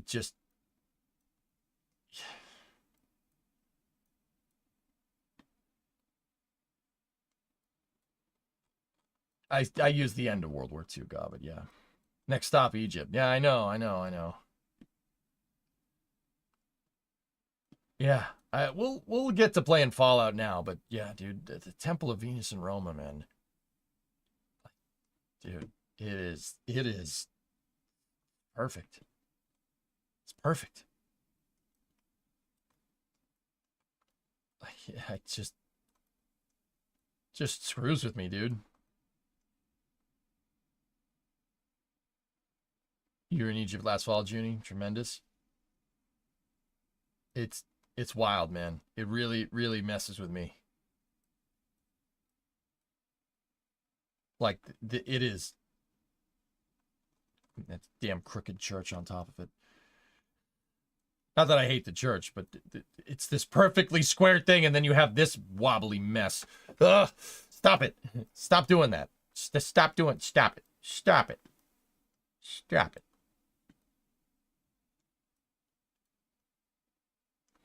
Yeah, Rothman, it's pretty crazy, man.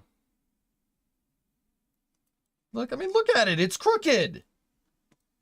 You didn't even build it on the top of the foundation, man. It's crooked. It's all crooked.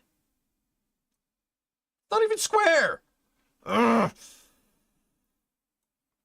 I don't know what senses that's pissing off, but I definitely don't like that. How old is that church? Probably like 1,000 years old.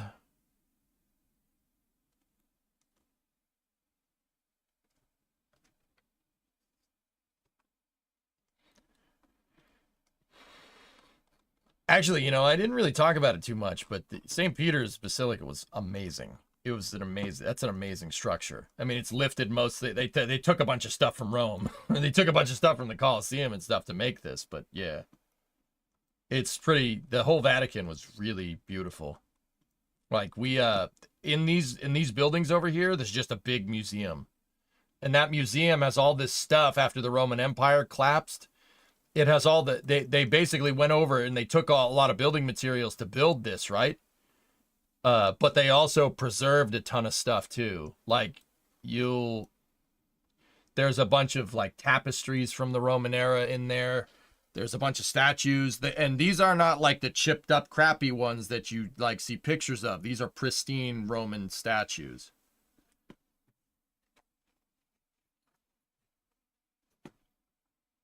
Yeah. Also, wait, they actually remade the set from Angels and Demons? Oh, God. I saw the Swiss Guards, yeah. I saw the door and everything. The door to the Sistine Chapel and stuff. Yeah, the Sistine Chapel's right there. We saw the door and everything. Like, yeah, it was really cool. Pope's quarters are over here. Super cool. Two very interesting things. The Pope Way. See the Pope Way? That is a medieval wall that they built that goes to Hadrian's mausoleum. And the Pope would do Pope things here, but if the poop hit the fan, the Pope could escape through the Pope Way to the Vatican, which is kind of funny. The Vatican has a huge freaking wall surrounding it. Like a very, very big wall. The entire thing's a fortress. See? Yeah, I call it the Pope way. Got a favorite city in Europe? Rome takes the cake right now, Carmine. It is a separate country, yeah. Which he did during the sacking of Rome. Yep. The Castle of St. Angelo.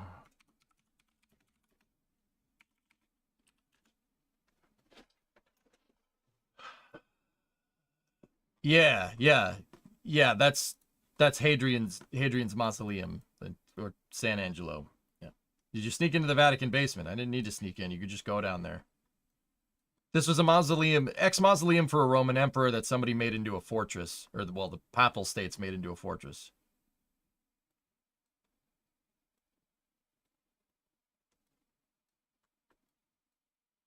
Swiss guards still defend it. Yes, there are Swiss guards posted all over the place. Yep.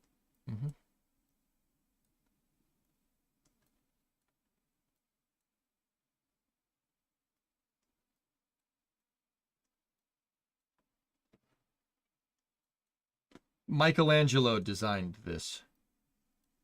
And if math serves me right. Why Swiss guards? The Pope has Swiss guards because the Pope wanted more protection in like the 13 or 1400s. I forget which year. And the Swiss were really good at fighting, but Switzerland wasn't like the Switzerland that we know now. They were basically mercenaries for hire. So the Pope recruited Catholic Swiss people to guard him it's like a PMC, basically. The earliest form of a private military contractor.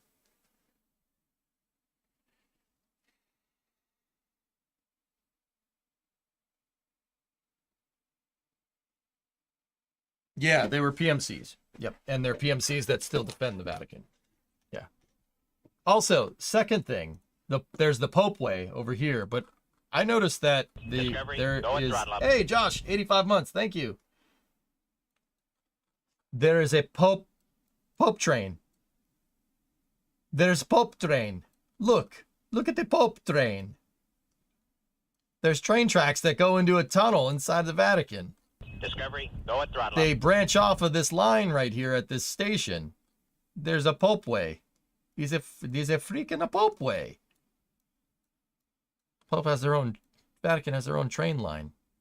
It's kind of cool. The Pope train.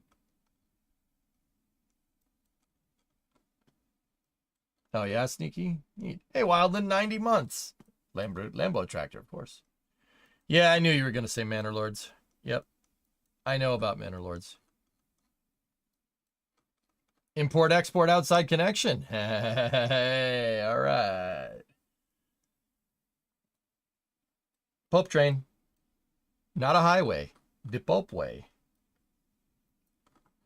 Yeah, that was super cool. This was really cool to see. Instead of Spanish, does the Pope train also speak in Latin? Et tu, and co.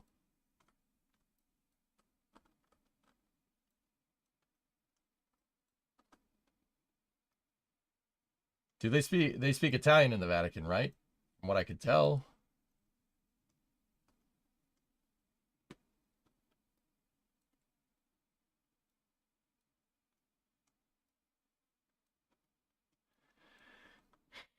Some of these buildings, dude, they're just everywhere. The Pope Walk, yes.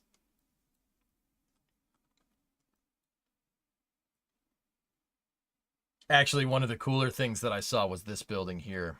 It's across the street from Augustus's mausoleum, right? So this is inscribed on the wall here was the last will and testament of Augustus, one of the emperors. And this was not like this. Inside is the Roman peace monument, right? And so two things. One, they built a building over it And that building is kind of like neoclassical minimalism, and I thought the building was beautiful. It was a super cool looking building, right? And second of all, there was a plaza above this, right? And the plaza was built by Mussolini. Discovery, go and And throttle up. a very interesting thing, right? Mussolini was hell-bent on trying to reestablish the Roman Empire, which, yeah, he failed at that. Yep, he failed pretty hard. Spectacular fashion, one would say. But he moved the Peace Monument here, and he built a plaza on top of it, a palazzo on top of the thing. And then what he did was,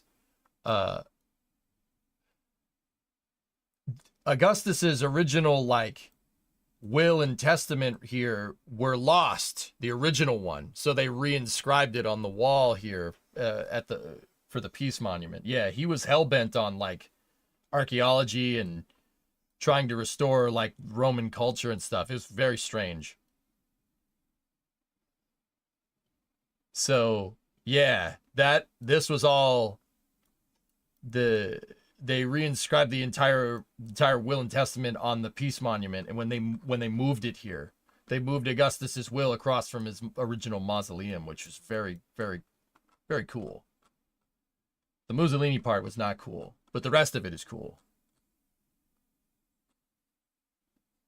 They were trying to Mussolini was hell-bent on archaeology. He was the one that, like, kind of, so he also excavated out the basement, the Colosseum. Yeah, I mean, he destroyed a lot of it trying to do it, but hey, whatever. And he also destroyed the fountain that was right here. No, Jim, they're long gone.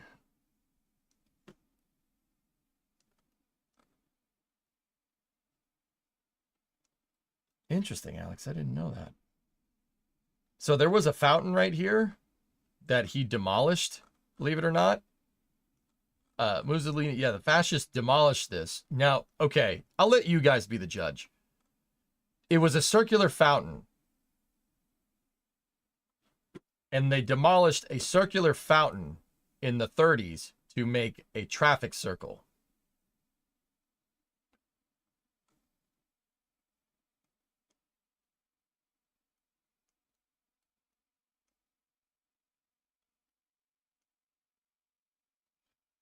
A circular fountain to make a traffic circle.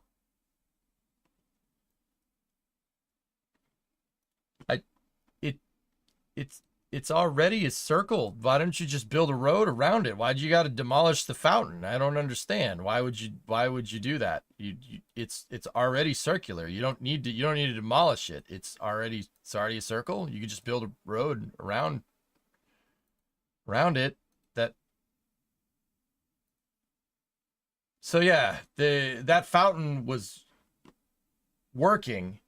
It was working and operational into the 1930s when the fascists destroyed it to build a traffic circle, which is no longer a thing anymore because they built it. They made it footpaths again. The road used to go here, and there used to be a traffic circle right here. It's circular. Just build road around circle thing and make circle. No. Okay. Nobody said that fascists were the smartest people around, I guess. Just all right.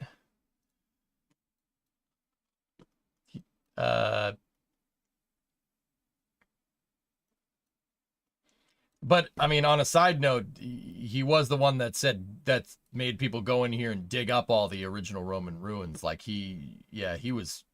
Mussolini was like, no, we need to go and find the original stuff. Dig it up.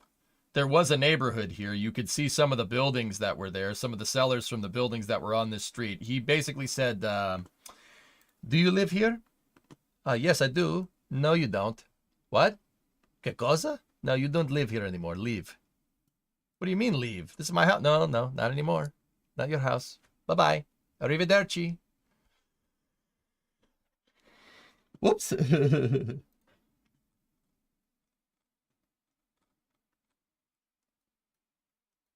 But we did dig up some pretty awesome ruins from it. Not gonna lie to you. Ciao. Pissed up? No, not pissed up. Oh, okay.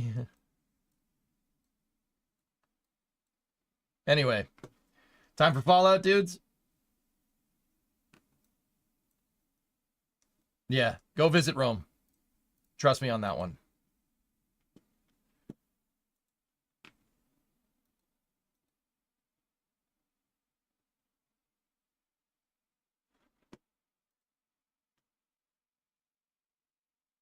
Welcome back. Thanks, Speed.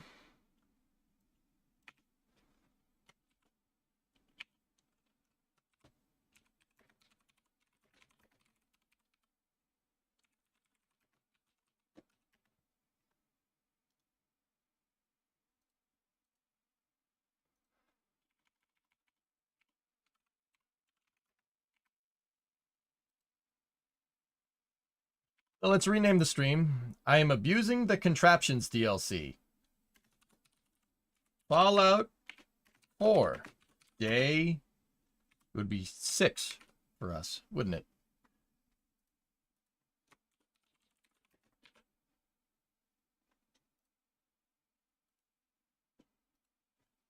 Fallout 4, but don't update. What? Are you giving up on the people of Chernobyl yet? No. We can play workers sometime this week. Good evening, EJ Selling. Oh, hey, how you doing? Hope you had a nice holiday. I just got an invite to interview for a propellant chemist role where I could eventually support satellite fueling operations. Whoa, look at you.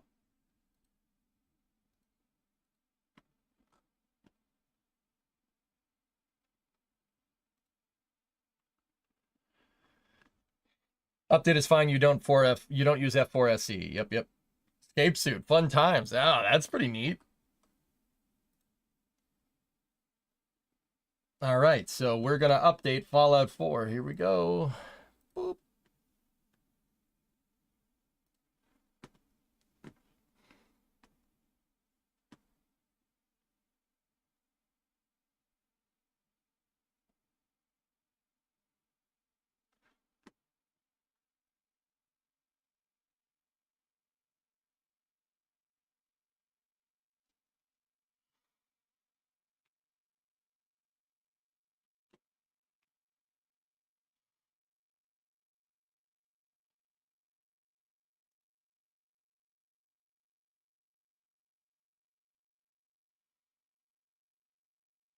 Yeah, I mean, it was a little bit of hyperbole on my part, Mike, when it comes to the land appropriation. They bought all the land, but they were like, yeah, get out of here. They demolished that entire neighborhood to get at the forums, the Emperor's Forums, which is cool.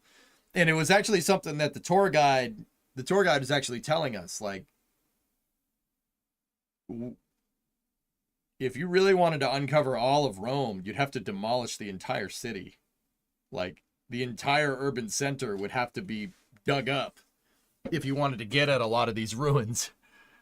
And I'm like, yeah, that kind of sucks. But also at the same time, I'm like, yeah.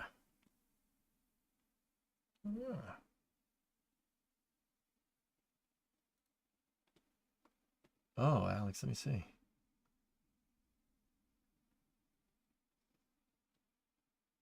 Oh, yeah, they built that huge, stupid freaking road, man.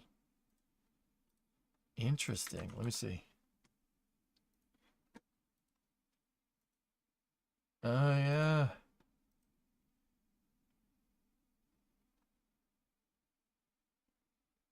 Wow, they really cleared up. They cleared up shop in there, didn't they? Holy crap. That's a lot of buildings to demolish. They demolished basically everything in this circle right here.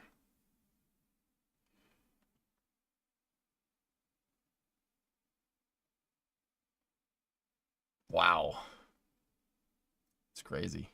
Hey, Red Sox. All right.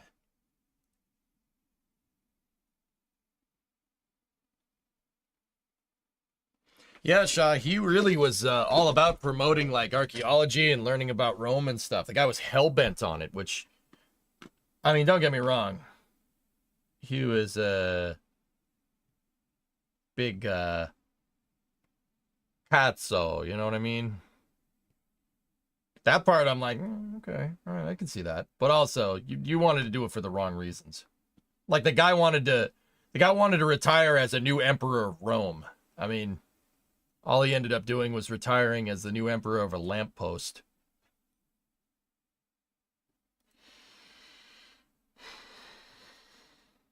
He kind of deserved it. Kind of deserved it. He kind of deserved it. I mean, it's kind of your fault. It's kind of you kind of screwed up pretty hard. You know that scene in Ghostbusters 2 where Janusz Polha's like, "You do not know who this is? He is Vigo. You're like the buzzing of flies to him." And the Ghostbusters are like, "Oh man, Johnny, did you back the wrong horse? Would you hose him, please?" Basically that. Yep. Did you walk past said lamppost? No, that's up in the northern parts of the country, Jim. Yeah, I know, Repairy. Nobody's, like I said, nobody said that they were the smartest people around. Anyway, crawl out through the fallout, baby. Let's do this. It's good to be back.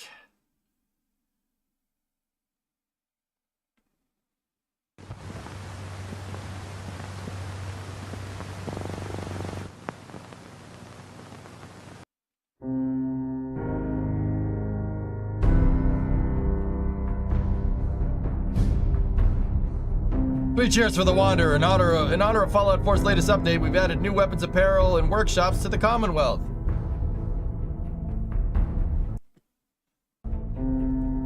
Did you update the YouTube title? I don't think the YouTube title is... Oh, I never even changed it from the last time. Sweet. Sorry, getting back to it. Forgot one step already. No, I didn't. We're playing in survival, Chimbers.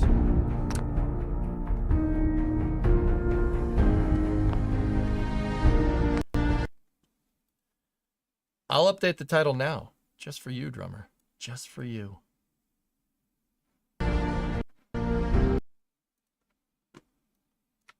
Oh, dude, the YouTube title still says NSF at 5. Let's just save that and change that all up. There we go.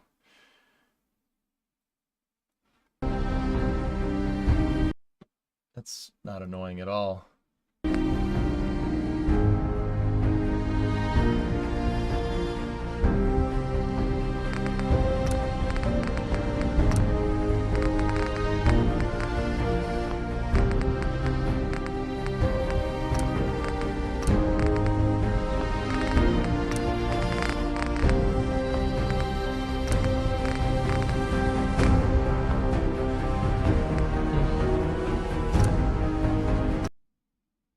Yeah, the music is a bit loud, I know. But it's good music, so it's okay. Yeah, a lot of my audio settings are reset. You inspire me to do a survival run because the last one I gave up on, and this is the only game I haven't beat on the hardest difficulty. Word.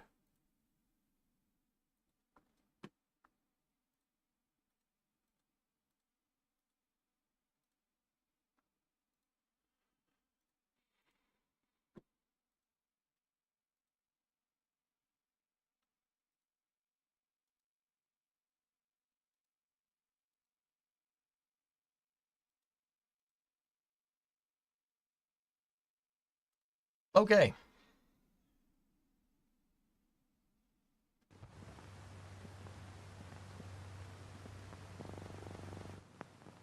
I hear the next gen patch broke the Sigma patch. Yeah, but what about the Ligma patch? Yeah, the audio's a little more balanced now.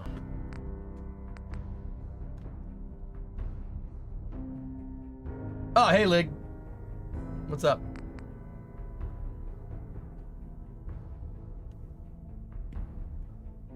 Ligma patch broke the Bofa mod? Ugh. Yeah, but what about the Candace DLC?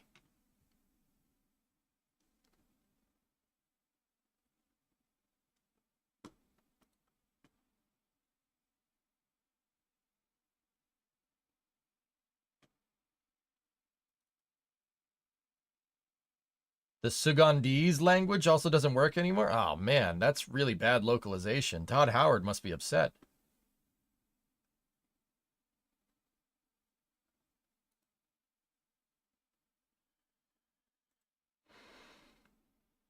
How far you want to go with this? How far do you want to go with this? We could go. Dude, I'll take this all the way. The Candace DLC actually unlocked the Zima localization.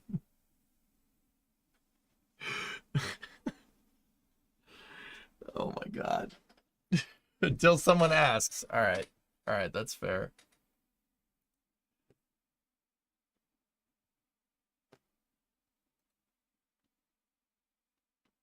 You heard that they removed the Slabanma from the game? Yeah, it's a shame.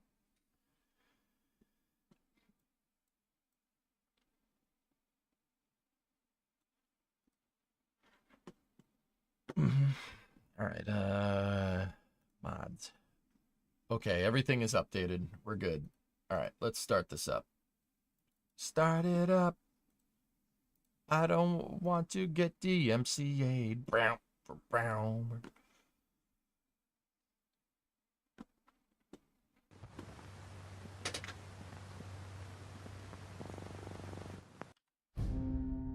All right, ready? The Fallout 4 Next Gen update brings with it a new quality and performance mode, widescreen support, and 3 Creation Club content packs: Enclave Remnants, Makeshift Weapons Pack, and the Halloween Workshop Pack. Cool. Ah, yes, Dick Kickham. That's my character's name.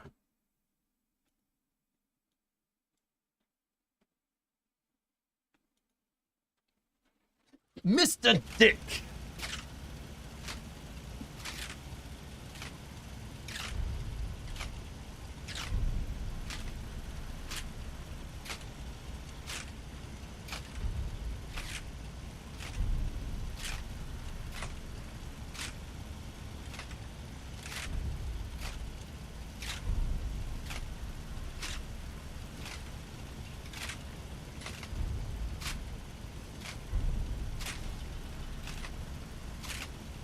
Oh, nice, Nader.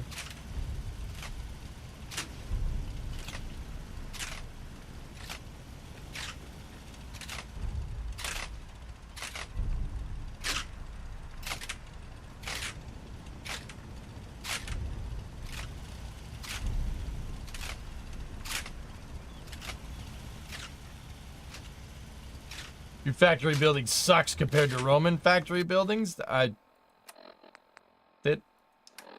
Shut up.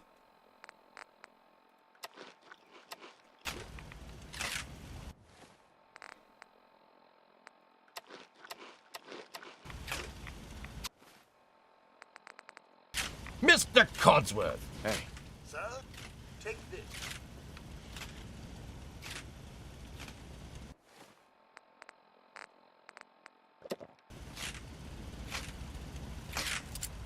Doing housework.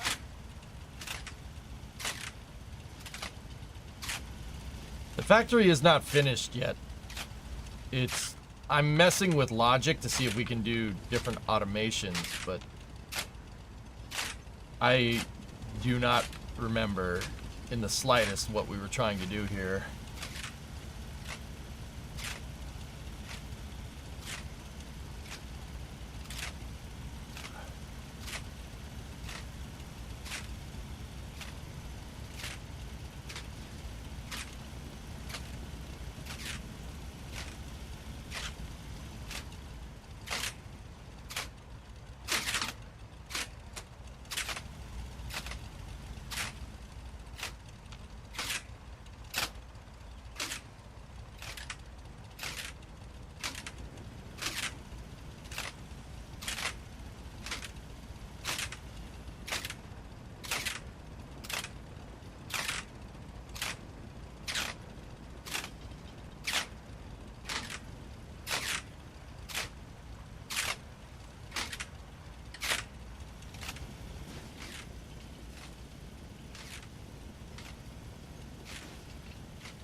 uh...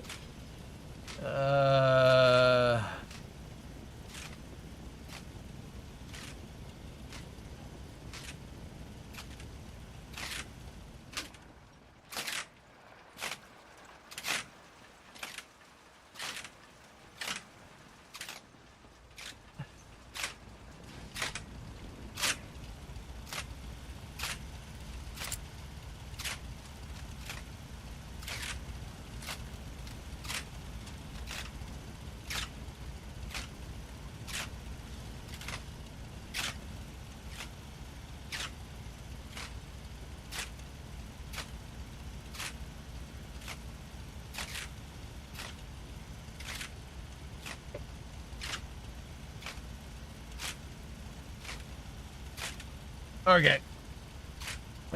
Just give me 1 second.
Okay, I got liquid mentats here.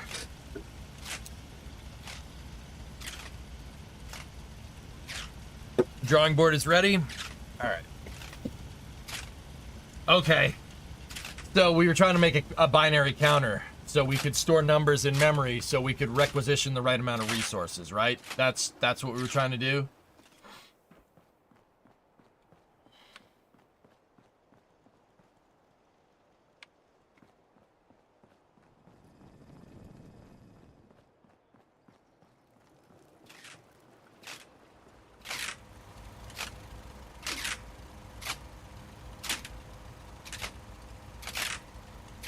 I think that's what this thing is supposed to be doing.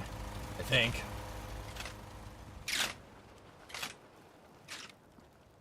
So the factory is not finished yet. I started building the resource storage and then I was... This won't work without power. Discovery, go at throttle up. Power. Getting tier 2 97-month resub. Thank you. It is... Tessa, sorry, I'm putting on my thinking cap and it's taking a second. What is that in regards to? Melons! Seems to be growing well. Seems to be growing. At least it's not raining. Seems to be growing well.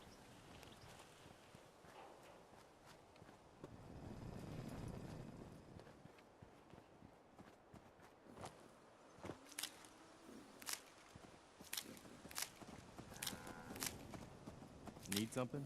No.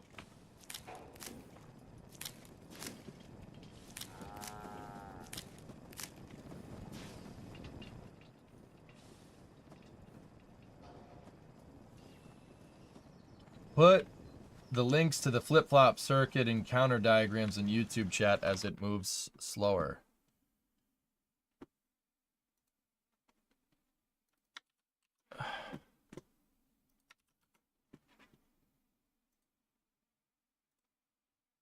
Counters look like they should work, but they don't. Yeah. I'm working on it. All right, Tessa, I got to put my thinking cap on here. It's going to take a second for me to dust the cobwebs off here. So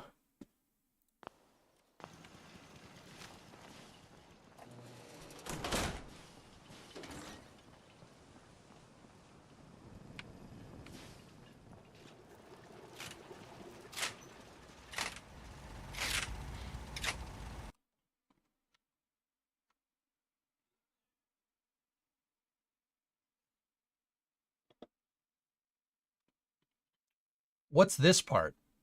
Off of Q going to R and off of Q going to S. What are those loops? Just to let you know, I couldn't make it work in stock and I spent a good couple of days trying. Oh.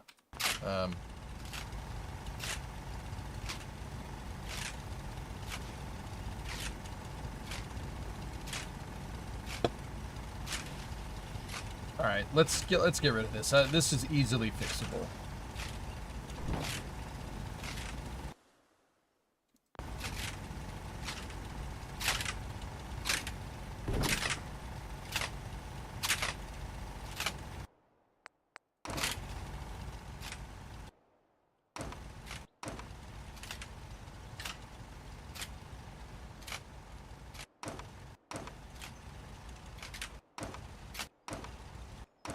Yeah, or I mean easily doable. Let's just store all of that.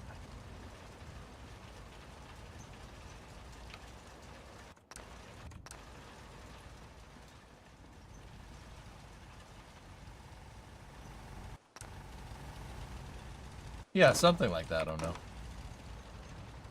Just gonna store everything here. Alright, so we have our power input here. Oh, I also gotta get the tunes going. Hold on.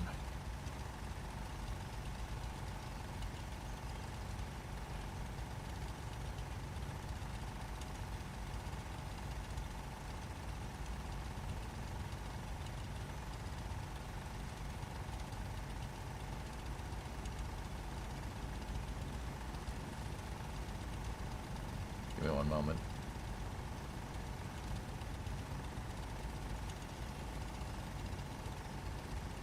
Discovery, go at throttle up.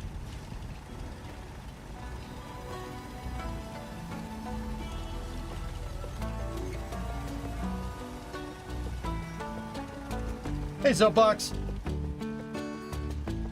Still protesting until something good happens on the channel.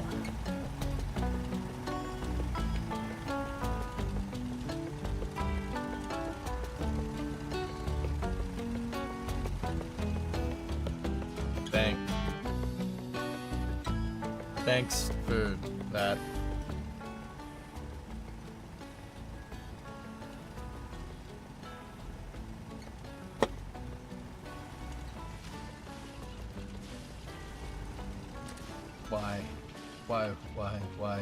Why even say that? Why do that? Why would you? Discovery, go at throttle up. Eutychus, 3 months. Subs never change. Yeah.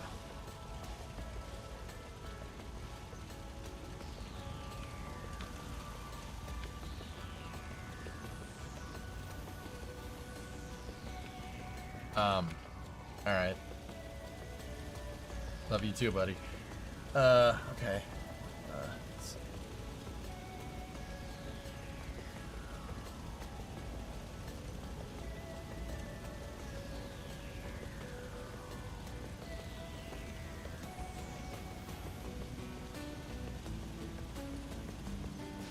Discovery, go at throttle up.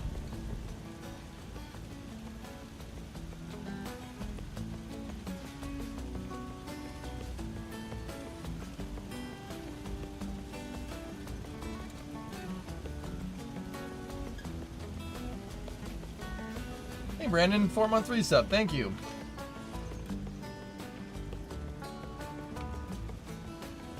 Okay. All right, so we're gonna try to make this, huh?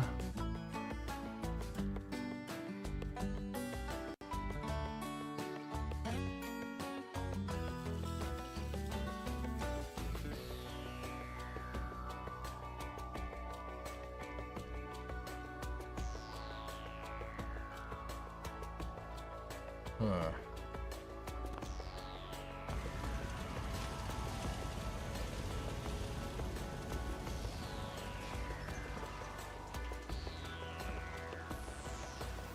All right, Tessa. I mean, I'm thinking.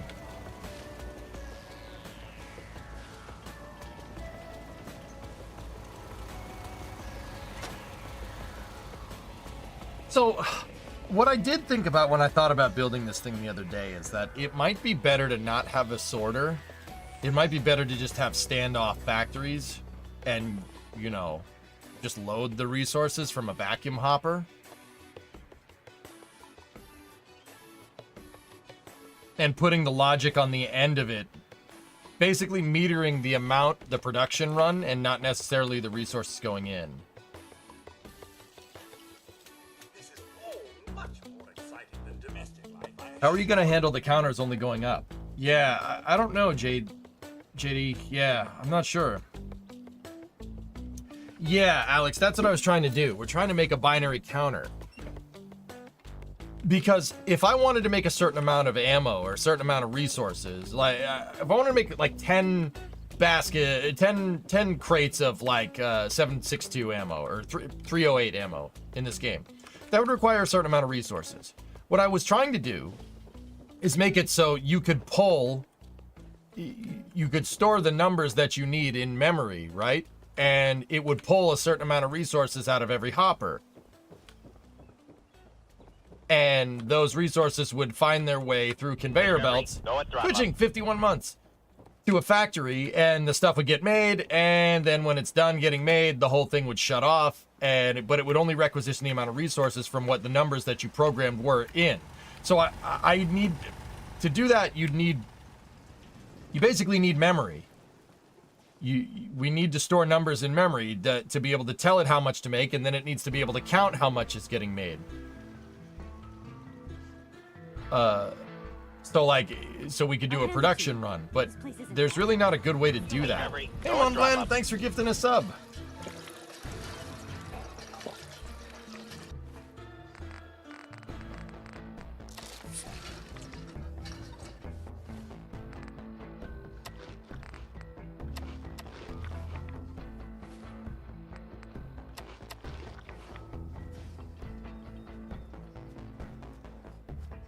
If only you could use Codsworth GPT.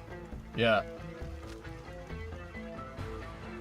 So I was trying to figure out a way to store numbers in memory. That's what that thing was, you know?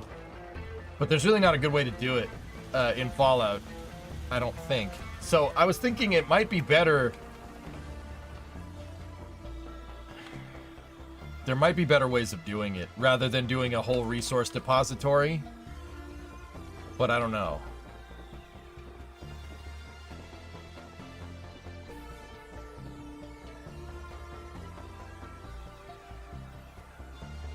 I would love to use the hopper system, because it's something that I didn't really get done.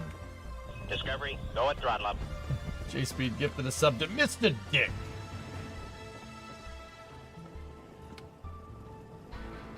Like, I basically wanted to be able to put junk in one side, have it sorted and scrapped, and then load it into hoppers to make different things, you know? One hopper.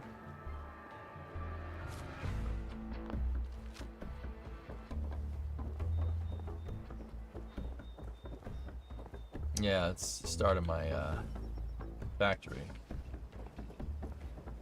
What kind of buildable logic do you have in Fallout? Yeah, the sorting side we've gotten done before, Tessa. That part's easy.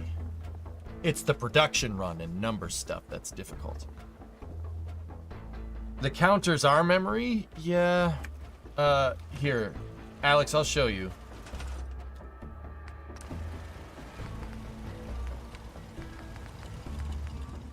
So I have and, NAND, NOR, not, or, XNOR, or XOR.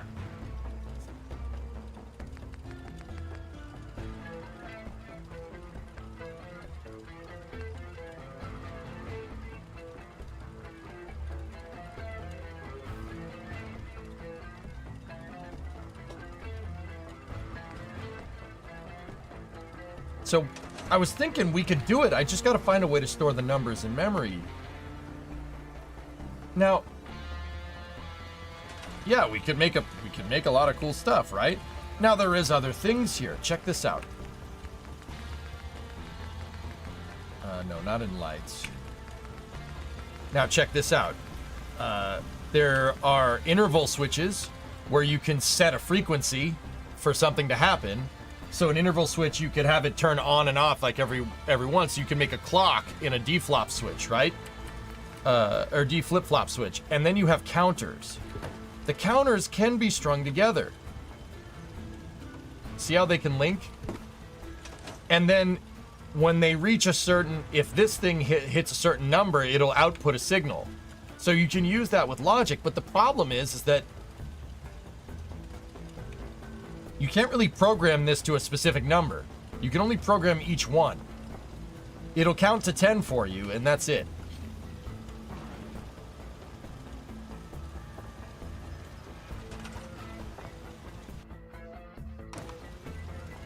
And then you can program it to stop at 5, for instance. But if you program one to stop at 5 and then you attach another one, you tell the other one to stop at 10, it's going to multiply the numbers together. It's exponent, not addition, when you plus two counters together. So if I program both the counters for 4, right, it would count to 16. If I have two counters and I program each one of them to count to 4, it's exponential, so it'll go to 16. So it's really hard to program your numbers that way and store numbers in memory like that. And I'm not even sure if you can get it to reset. Like, I don't know how we would be able to clear these numbers from memory, you know?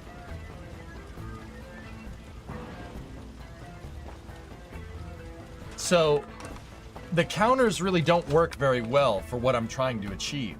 So because my counters don't work, what we were trying to do, Alex, is we were trying to store the numbers in memory ourselves by making a binary counter using D flip-flops.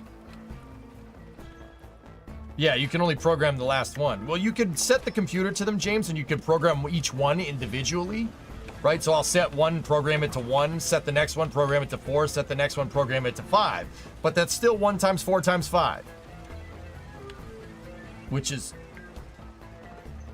yeah, not 1 plus 4, 1 plus 4 plus 5, or 1 plus 5 plus 4, you know what I'm saying? So I was having some trouble with it. Discovery. Hey, Animad, what's going on? 66 months. Thank you.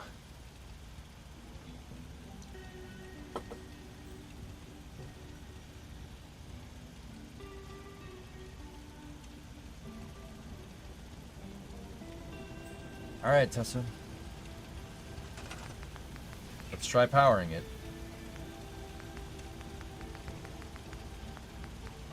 I just got to get back into the groove here. It always takes a second to remember what, like, this is going to sound so weird, and this is part of the reason why I don't take much vacations. It always takes a second for me to get back into the groove of, like, how to stream. It's weird. It's like when you don't, like, if you take a long vacation from work and you come back and you're like, wait, how do I do this?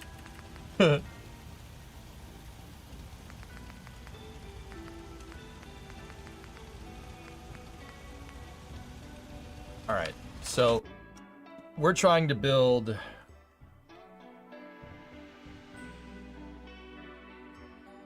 we want to make this.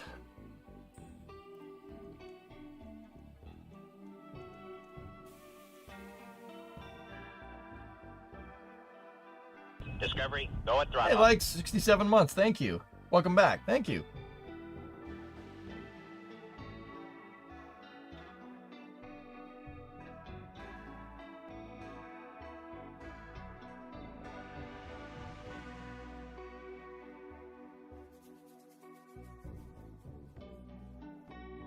Two and two NOR. So those are two and right there, and those are two NOR. Okay.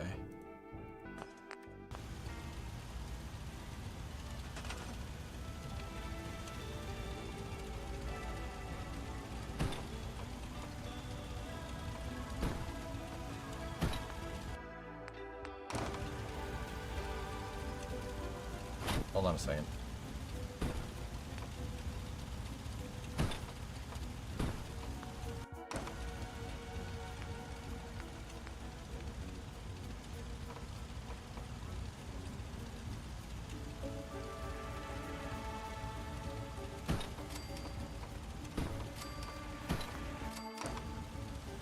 Okay.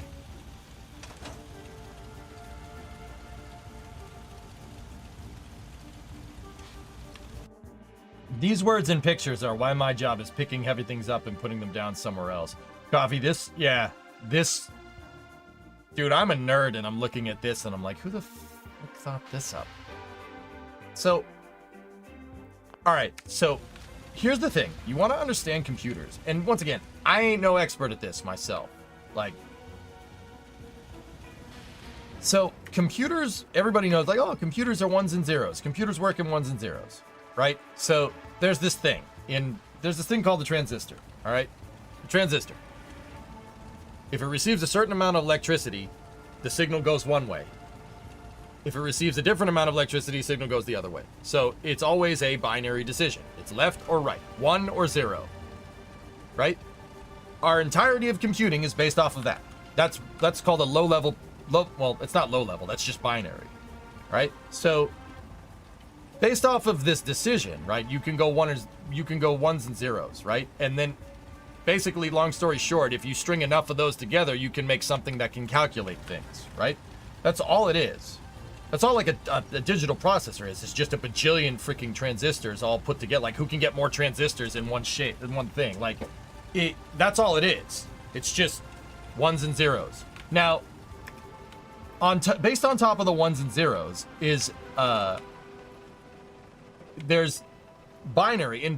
So basically, if you string together these decisions from these transistors into ones and zeros, and you're using say you have an 8-bit, right? You have 8 bits, so you have 8 transistors, 8 ones and zeros. How many combinations is that, right? You can make a whole programming language out of an 8-bit code, right? And that's what binary really depends. Like, here.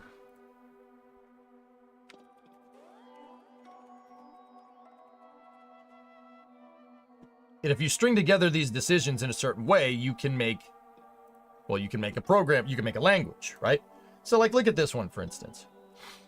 This is using 8-bit. These are 8-bit, right? So 0, 1, 2, 3, 4, 5, 6, 7, 8, 9, 10, 11, 12, right? You can make all these different permutations of numbers with 8 bits there. You can go up to a certain amount of numbers, right? And you can even make letters too. And this is how computers string together like languages and stuff, right?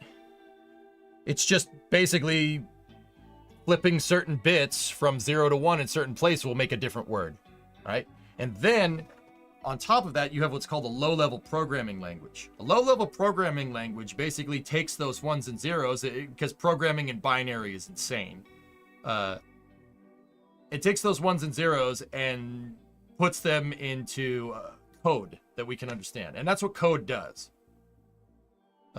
Like, there's low-level programming languages like assembly and BASIC, for instance, right? All those are doing is taking the zeros and ones, those arrays of zeros and ones, those arrays of those decisions, right? You know, left or right, 1 or 2, you know, like, not 1 or 2, 0 or 1, and it's putting it in a way that we understand. Right? So, yeah, you could do it in Minecraft with redstone. So basically everything hinges on being able to make a logical decision, 1 or 0. That's it. Our entirety of computing is based off of that. Every programming language is basically a foundation on top of a foundation, or a floor that's on top of a foundation that's on top of binary. There's high-level programming languages like Python, C#, C++, right? And then there's low-level stuff like assembly and BASIC. Those are built on top of each other, right? Right, and you know, depending on the bits that you have, I'm sure if you're watching this stream, or even you know a little bit about computers, you've heard 8-bit, you've heard 16-bit, 32-bit, 64-bit. You have an array of 8 decisions being made here. That's 8-bit. That's 8-bit right there. Is this a RimWorld soundtrack in the background? It is. This is the new Anomaly soundtrack. Yeah, those are called abstraction layers. But yeah, it all goes back to being able to do ones and zeros. So here's the thing.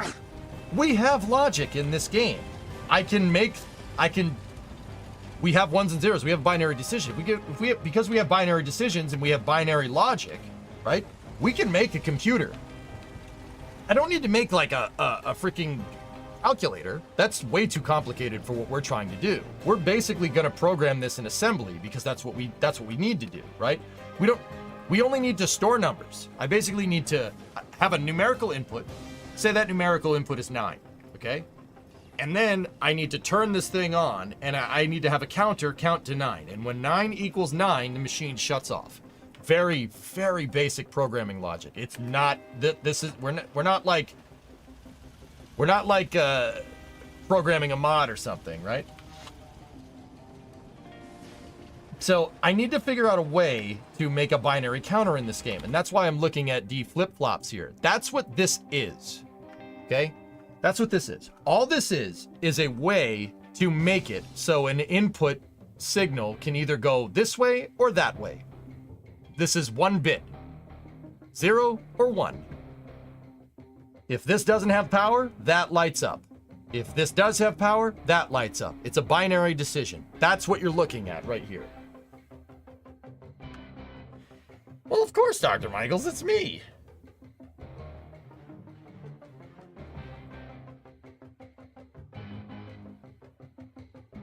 That's what we're trying to do here. I'm trying to see if Fallout will understand this.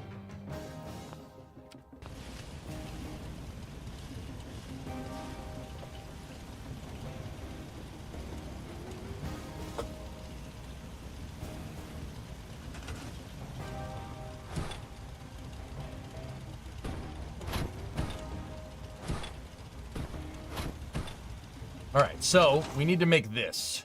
So basically what I'm trying to do, we're trying to have an input signal, and we need the input signal. So with electronics, you have power and data signals, all right? Power is obviously pretty straightforward. Without electricity flowing through it, it's not going to do anything, right? And then you have data. You can use electric on, electric off as your data input connection. I mean, that's basically how it works. I mean, nowadays, data is just, if I'm understanding it right, data as opposed to a power connection is just electricity flowing at different frequencies. If I'm understanding that correctly. I ain't a programmer by any means. I could rebuild a carburetor. You know what I mean? Hey, Pontiff, what's going on?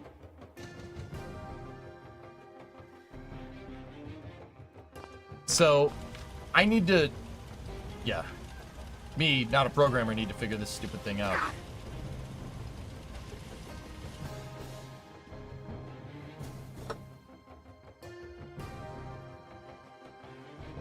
And forgive me if there were any discrepancies in my explanations, guys. I'm not a software guy. I'm trying to learn it. But yeah, don't be a dick. Too much of a dick about it. Like I'm trying to learn this. If you can help me make my explanations better, that'd be great. You know, I know it's not ideal. Nah, I'm good, Dish. I don't do unsolicited music on stream.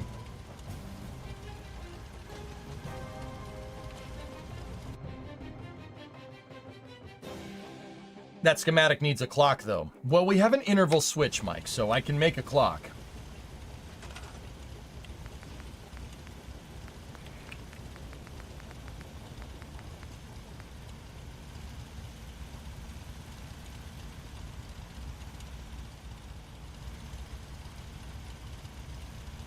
I'll check it out, dude. I will. I swear. I just don't want to do it on stream, dude. You can get claimed for not even playing the right music.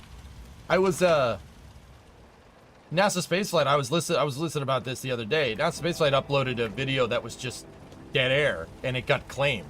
Like, you gotta be super careful with this stuff nowadays, which is just, honestly, it takes a lot of fun out of it, but it is what it is. I know what you did is not that, like, I get it, but you never know. You never know. It could sound like something that sounded like something that trips the thing, and then my whole thing gets screwed up. You know, I have to be very careful with it. And a lot of people have been linking me the AI music, the ChatGPT music generator thingamajigger. Anyway.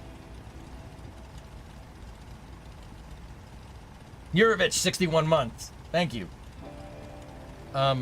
Anyway, I don't want to talk about music right now. I want to talk about getting this figured out.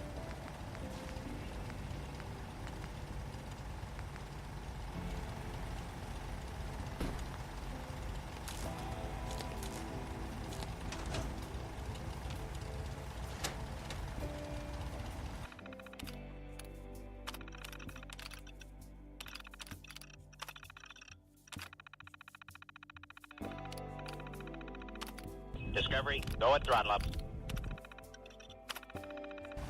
Alright, so now we have one... Yeah, 1 beep a second there. How's the factory going? Hey, Bucket! What's up, man?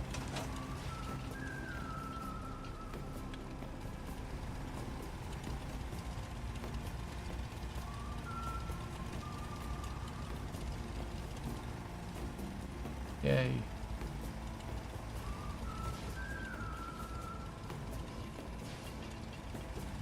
So, Tessa, you here, buddy? Are the gates linked when they touch? No, they are not, James.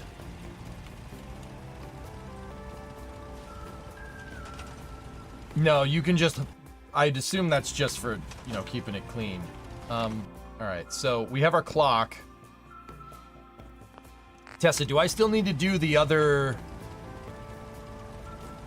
the power connection, stacking the logic gates? Do we still have to do that? Whatever you were trying to... Have you watched the newest ULA Smarter Every Day? I have. Tori Bruno's a legend. Also Screech.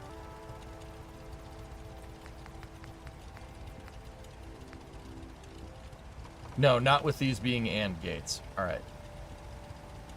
Cool.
So the clock needs to go on to an input.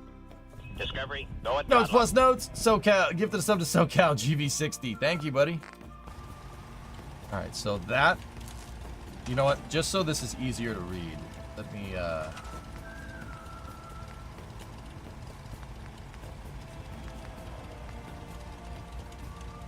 So clock input will be right there. That goes there. Discovery, go That at goes throttle up. there. Now we have clock input.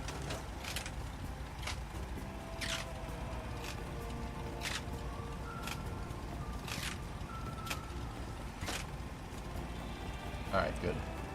Hey, Soben. How's it going? Liking the update? Waiting on the F4 SE update before hopping back in myself. I haven't played it too much, Soben, to be able to tell you, but it seems nice thus far.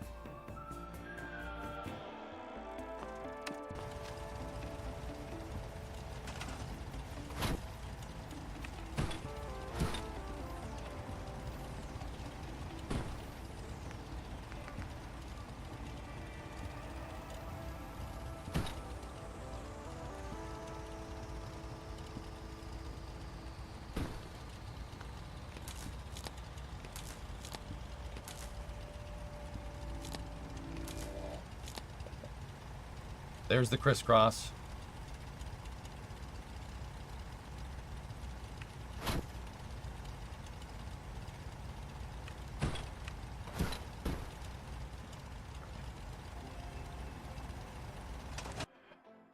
We need to do the output connected to one of the inputs on this gate right here. That was actually my first ever gifted on this platform. Oh, thank you. Thanks, man.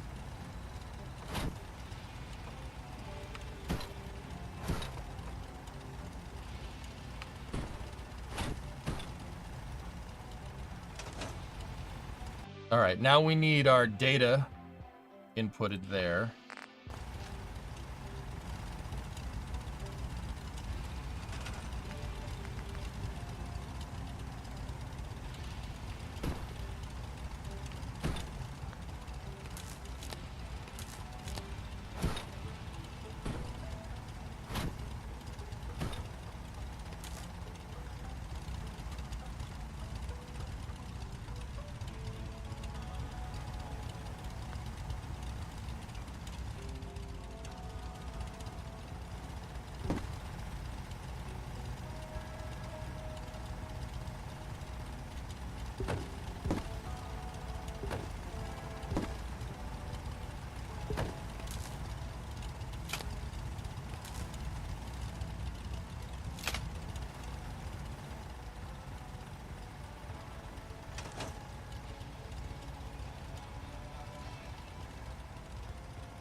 All right, so now we're going to need an output from each of the queues back over to the first set of switches here.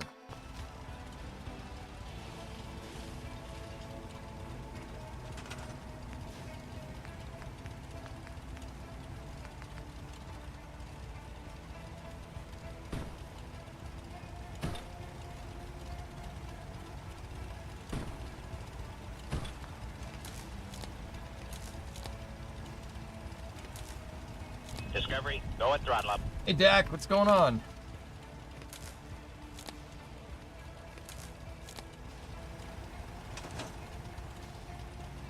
Okay, now I need to set the output signal to the two lights.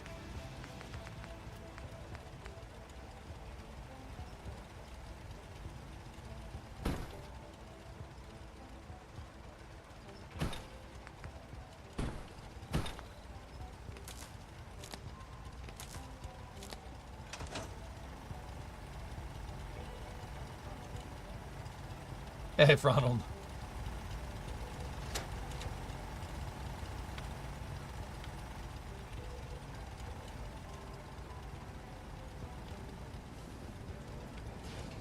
Apparently, I'm not smart enough.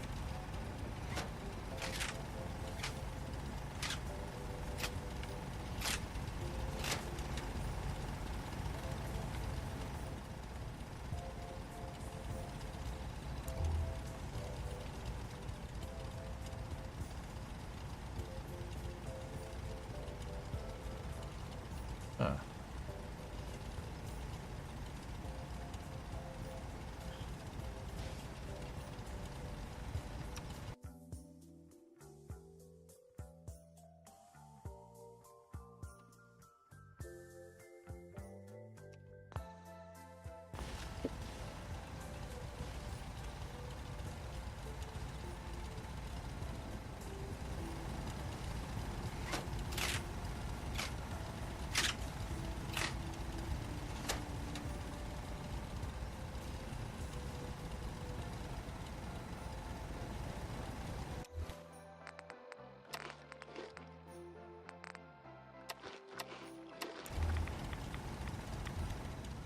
Eric just gotta sleep.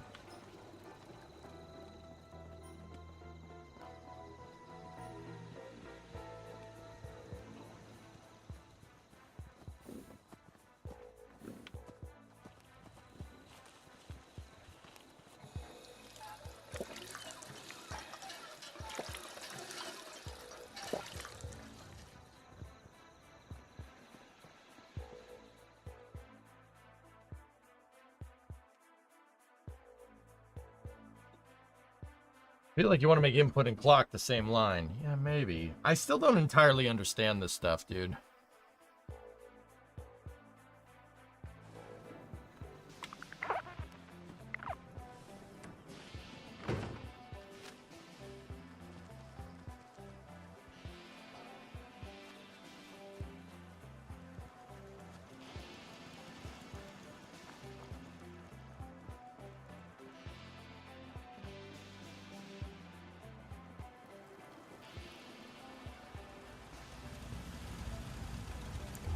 Clock pulse is just to detect a change, and then the input is high or low. And because of the way Fallout works, you need a separate power line to the first gate in the chain.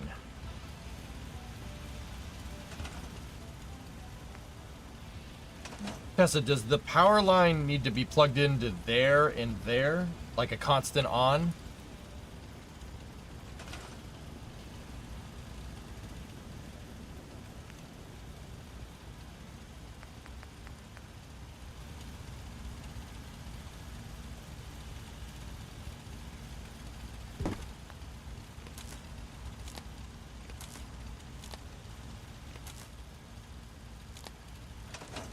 Okay, there's my constant on.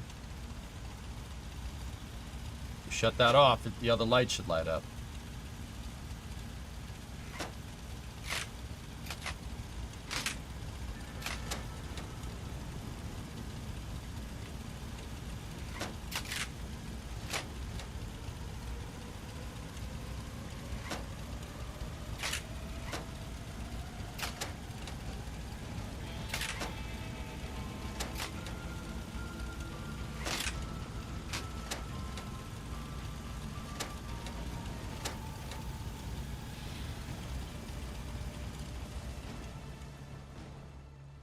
Hey, over here.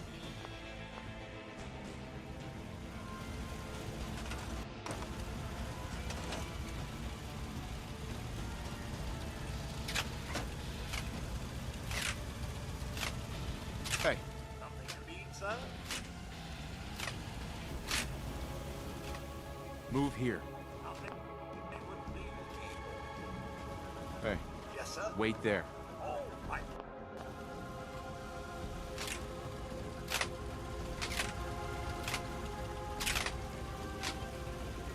I'm not sure.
She put to sea this morning. Nice.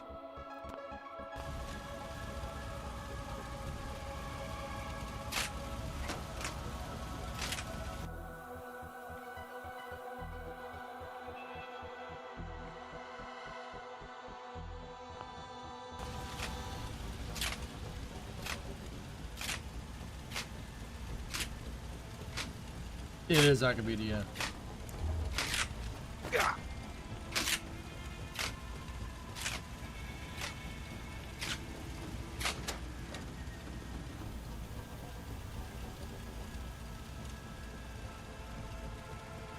Irish combined T and K. First, combined time and clock. Well,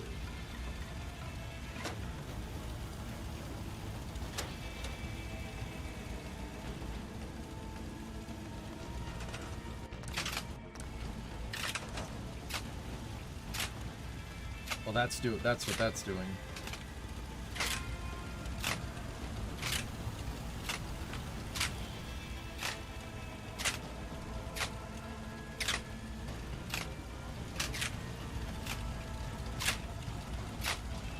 There's a way to get it to understand the 3 inputs, dude. I forget how to do it.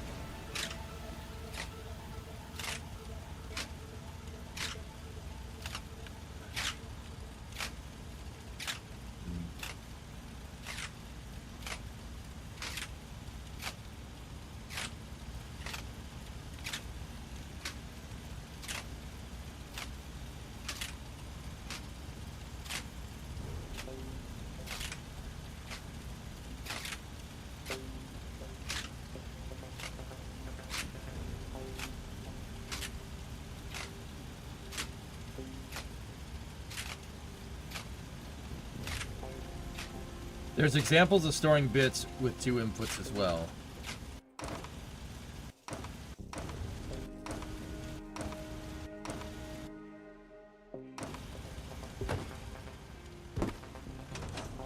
Supposed to figure this out on vacation. I'm sorry, I was busy.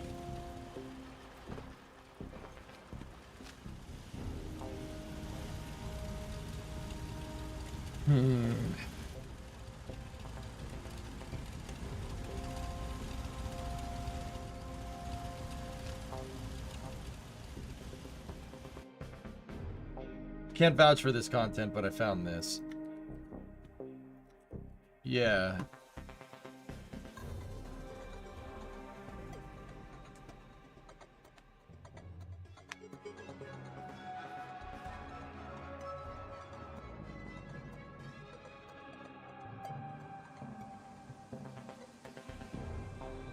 After the 3rd day, I gave up and used a mod that gives you a T-type flip-flop. Alright, hold on.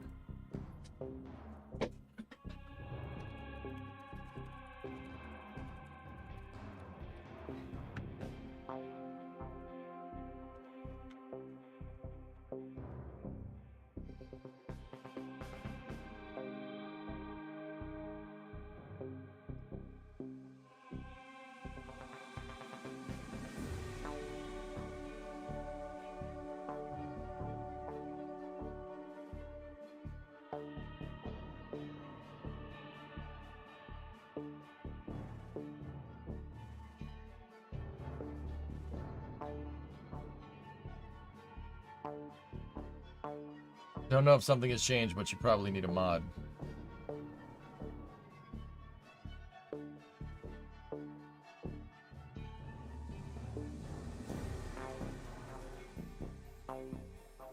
Yeah, okay.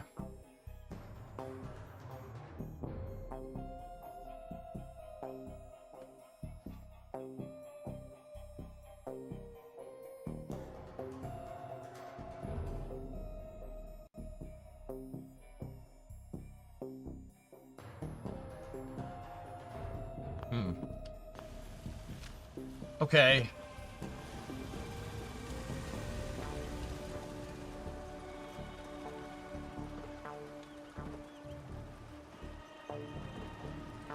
I'm thinking about how we should go about doing this. See, guys, like, we could go down that route, we could get a mod, but now I'm thinking, like, does the factory actually need it? Like, maybe we shouldn't do an entire resource depository of things. We could still have a sorter that sorts out every freaking resource, but why are we... The mod on its own, or you can try the pack. Advanced settlement power. I wouldn't be against it. Discovery, go at throttle. Hey, Arsenal, 84 months. Thanks, buddy.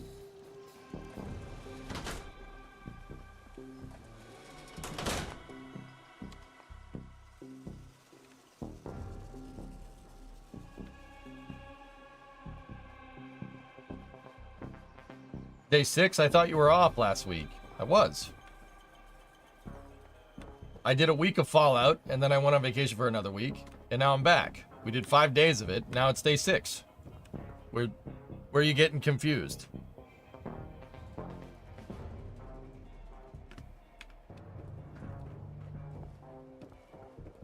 Has it been that long?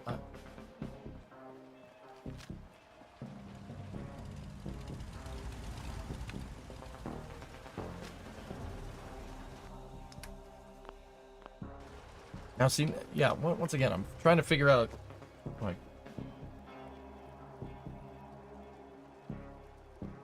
is there another way to do this?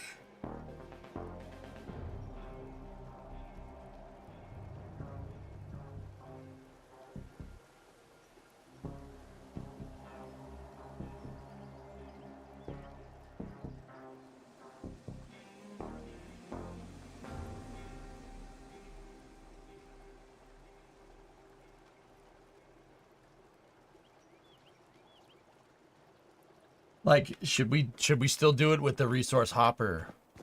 Doing the resource hoppers. I mean,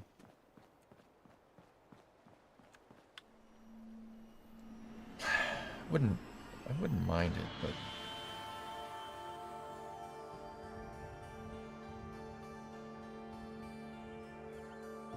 Tessa, what can you do in this mod? The advanced settlement power. Let's just see. Let's take a look. Advanced settlement power.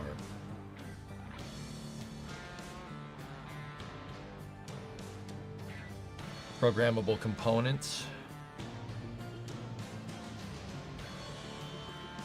The goal of this mod is to give you the tools you need to start building crazy stuff in Fallout 4. You probably marveled at computers and giant logic circuits built in games like Minecraft and Dwarf Fortress. You can now bring that sort of thing to the wasteland. Let me know if you want to make something.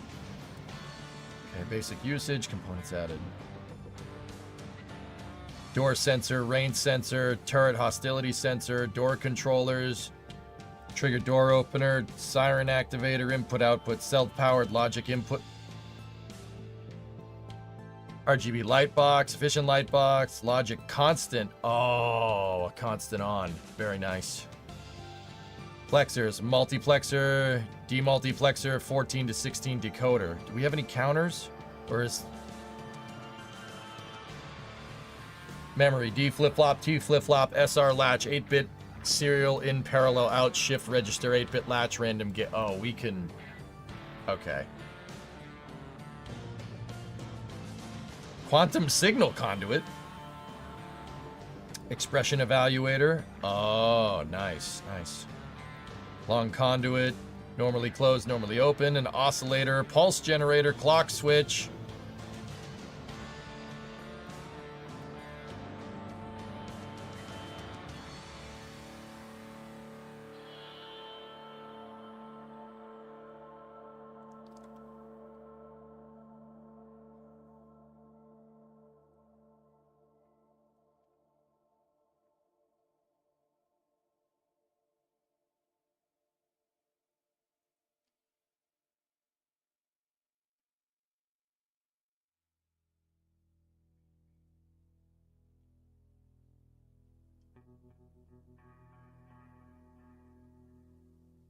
Ratio sorters. Oh. Ooh.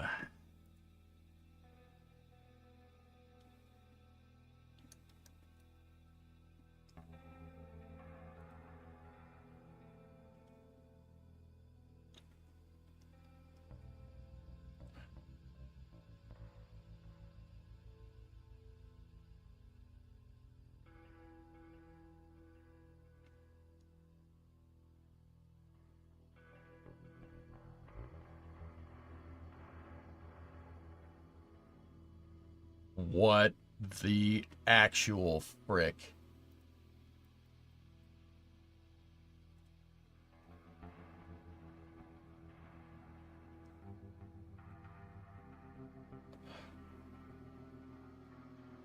Oh.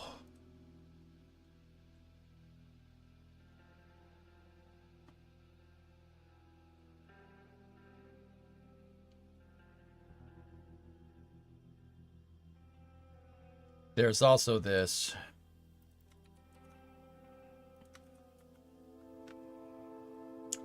Complex logic.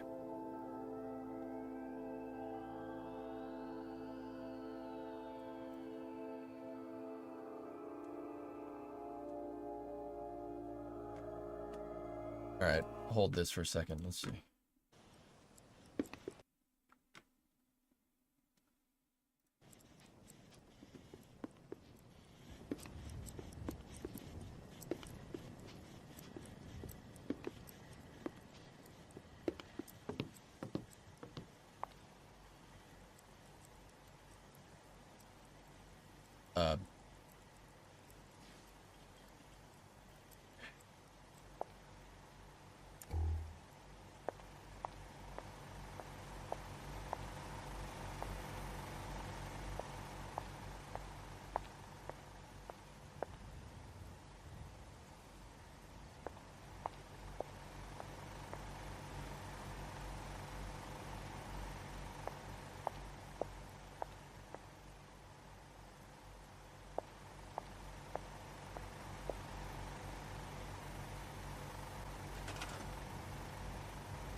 Hang on 1 second.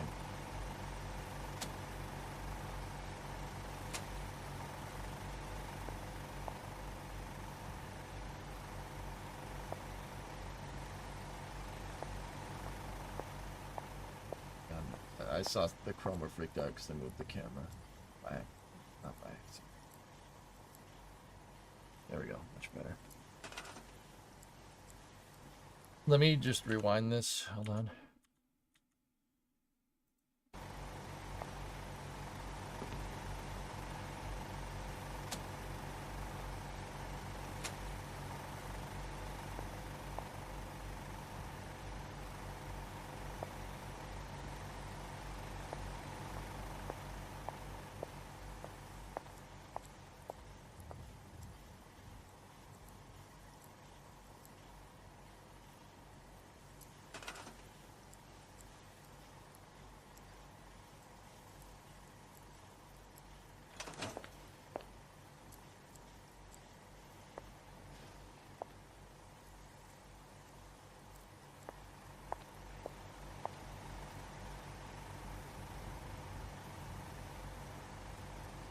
I don't know what this is, to be honest with you.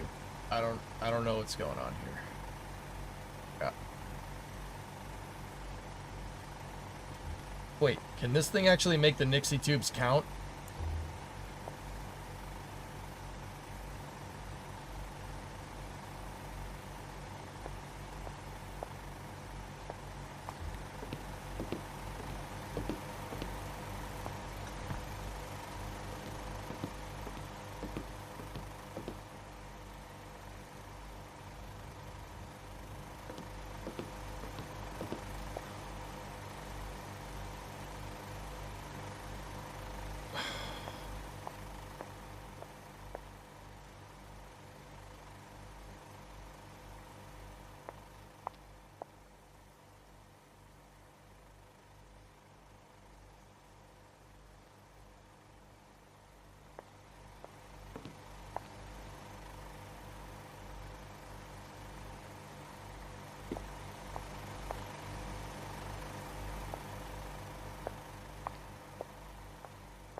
Ah!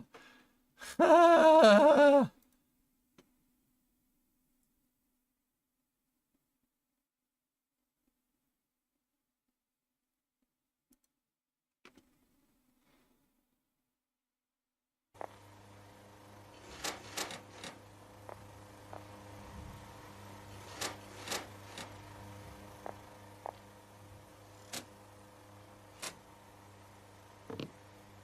Ah! Ah!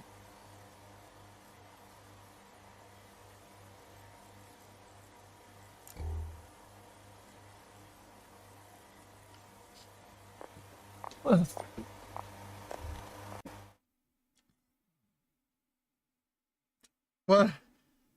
What? What? Yeah, if you could come in on Saturday, it'd be great.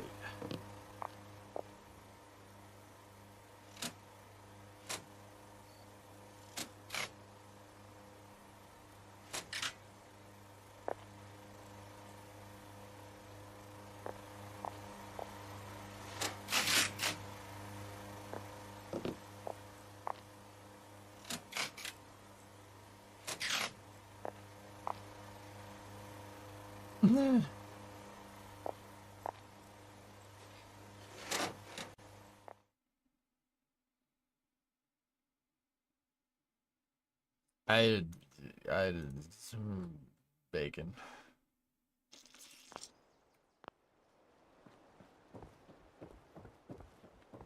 Uh,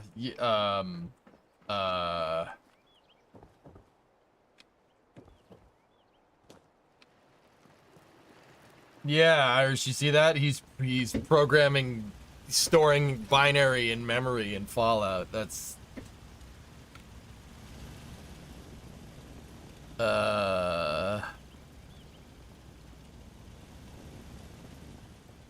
this is overkill, but some of the parts it adds to the advanced settlement power and extra logic is handy. Yeah. All right. I'll go for it. I don't know what I'm getting into here, but we'll see.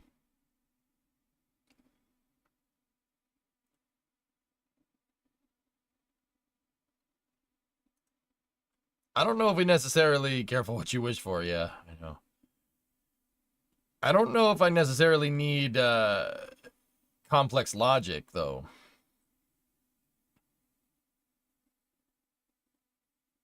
No, Tessa, no. I want to do it myself. Wait, what's this next video? Hold up.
Yeah, refresh rate and frequency of refresh rate.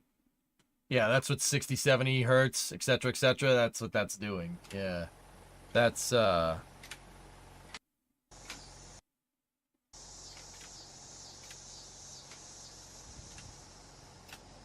what the actual...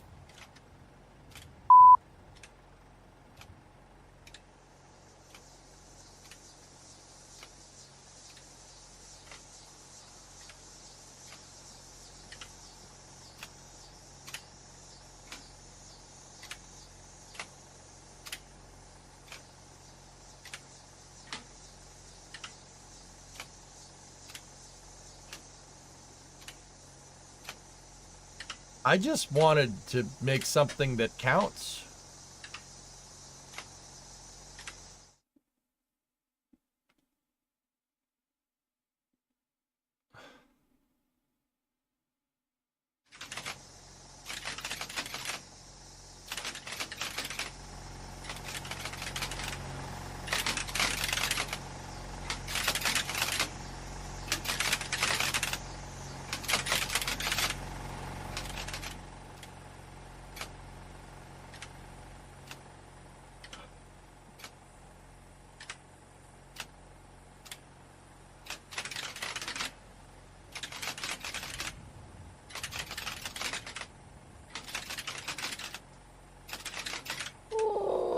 I am somewhat sure that this can count. Yeah, yeah.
Whoa.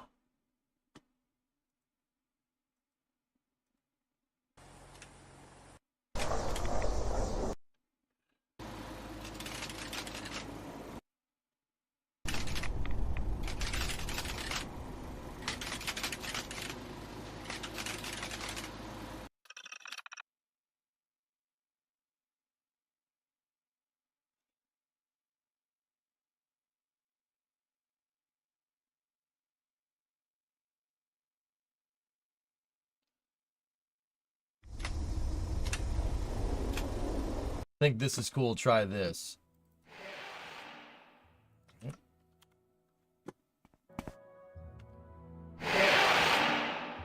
This is Morrowind. And neat. Can you play Doom on that? Yeah.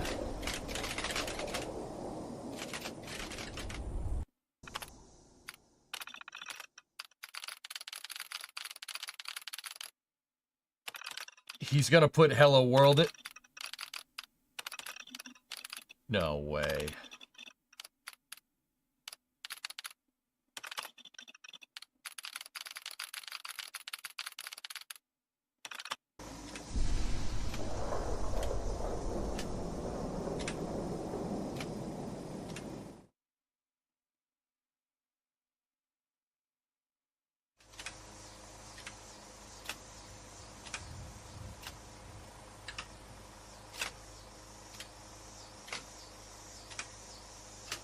It's taking time because your clock speed is super low, isn't it?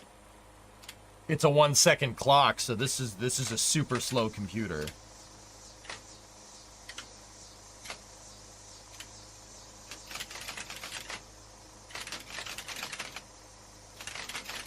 Wow, that's impressive.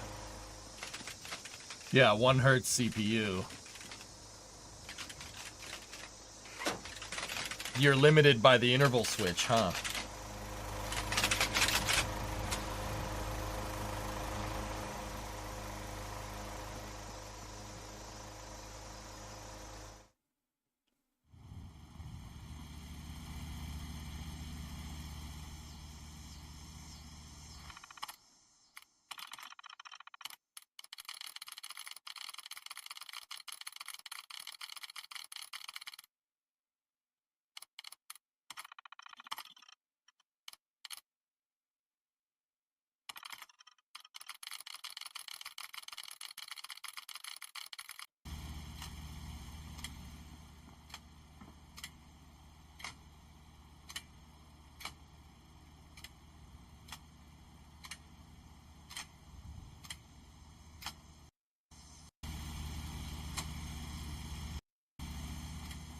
That's wild, dude. Did we got advanced settlements, right? Advanced settlement power. All right, cool. Let's restart Fallout. I don't know if I'm ready for complex logic for this thing. But that would be useful if would be useful for printing stuff.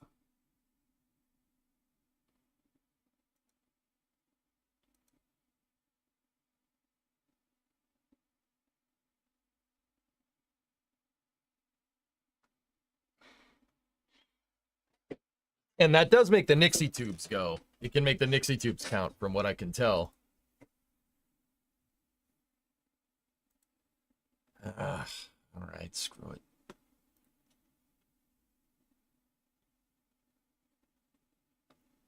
I want, it'd be nice to have a UI, Tessa, that would tell me what's loaded in each, like how much each hopper has, so I can get a count on how much inventory I have and then move the amount that I need.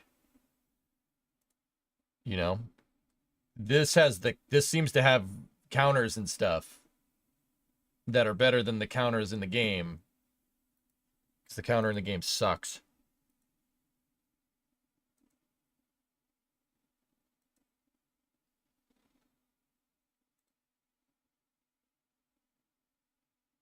That's ridiculous, dude. I can't believe that.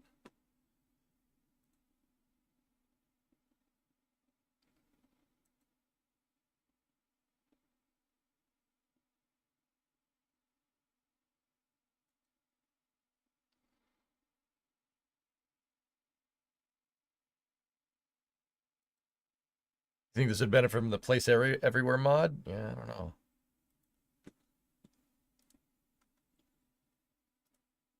Let's get the tunage going again.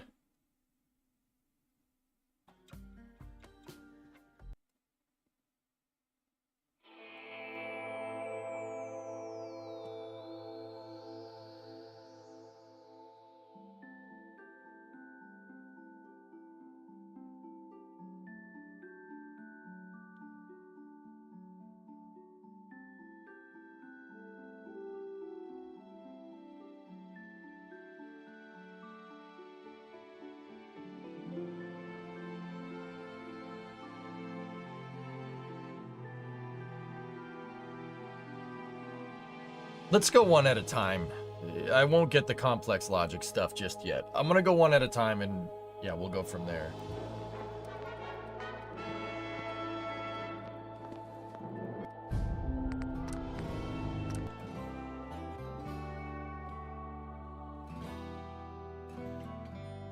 Yeah, I'm popping back and forth between YouTube chat and Twitch.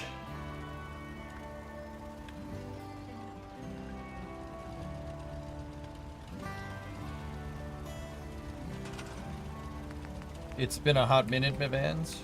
Yes. Yes.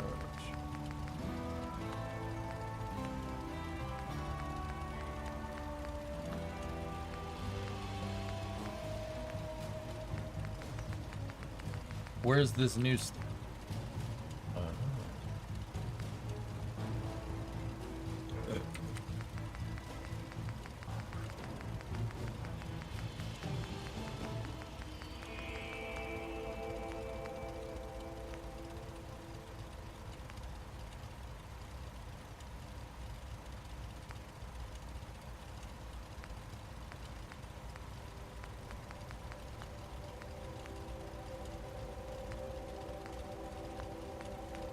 They're all just the same shape.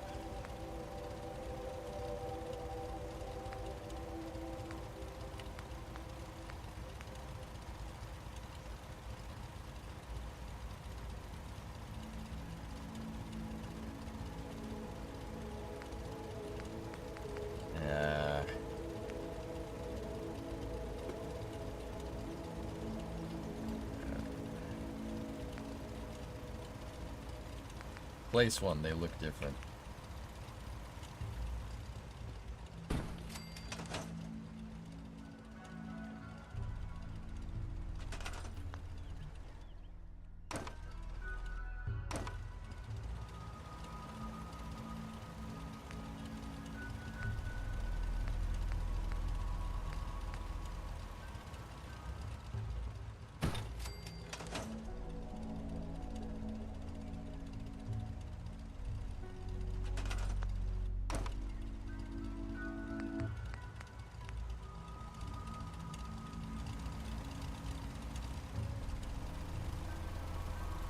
Thought came out before the Contraptions DLC. Yeah.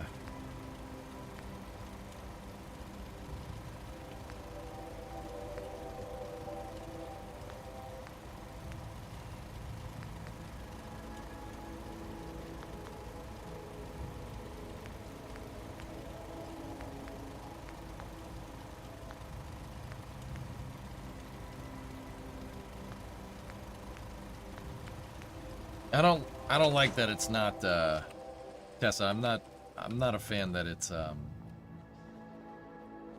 doesn't really fit. The reason why is that, one, I'm anal retentive about mods and how they work with the game. Two, building that and showing that to viewers is just going to confuse people. Like, people won't be able to trace the logic in their head.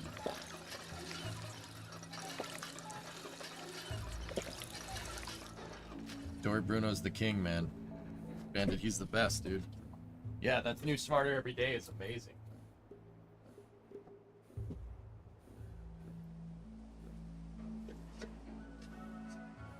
At least it's not raining. Discovery, go at throttle Hey, up. well, Lord, tier 2, 58-month resub. Thank you. Put down the buffer, for example.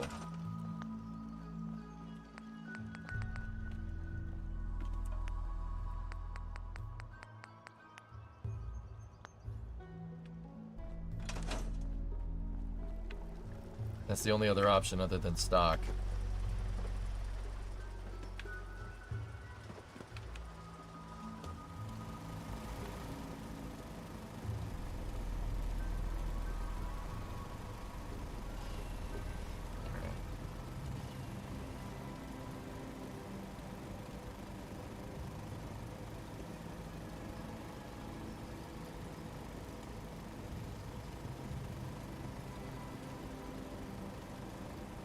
Yeah, Tory Bruno's just class act, man. Just a class act, dude. He's just a classy guy. What can you say?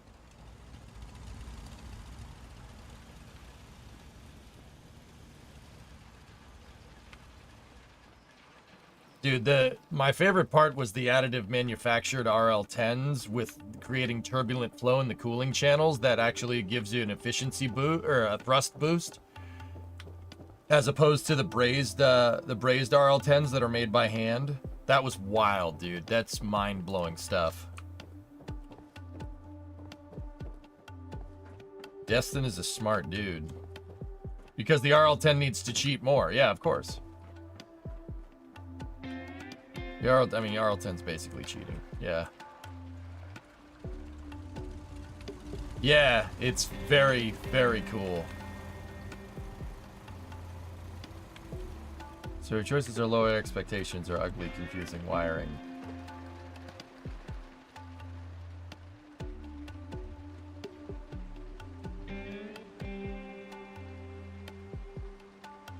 Oh, that's awesome, Dragon. Very cool.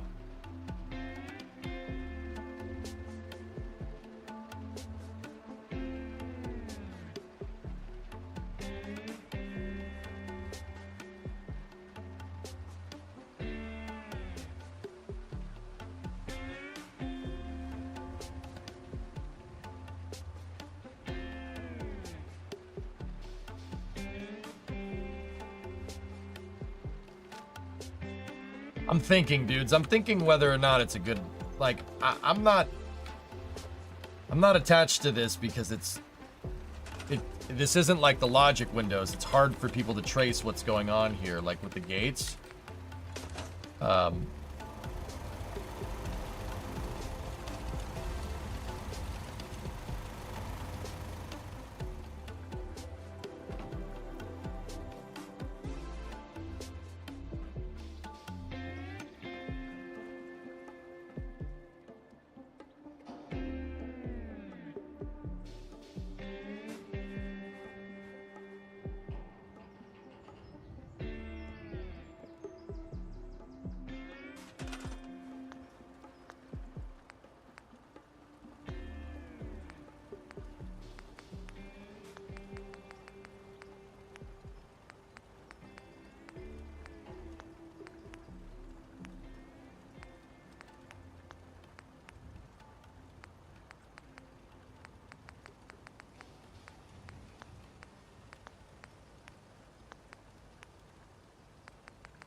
Where's the ball chutes?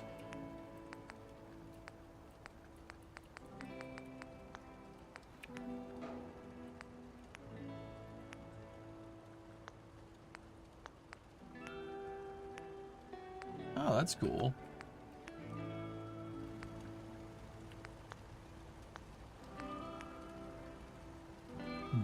Ball shoots.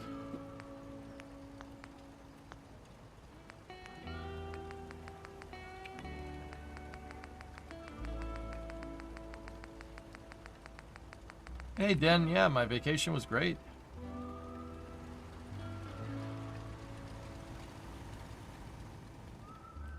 Yeah, okay. All right, Tessa. I got it. So, all right. You guys remember... Cast your mind back to when we were looking at that guy that made a 1-bit logic system. We saw that guy that made that that machine that basically automatically shut off when it produced a set input amount, and it was using the ball chute as logic. Ball chute. You remember that? Do you think we could do that, but with 8 bits? 8 ball chutes, 8-bit. What do you think? Think that's doable? Because that's where my mind... It's a register to store a bit. I don't know the exact nomenclature, Boone, but thank you. Yeah.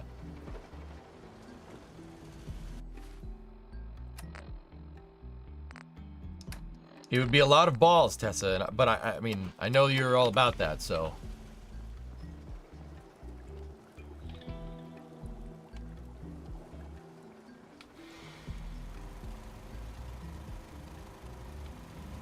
Yeah, you know you love... Yeah, it's good.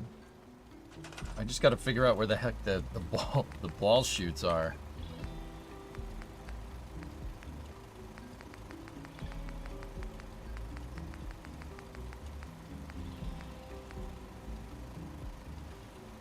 You need one of those for each ingredient.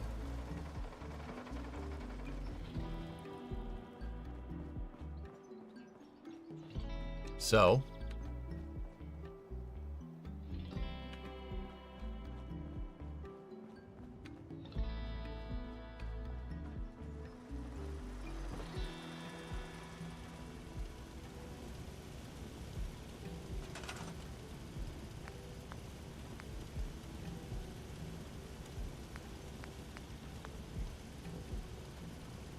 The logic will be stored in the balls, Billy.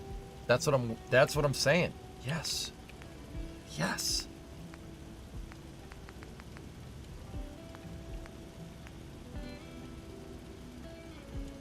So this factory's too small. No, Tessa, that's not what I asked. That's not what I asked.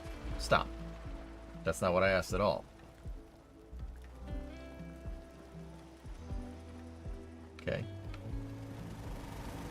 I asked you where the ball... I asked you where the balls were. And you didn't tell me.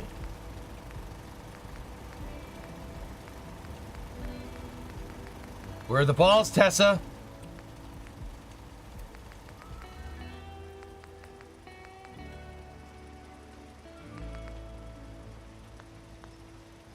Look down. Not those balls, you idiot.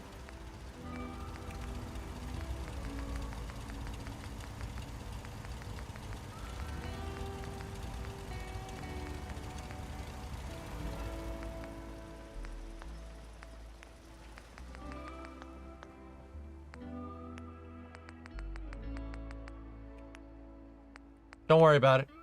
I found the balls. Okay?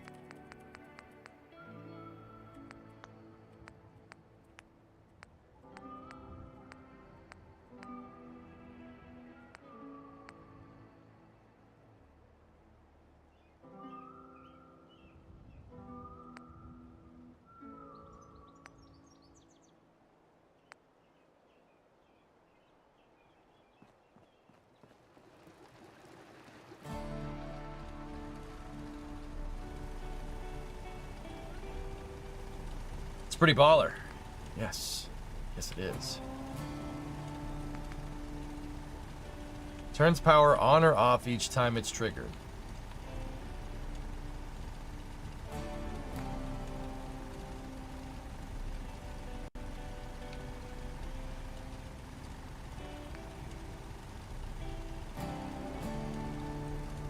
You found balls, not yours. You need to ask Bremo to Discovery, return go and those. throttle up.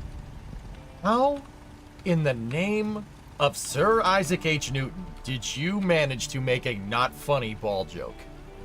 How is that possible? How is that possible? What?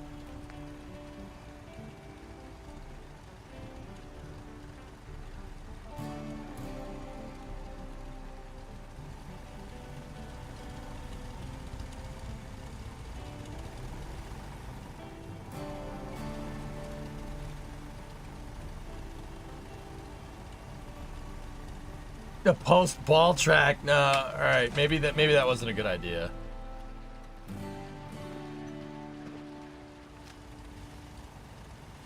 You guys want to go shoot things? Get our mind off of it for a little while.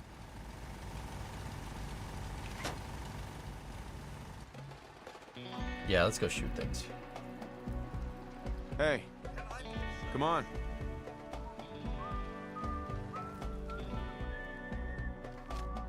Why? Yeah. Also, wife has your balls jokes are kind of low-hanging fruit, so to speak. You just don't.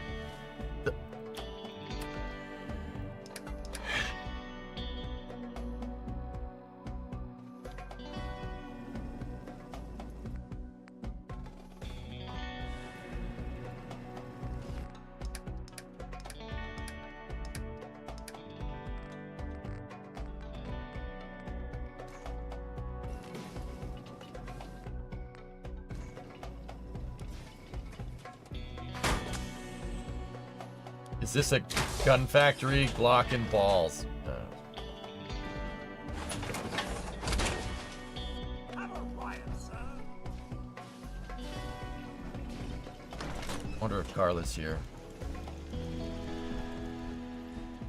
And thanks to Dan, we now have a name of the factory. Glock and balls. That's great. Yeah? Hey, Carla. Hey there. Hey there. Trading? Trading? Yes. Sure. Let's take a look. Always happy to make a sale.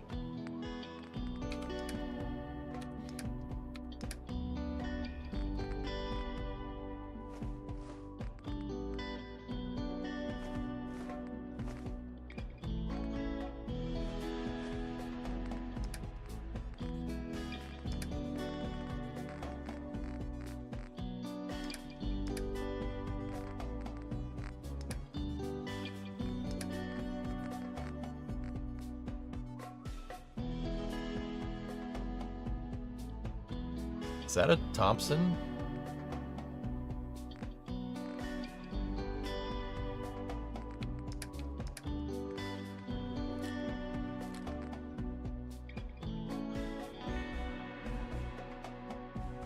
No, that's I'm good.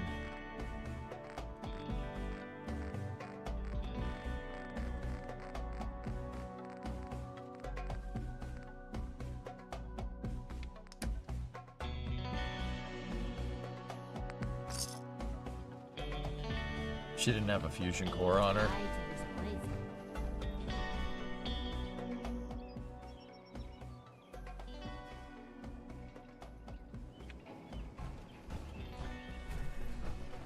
Where did the Tommy gun come from?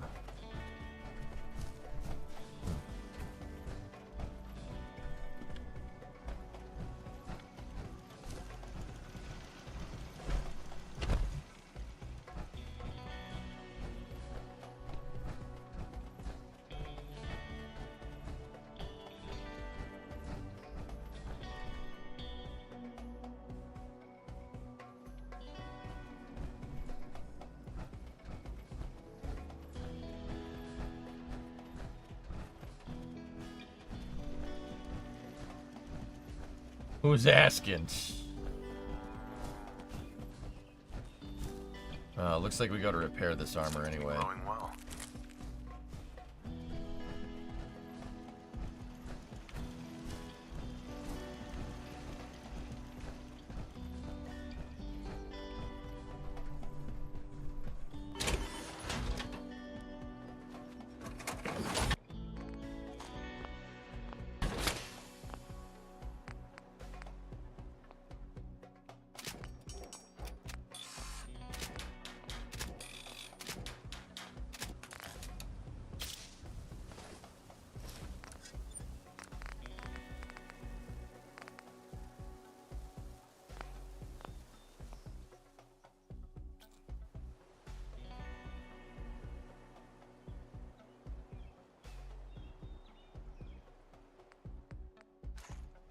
See, I'm trying to. The reason why I asked is because now I'm wondering, like, what. I'm wondering what was added. What did they add to the game?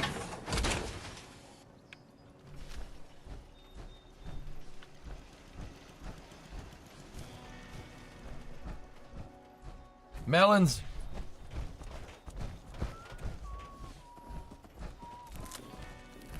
Seems to be meloning well.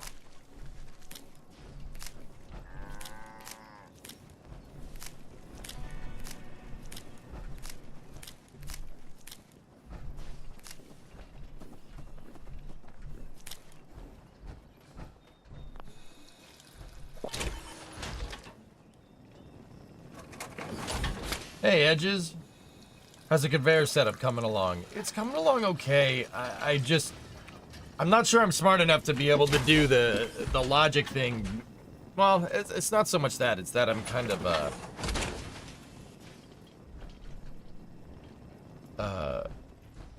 we need mods to get... The Fallout logic doesn't seem to be working right. And I'm I'm still kind of jet lagged, guys, so... I'm not like 100% sharp right now up here. I ain't the sharpest tool in the shed. No way I could pick this. So I'm gonna go get resources for this thing. We'll go hunting. Discovery, And go get some throttle up. resources for this thing, and then we'll figure out how to mess with it later.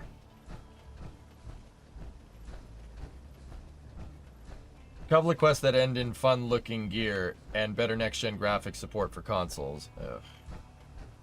Hey, Galactic. Welcome back, World Traveler. Thanks, man. But anyway, Hedges, I'm doing all right. Discovery, Illness, throttle up. why male models? Yes. Boy's about as sharp as a pound of wet leather, I tell you what, boy. Check your quests. Oh, yeah. Yeah, okay. Oh.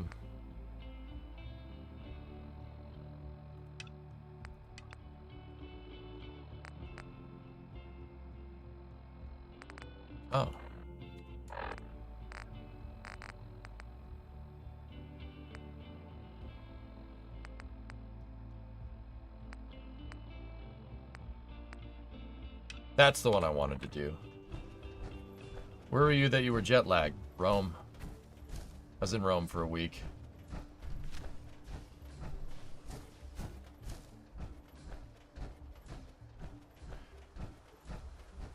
When in Rome, when in Rome, when in Rome. Are you certain I'm the man for the job, sir? Absolutely, Codsworth.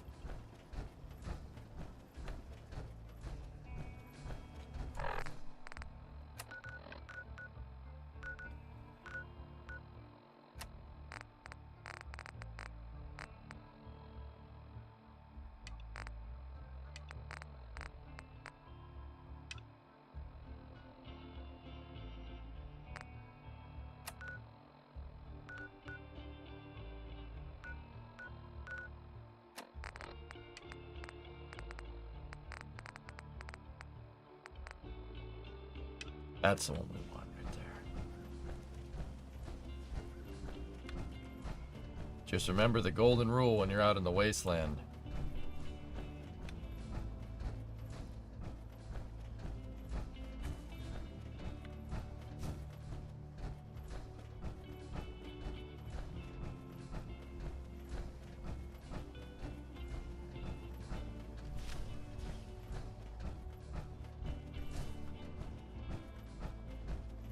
careful when you see people in power armor.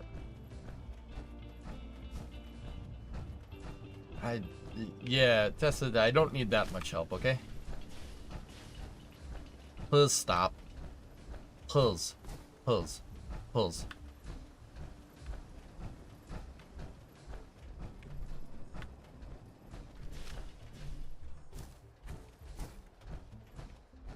Pretty sure we've already cleared this place. Just in case. Yeah, we've already been here.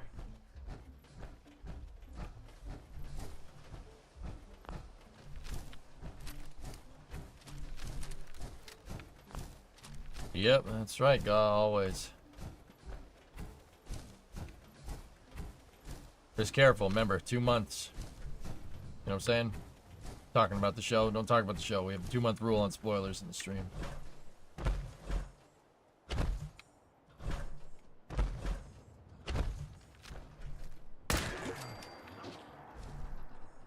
Whoa. Man, this thing's pretty rad.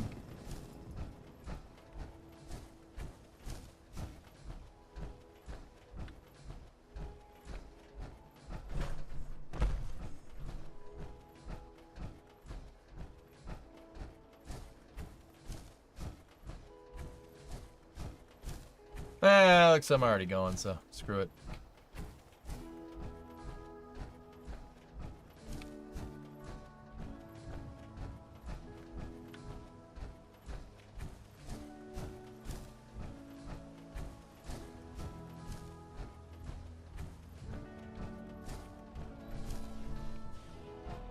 Hey, Scaver. Let's trade. Sure. Let's take a look. Oh. Got any fusion cores?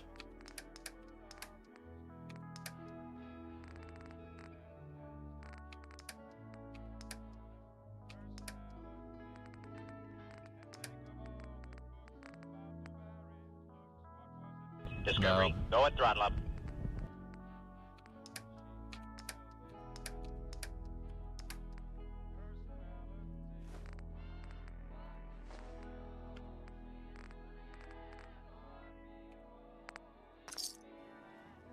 He's got 45. I didn't buy the Discovery, Thompson, go dude. at throttle up. Hey, Doom, 91 months. What's going on?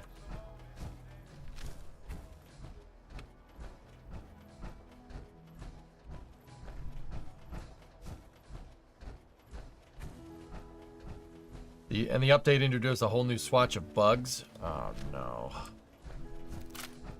I hate bugs. Combat rifle uses 45. This thing shoots 45? Oh. Oh. We've already gone too far.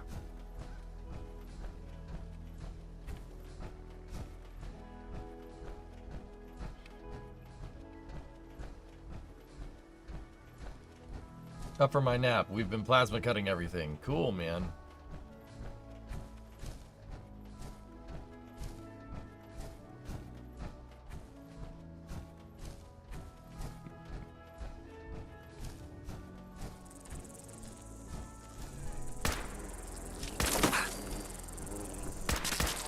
I was just getting Hate bugs!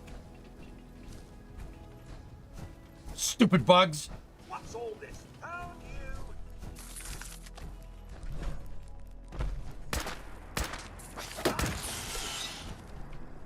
Hey, robot, thanks for the help. Well, he's I can hate bugs. that anymore. Carrots. What's up, Doc? What's up is my frickin' bullets. Got him. Anytime, Mr. Dick. Mr. Dick.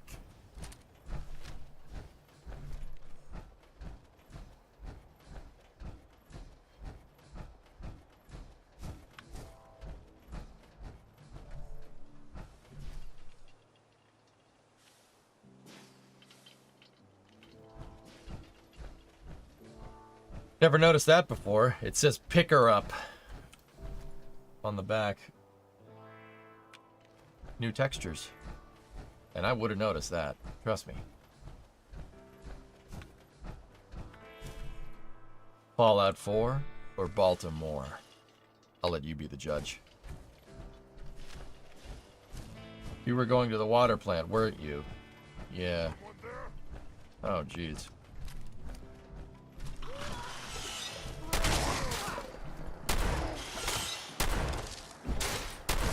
Hey! Stop hitting my robot! Bored. Oh, a hairbrush, alright.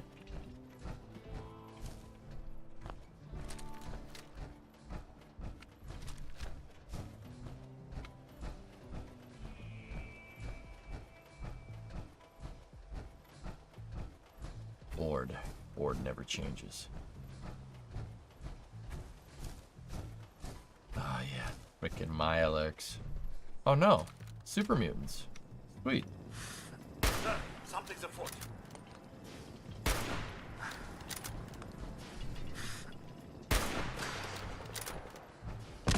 Uh-oh.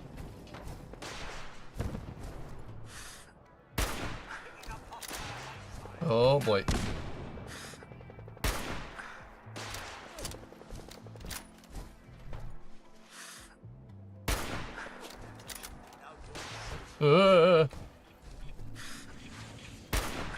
Ching.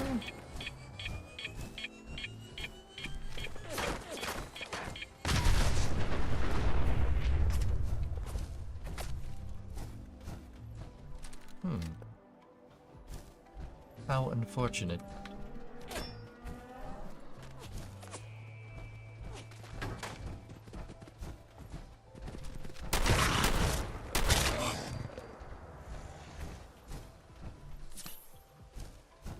All right. Discovery, go at throttle up. Seems to be exploding well.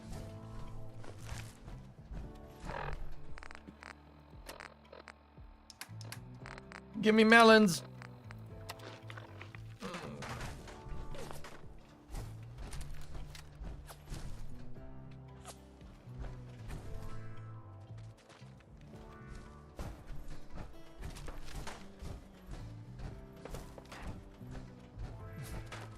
Hello?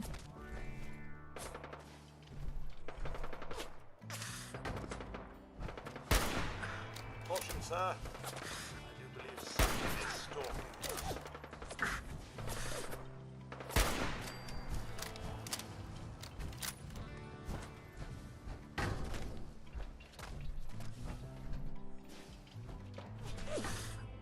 Come out and face us, scallywags, if you dare.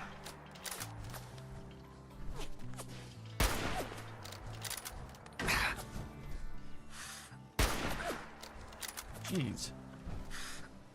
You know what? You're getting combat rifled.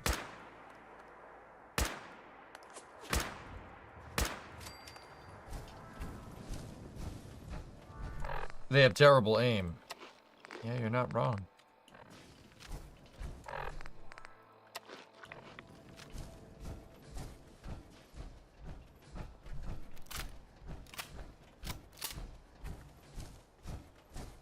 I've been grossly behind on space news for the past 2 weeks. Anything cool? I don't know. I've been away myself. Sir, I do believe something is stalking us.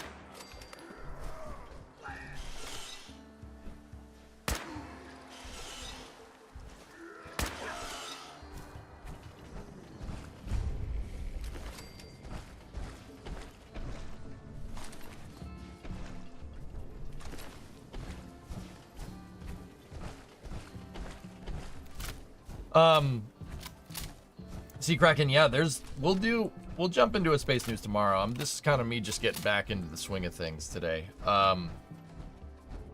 We got Starliner this week. Butch Wilmore and Sonny Williams are in Florida for the Starliner mission. Starliner stack's ready to go. Should see a launch on the 6th. SpaceX expended booster 1060 after a good amount of flights, actually. 20 flights.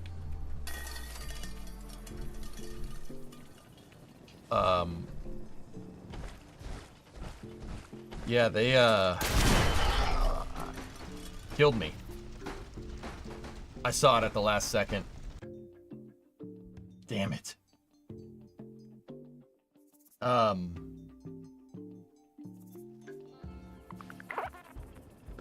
Oh. That's good. Just...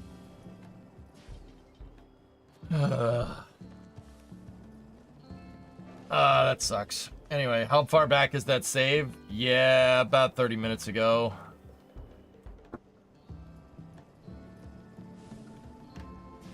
Yeah, see, Kraken, but basically I haven't been here for a week either, so I need to get caught up myself, actually. Very happy, sir. And I should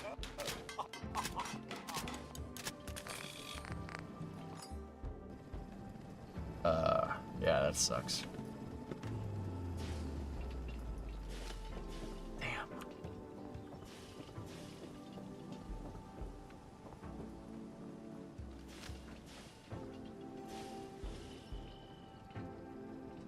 We're back here.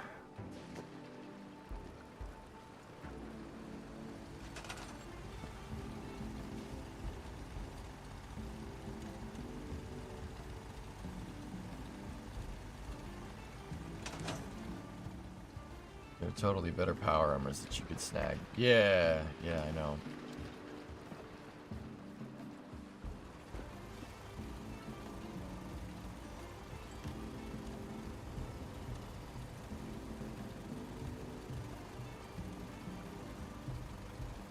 Actually, another funny thing was the, I don't know if you guys saw, but here, real quick, let me show you this. I thought this was funny.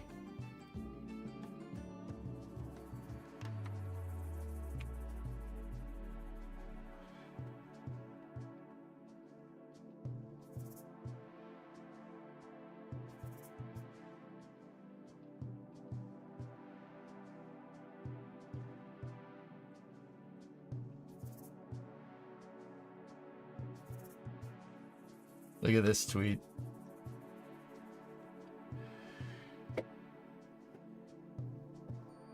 The EU, April 28th, the EU launched 2 new Galileo satellites. Earlier this morning, the Galileo satellites were ejected from the launcher's upper stage and reached the holding point. They are currently managed by the EU SPA as part of the launch and early orbit phase. Oh, the launcher's upper stage.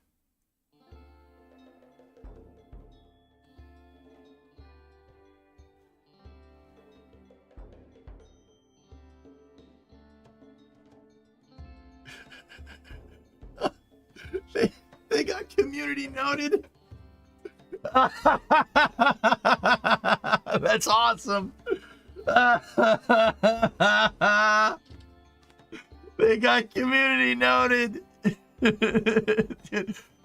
So, okay, here's the reason. Here's the context why that's funny. The European Union doesn't have any launch vehicles to launch their own satellites operational right now. They're waiting on Ariane 6, which is finishing development, right? So, to launch these Galileo satellites are the European, they're European tracking satellites, right? Right? Because they don't have an operable launch vehicle and they need to launch these things, they launched them on a Falcon 9. But because Falcon 9 is competition to their own rockets, they just called it the launcher. They refused to acknowledge that SpaceX launched their payloads into space.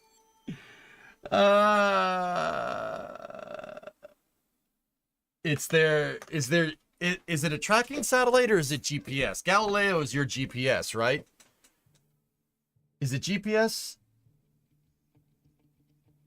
Yeah, it's yeah, it is GPS. Yeah, I'm sorry. I said tracking and relay. It's not tracking and relay. It's the European Global Positioning System. And before Ariane 6, they were supposed to launch on Soyuz. So yeah, it's really funny that they won't acknowledge the actual rocket. They won't even say the name of the rocket that launched their payloads into space. That's really funny to me. That's why that's funny that they got community noted. All right, well, I was gonna go shoot stuff, but we died. So let's I'll take another stab at these logic gates. I'll take another stab at it. Let's see what happens. Let's use the modded tools and see what happens.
Isn't it GPSS survey?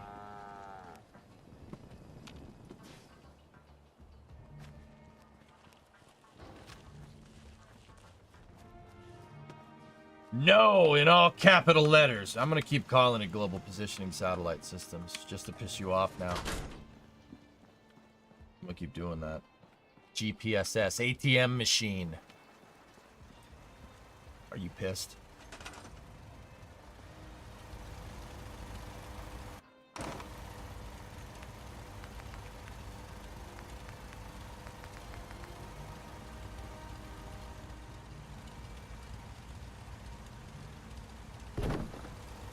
I use all the different, that's my daily job. ATM machine. No, thank you. Wait, so you mess with GLONASS? More like BLONASS, am I right?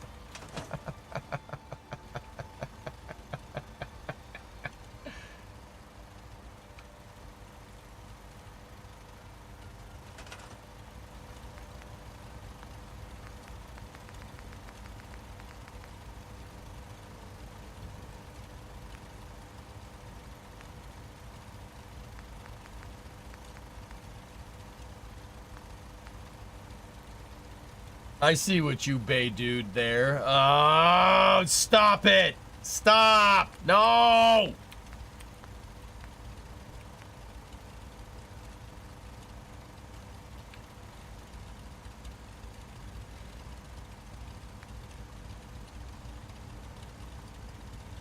Give me enough time and I can tell you which side of a blade of grass you're on. Much later. Yeah, well, I mean...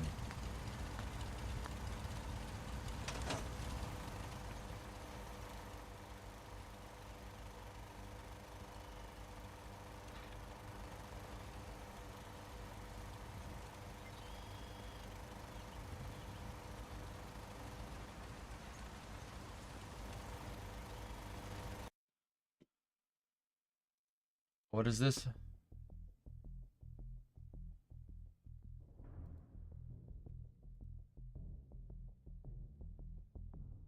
Oh, nice.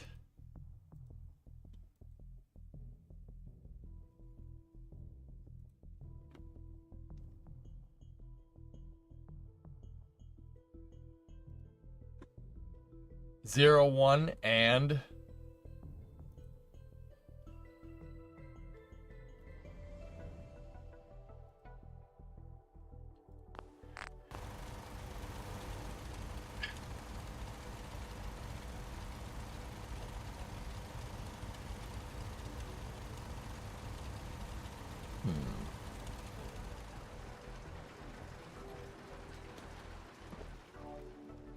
I'm thinking.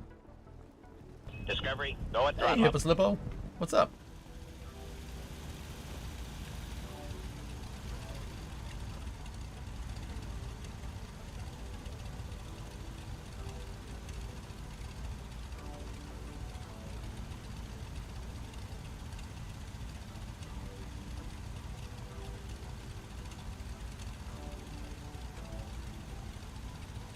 Yeah, Tessa, something like that.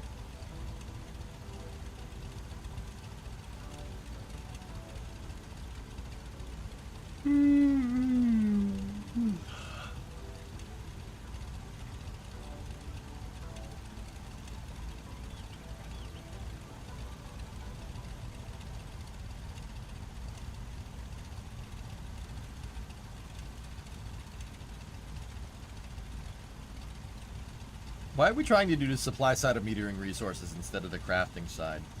Shut off the belts to shut off the hopper after it's delivered a certain amount of resources. Mother Nature never ceases to amaze. I mean, Hellfish, I want to do the sorter and everything. I think the sorter is super cool, but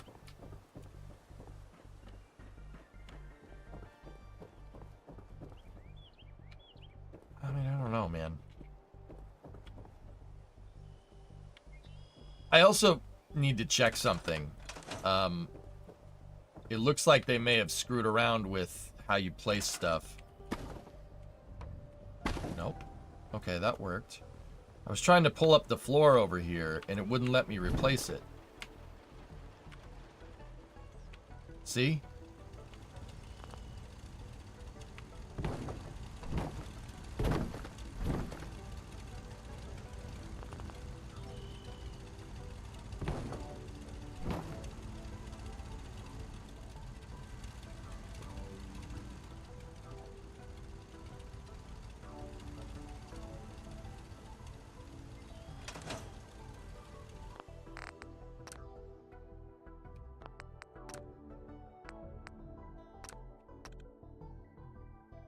I am on the update. It's not the wall, Tessa.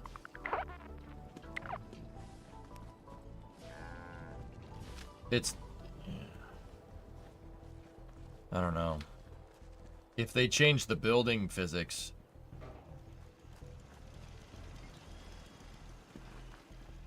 Yeah, I don't know. I don't know how we're gonna do this.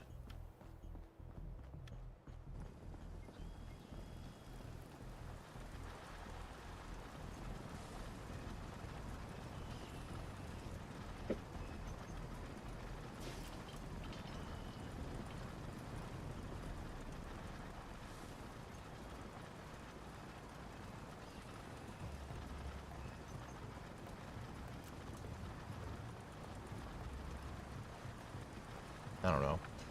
I don't know if I want to work on this. Maybe we'll play something different. You guys want to play Workers? Another update from the Museum of the Air Force.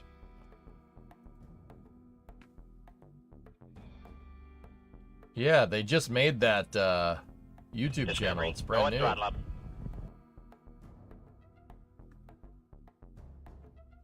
Yes, do it. The word no. All right. Well.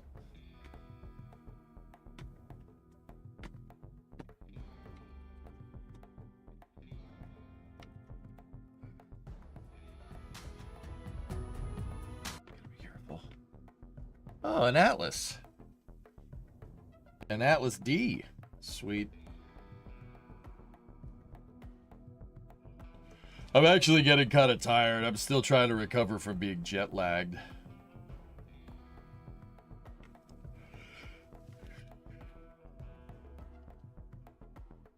Hey, all right.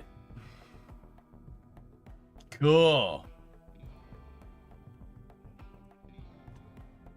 Yeah, dude, they just made this YouTube channel like super quick.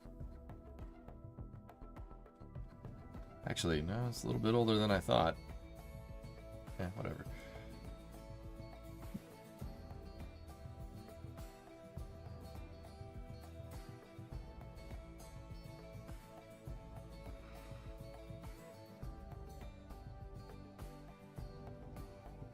How did they stage the side engines on an Atlas?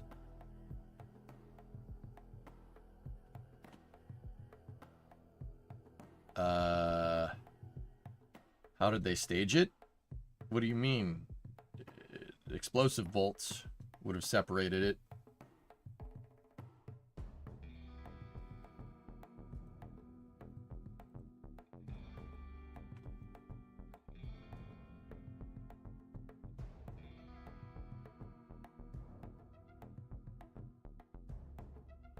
Dude. It's a balloon tank, yep. Yeah, Bill, balloon tank. It has to be. That has to be under pressure to be able to do that. Oh my gosh. Okay.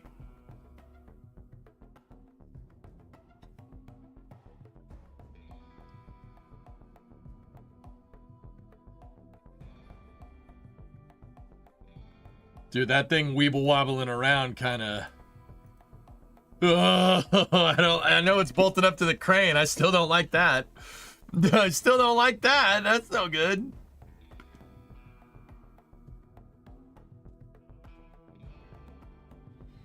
You know they made trailers to do just that, right? Why don't you guys have the trailer, dang it?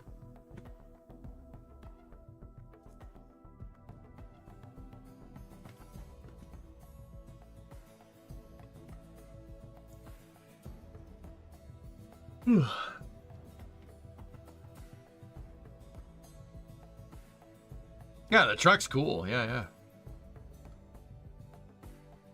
All scrapped? I can point one out on Google Earth, dude. That's arthritis, okay. Or Google Earth.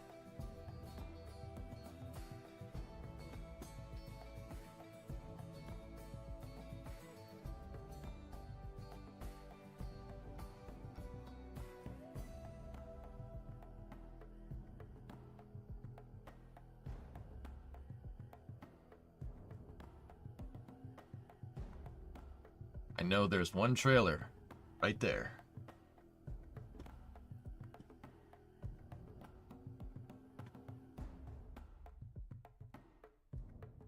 See? I know where at least one is.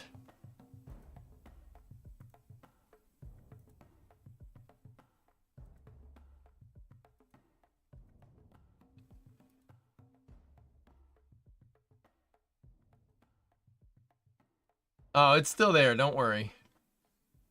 It's still there. Here, I'll show you. They came with the... So Atlas missiles are super cool. Probably going to get put on a list for Googling that. These trailers right here. See them?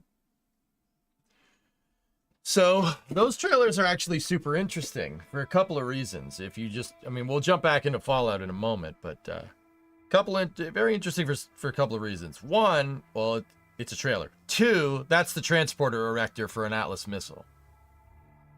So you could just bolt the trailer in and the trailer will turn, you know, put the missile on the pad.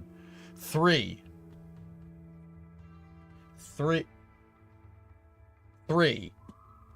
See that thing right there? This thing? It's rails. These things were designed to be rolled into a cargo plane. Yeah, they could be rolled into a plane. Yeah, the trailers are designed with a system to be able to have this bogie, the aft trucks on the trailer detach and they could roll it up into a cargo plane. I'm not sure if there's any pictures around. I'm sure somebody could find one. But yeah. It's pretty freaking cool, man. They're really, really cool. Nice freaking F700. Sweet. But yeah, there's one. They're backing one into a missile silo there.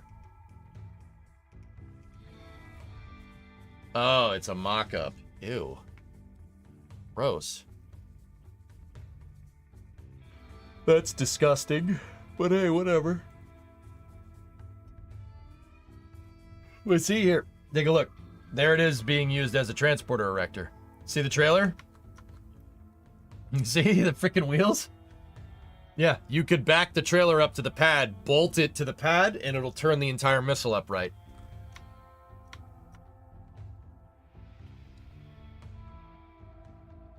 Isn't that cool? I'm trying to figure out if we have a picture of that, them putting one of those things inside of an airplane, but it's designed to fit inside of a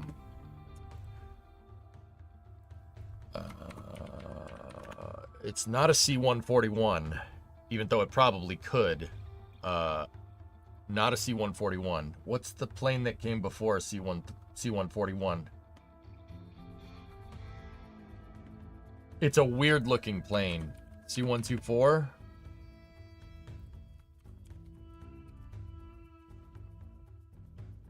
It's not a...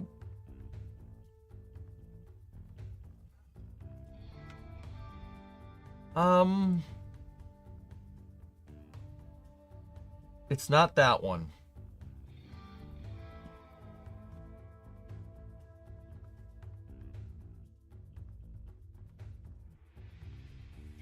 Actually, you know what? It might be that one. Yeah, it is that. Yeah, it's designed to eat up an Atlas missile. I'm wrong, it's a full Atlas. Cool. Yeah, it's designed to roll into this cargo bay. They designed the trailer and the missile to be able to fit in here so they could move these things via aircraft and nobody would know. Like, you keep them, during the Cold War, you keep one of these things stored inside of an airplane, a satellite passes by, you don't know what's there. There's also a Thor missile behind it in this picture. See it over there? But yeah, see the rails? 1, 2, 3, and 4. It's designed to, you can back it right up into one of these planes. Here, hold on. C-124 Atlas missile.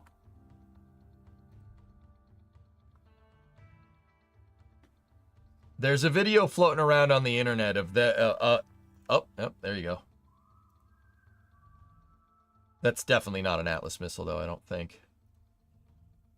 Oh, yeah, there it is. Sweet.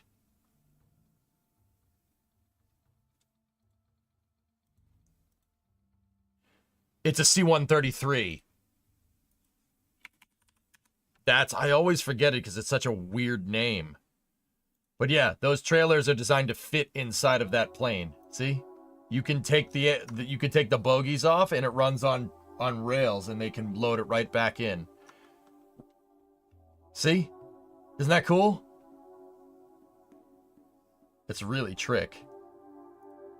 And then you can back these things out, right? The transporter erector can just get towed around by a truck, right? You can attach bogies on it and it's just a regular semi-truck trailer. And then you can back that up to a launch pad and the trailer will become the transporter erector. It's actually really, really smart integration. Very well done. See? It's really, really cool. Yeah. That's a super smart system. But anyway. Back to Fallout. Maybe I'll finish building out the factory. I don't know. I'm getting super tired. You know why I'm getting tired at 7 p.m.? Because it's like... What time would it be in Europe right now? In Central Europe time. It'd be 1 in the morning. Yeah, I'm starting to get really tired. Atlas D was crazy. I don't think Titan were the same. No. It's 106. Curious how you set up your initial scrap room. I have a recycler, and the recycler was attached to 3 sorters, and each sorter was elevated to each floor, and there was an array of 11 hoppers on each floor, and then the hoppers sorted each resource, man.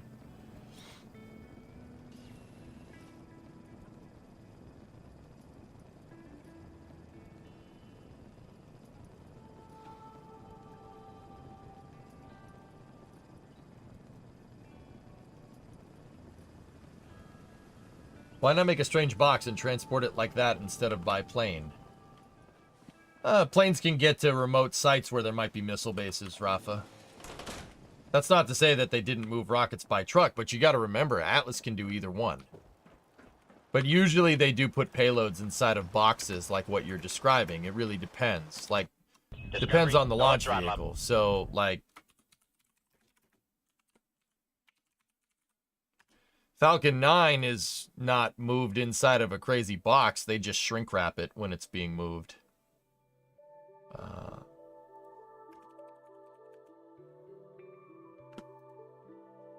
And it has this very elaborate fifth wheel mechanism. See? So like the front of the booster has a fifth wheel on a lowboy trailer, and then the back is just on its own, has a sixth wheel back there. There's a pivot here and a pivot there, so they can just tow it around. Hey Neo, 73-month resub. Where'd you go for vacation? Rome. I've been in Italy for the past week. It was... You think about the Roman Empire?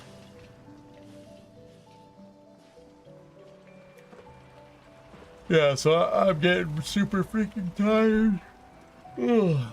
My brain's turning into paste because so the cool thing about that is that the jet lag coming back, you wake up really early in the morning, you can get a lot of stuff done, but now I'm getting super freaking tired. Thaya, that's why you suggested place everything to bypass building restrictions. Yeah. Rome was awesome, dude. It was... Yeah. It was a thing. It's so cool, dude. Yeah, it was pretty damn impressive, dude.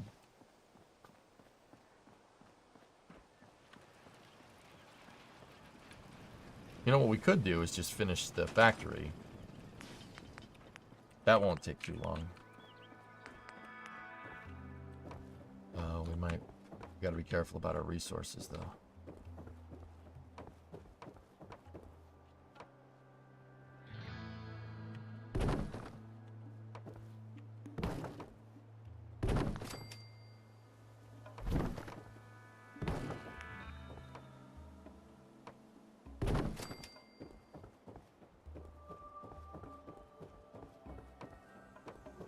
I would love to drive from Rome to Athens.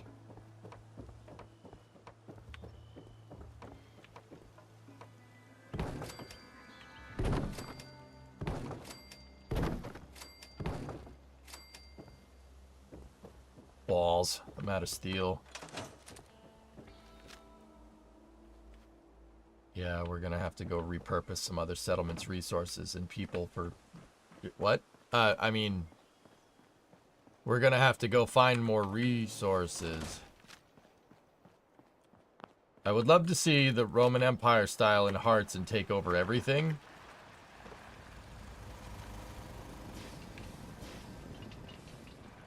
I could be down for a Hearts of Iron playthrough.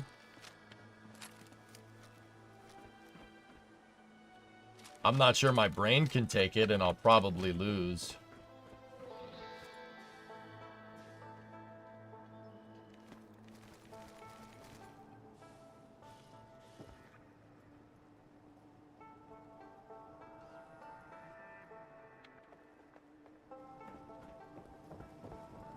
Up to you, dudes.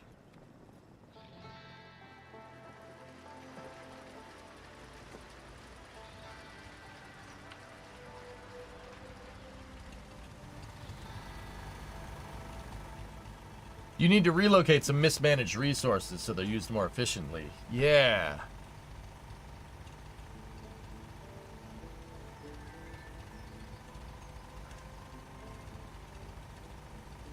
Mod Hearts of Iron with 2,000 years ago tech.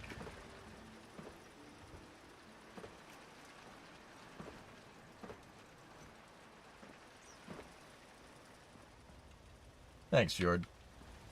Pretty awesome, isn't it? It's not bad.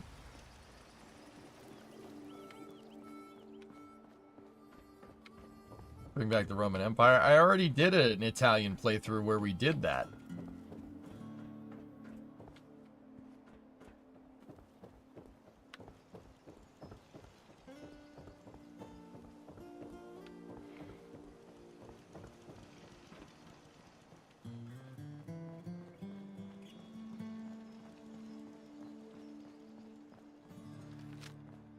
Yeah, Old World Blues pace. I know about that.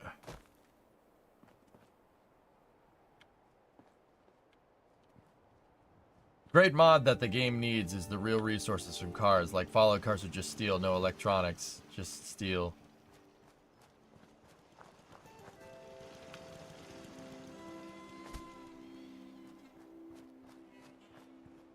All right, well. Did I ever give... Hold on, let's... Yeah. If my brain's paced, I'm just gonna do something that I understand. Let's just mess with my guns.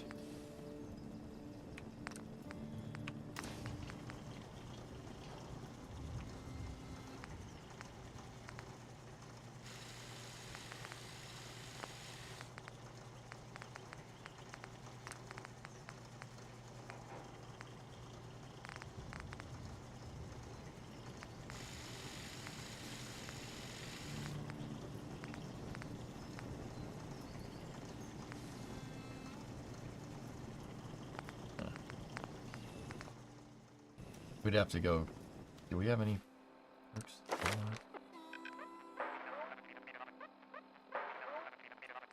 Okay. Need to be a bigger gun nut.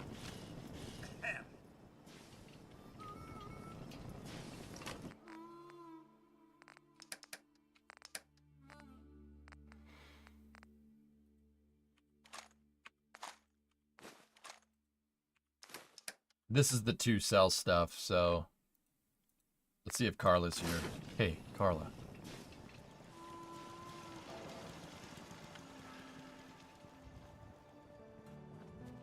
Carla? Carla? Is she here? At least it's not You are raining. tied to this place. Shut up, you druggie!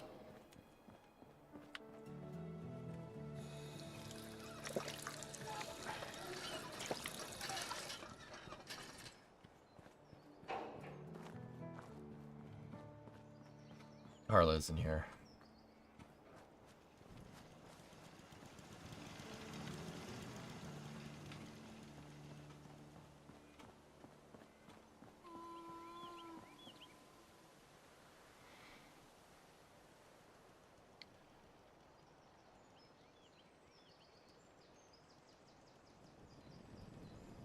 So now, what I'm thinking, dudes, is we could do this 2 ways. We could do the resource sorter that I was thinking about, right? How are we gonna do this? How are we gonna get this to be the right resources? Hang on, I gotta draw something here real quick. You know what? Alright, so say right here, we have a weapons factory, right? And then like right here, we have ammo factory, right? Right here, we have power armor factory, right? And then, I don't know. I had 4 before. I don't know what this is. Let's just put factory. Back. Back. All right, so obviously our outputs are over here, right? And how I had this set up before was that it just got resources from, you know, I had an array of 31 things, right? And they all fed, like I could set the logic, right? You could set it so, I mean, I had it basically do this. And each one of the switches you could set to make this stuff go into the right area, right?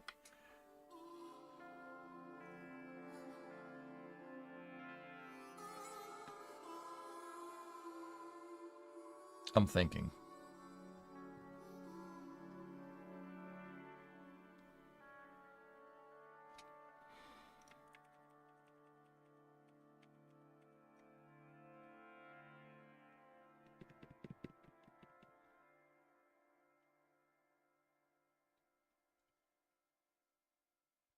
What if we had...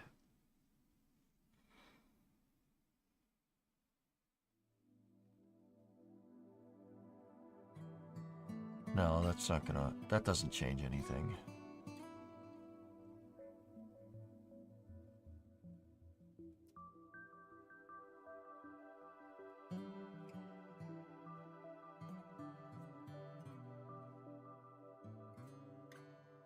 Yeah, none of this really... Yeah. None of it really makes a whole lot of sense. What I was gonna do is have my 31 here, and then have all the different resources for what I need here. And then another one here, right? And then another one here. And then another one here. So the sorter, if there was resources that took the same thing, right? Say this needed aluminum, right? And this needed aluminum. You could have a logic splitter that could go to each one. But that just complicates what I already did. So I don't want to do that. Never mind. I'm just trying to think if there's another way to do this that's... It's not really, I mean... If we wanted to produce things in batches of 10, we could use the counters the way that they're working, right?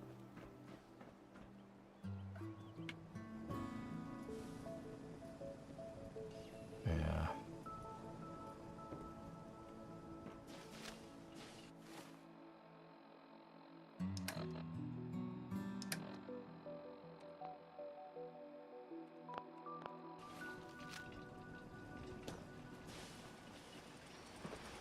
How do you get rid of suppressed immunity?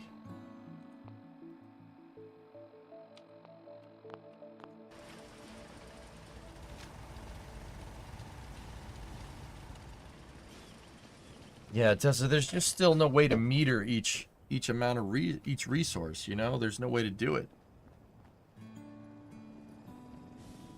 Unless we want to use the balls. Unless we want to use the balls to store memory, right? Like, but then again, I do have the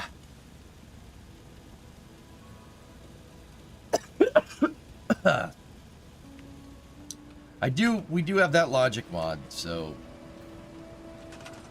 I suppose if we use the logic mod combined with this logic here, with these logic controllers, it should work. We should be able to do that. Right? Like, that should be doable. And if we're using the logic mod, that means we can do bit storage for each.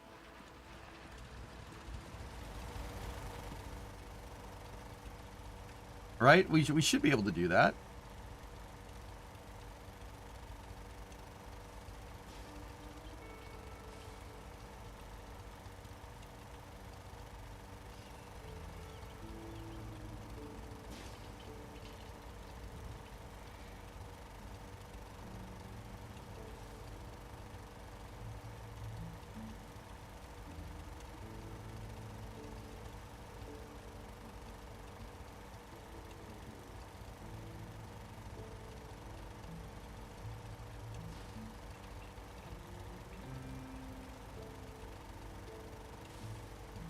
You built an 8-bit adder in a couple of minutes, no problem.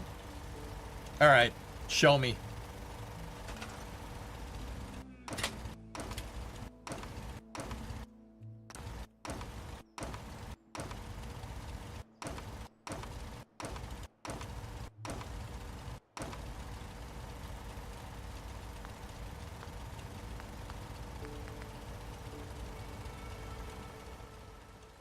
Discovery, go at throttle up.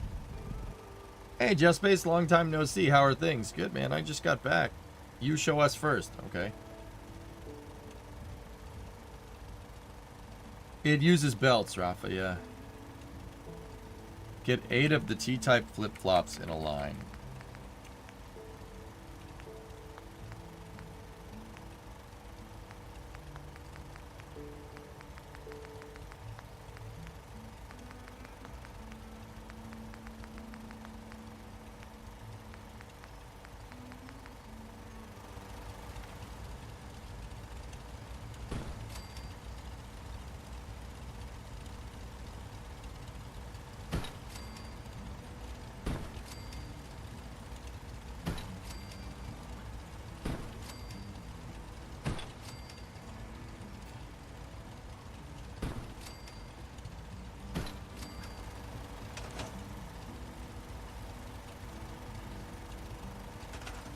Okay.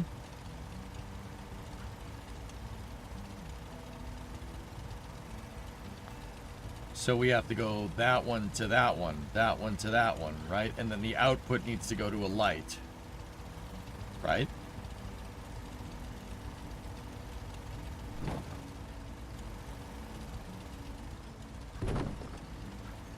Oh, geez.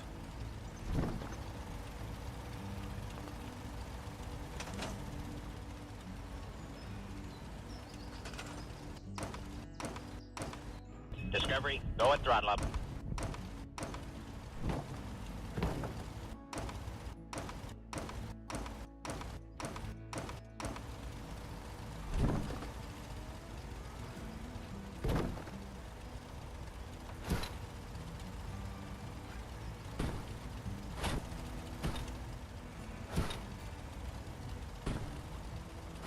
Hey, B0, what's up, man?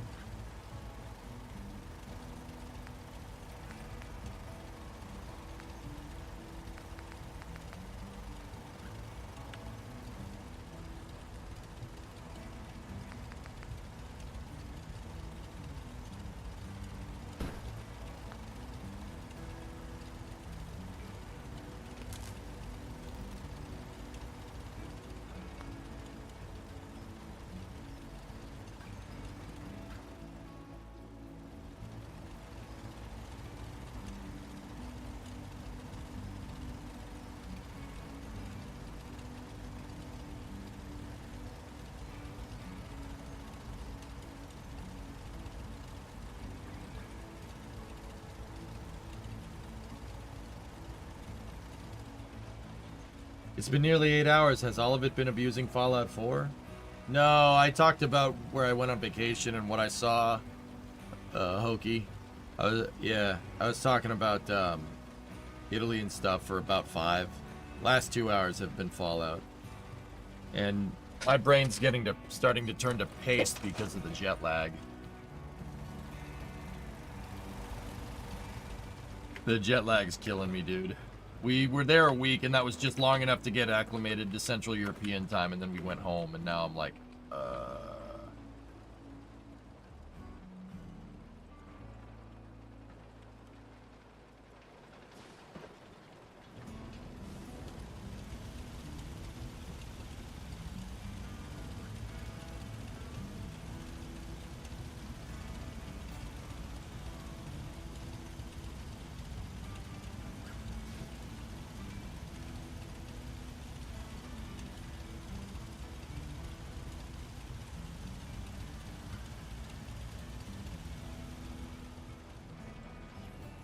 You were in Niagara Falls for about the same time, just without the jet lag time zone difference, and it felt weird leaving. How's the flight? It's a long flight, but it's not bad. About 6 hours. We got a connecting flight in Dublin, because we flew on Aer Lingus because it was inexpensive.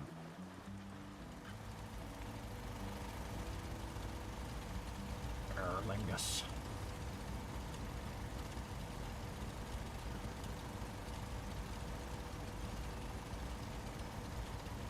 Yes, well, isn't this all very exciting?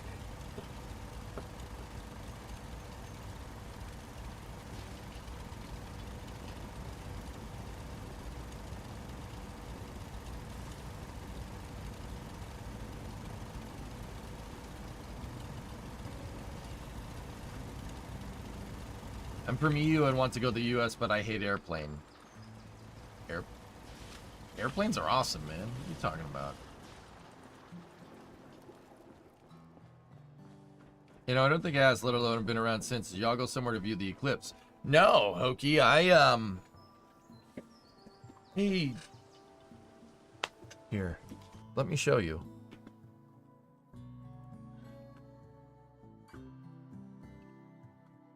I filmed it from the backyard, dude. Yeah.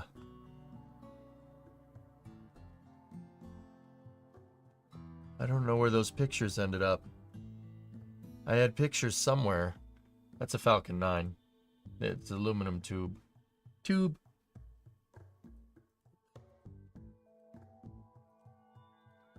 Yeah, we were trying to do logic in this. I filmed it from my backyard with one of the auto streaming cameras, and we taped a, here, hold on.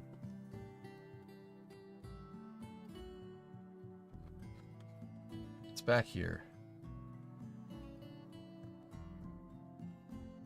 There we go. I taped Eclipse glasses lens. I popped it out of the glasses and I taped it to the front of a video camera. Yeah, and then we messed with the settings on the camera and we could see sunspots with the camera. I was not upset. Yeah. Yeah, it was pretty good, man.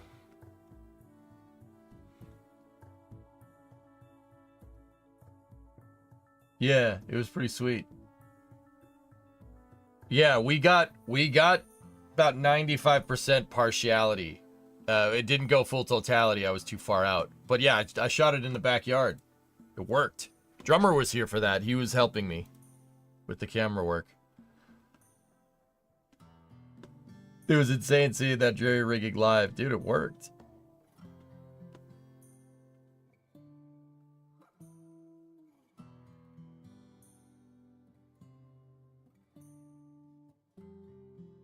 And then, yeah, here's a bonus shot from Italy. It was pretty poggies.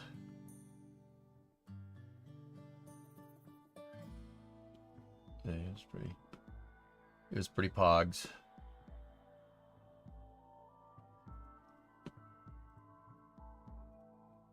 Also, high-speed rail is pretty cool.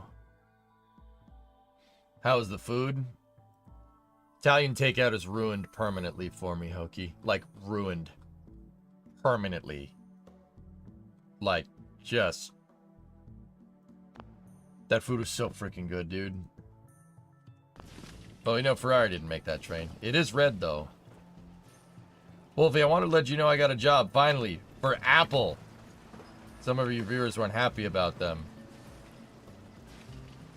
Some of my viewers weren't happy that you got a job at Apple.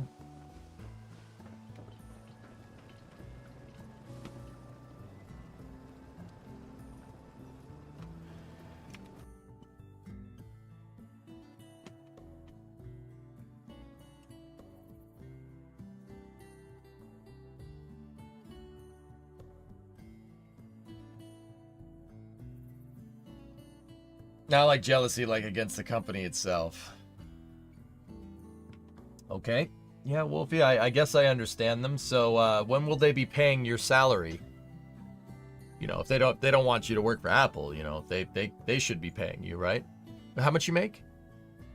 They should be, hey, put up or shut up. You don't like Apple, you don't want someone working for Apple, you pay their salary then. When are you gonna do that? Oh wait, you're not. You that's right, you're not. Weird, huh? You know, when money comes into it, everybody changes their tune real fast. That's weird. Discovery, go at throttle up. They do pay my salary, yeah, exactly. Hokey gifted 12 months to Wolfie. You want your keyboards back, dude, or what? You just got gifted 12 months of sub. Oh, that's pretty good, man. That's pretty funny.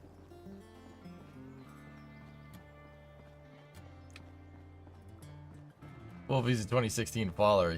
Wolfie's... Nah, keep him. Shipping was $80. All right. Hey, Carla. Carla, Back again? Time to do business? let's see what you have. I got a little bit of everything.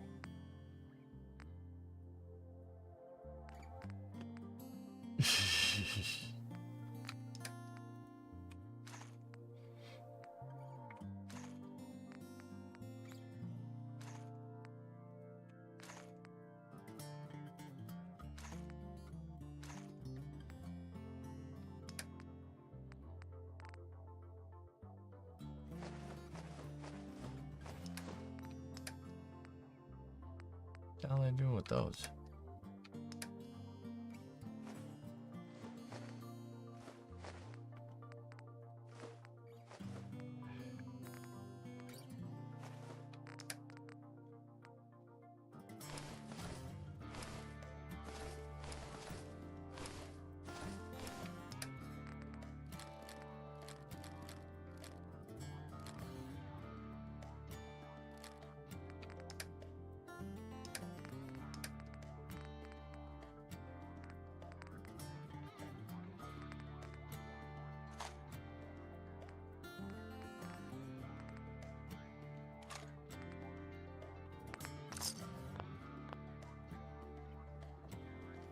Yeah, I bought all of it.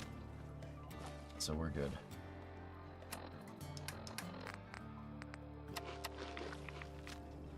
You are properly fed.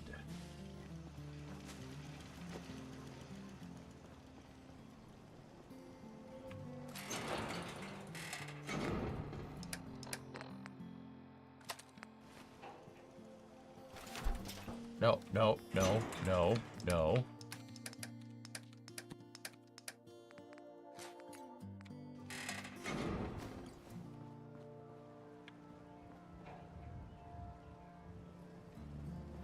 How far did it revert my damn save?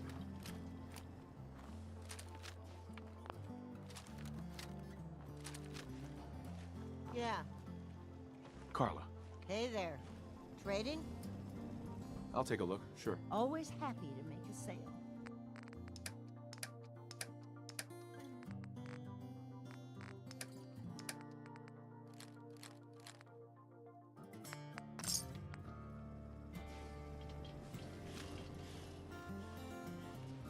All right. Trash can Carla. Yep. I thought I painted the armor. I'm pretty sure. Look at that.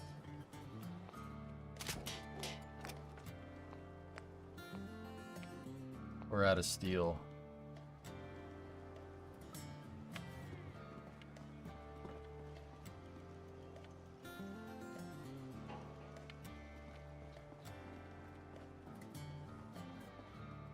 I've been debating hard on pinging Scott Manley. Nice.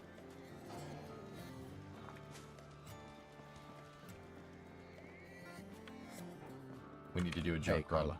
Hey there. Hey there. Trading? Trading? Yeah. I'll take a look, sure. You break it, you buy it. I mean, whatever. That's lead. I'll take that.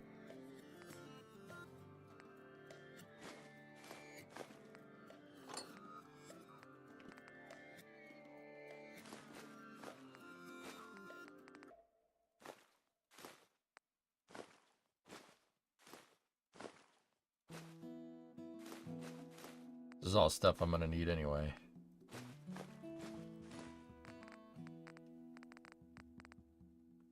Shipment of steel, 1,700. Nope. Can't afford that.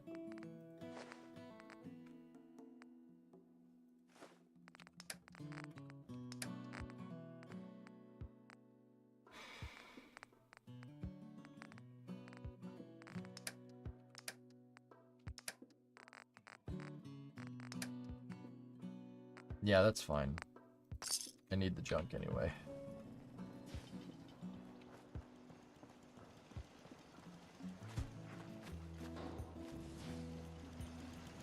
That's cool that you got a job there, Wolfie.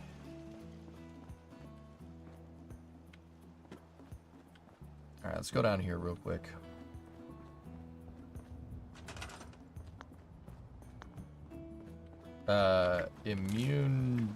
Immunity suppression, I think that's what that is.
This is from Manufacturing Extended. It scraps junk for you.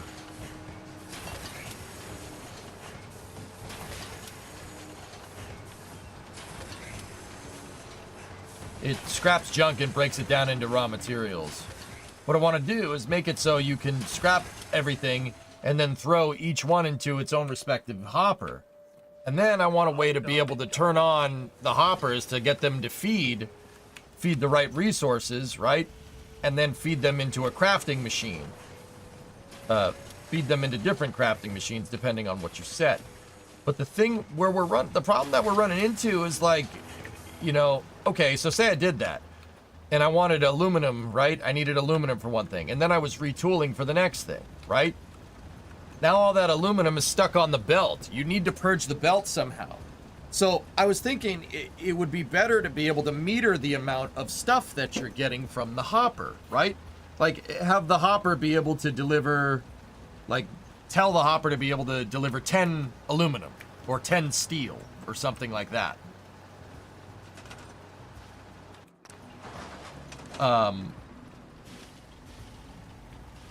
But there's no real good way of doing that. There's no good way of getting them to count correctly. Which is really annoying, but I have a build that does that if you want to check it out. How are you counting stuff? Yeah, like I want to be able to tell the hopper to deliver 10 aluminum down the line. How? I mean, Ham, I'll check it out like if you want, like you use the logic gates. What? Did you make a binary counter or something, dude? Because it's not that I couldn't get the logic gates working. It's that I don't really understand the syntax for the logic gates. Yes, it's 4-bit right now. Bro, feed me. What do you got?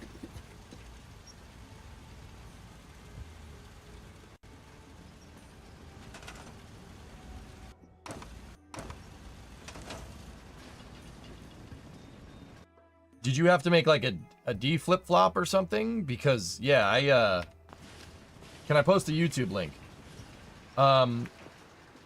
Mods, just yeah, go ahead. You can post. I used 4 T flip-flops. All right, let's see what you got, Ham.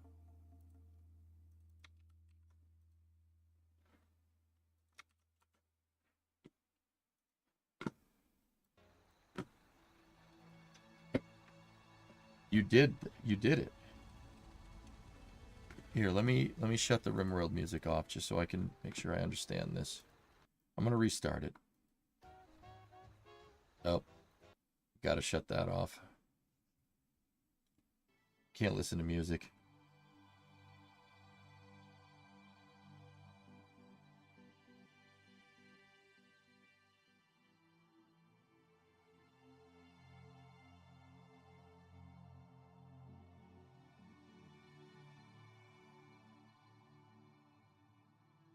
Oh shoot. You're using the mod that are you using the mods that we were talking about a little bit earlier, Ham?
You're using advanced settlement power, okay.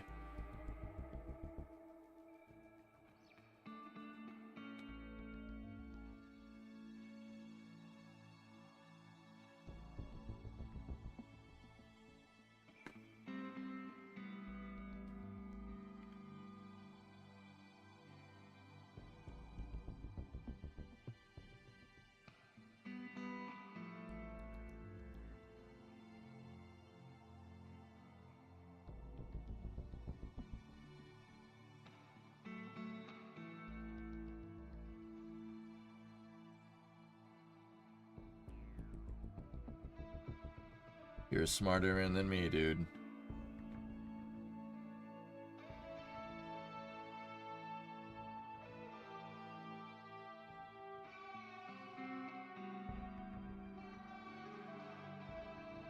Damn.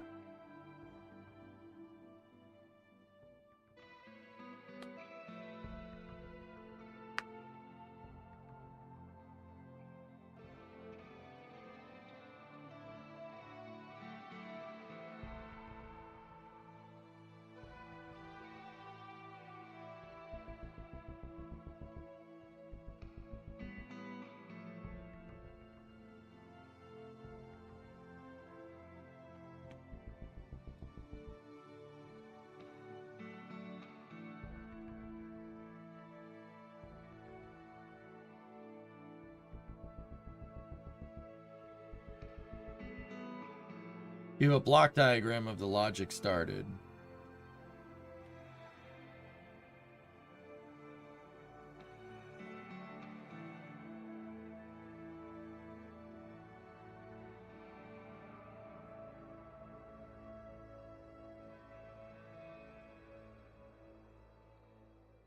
So that's your input. Discovery, go at What throttle you're up. doing here, Ham. Oh, you got gifted a sub from Tessa.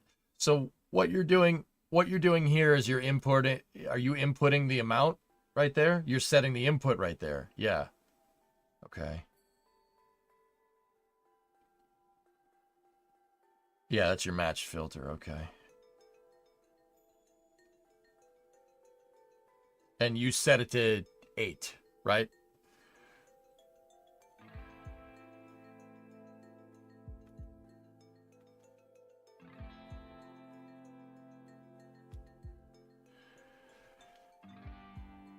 First one is set to 15. Second time is set to 8.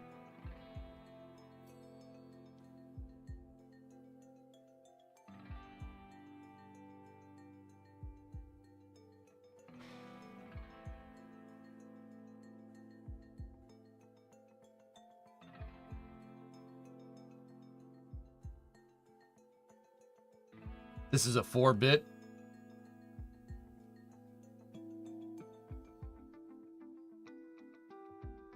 Yeah, it's only 4-bit. I got it.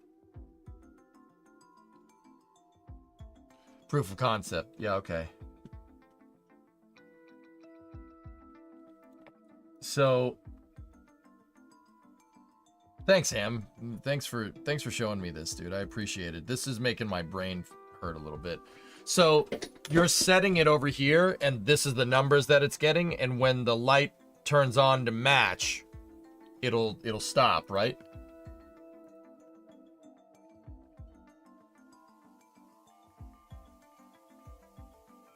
Am I understanding this right?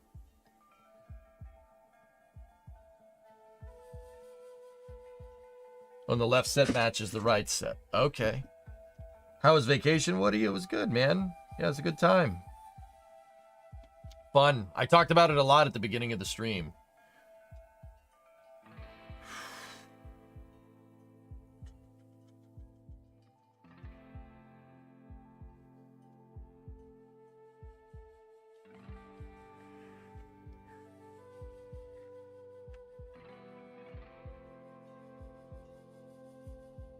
You used XNORs.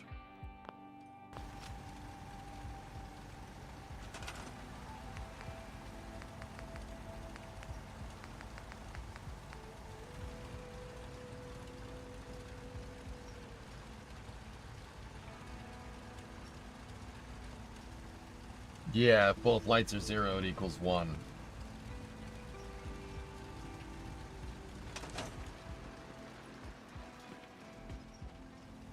Yeah, I got you. I got you, Ham. Yeah, I see what you did.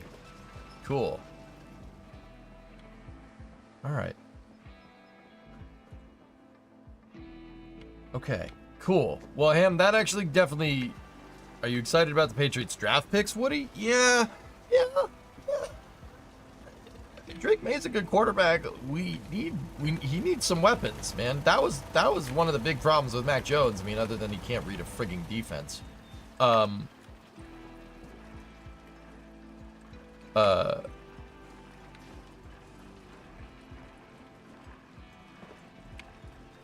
He needs weapons. He doesn't have any weapons. We got a great quarterback. We don't have any receivers for him. He needs a receiver, a good running back. That's what the Patriots need. But anyway. Yeah, Drake May seems like a pretty damn good quarterback.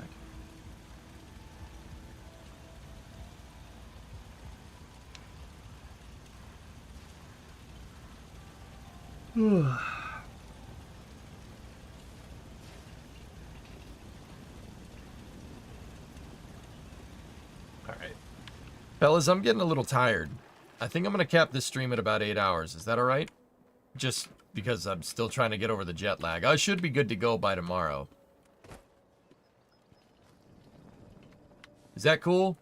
We'll take a stab at this when I'm a little more, when my head is a little more cleared out.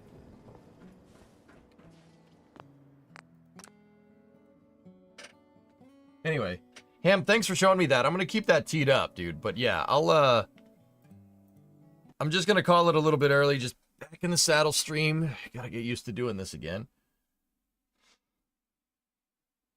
You know. Done. Deal. Over. But yeah, let me give me some time to jump back into everything, and we should go to there. Keep it till tomorrow, and I'll send it over. All right, cool. So, sounds good. Good luck with it. Thanks, Ham. I appreciate it, man.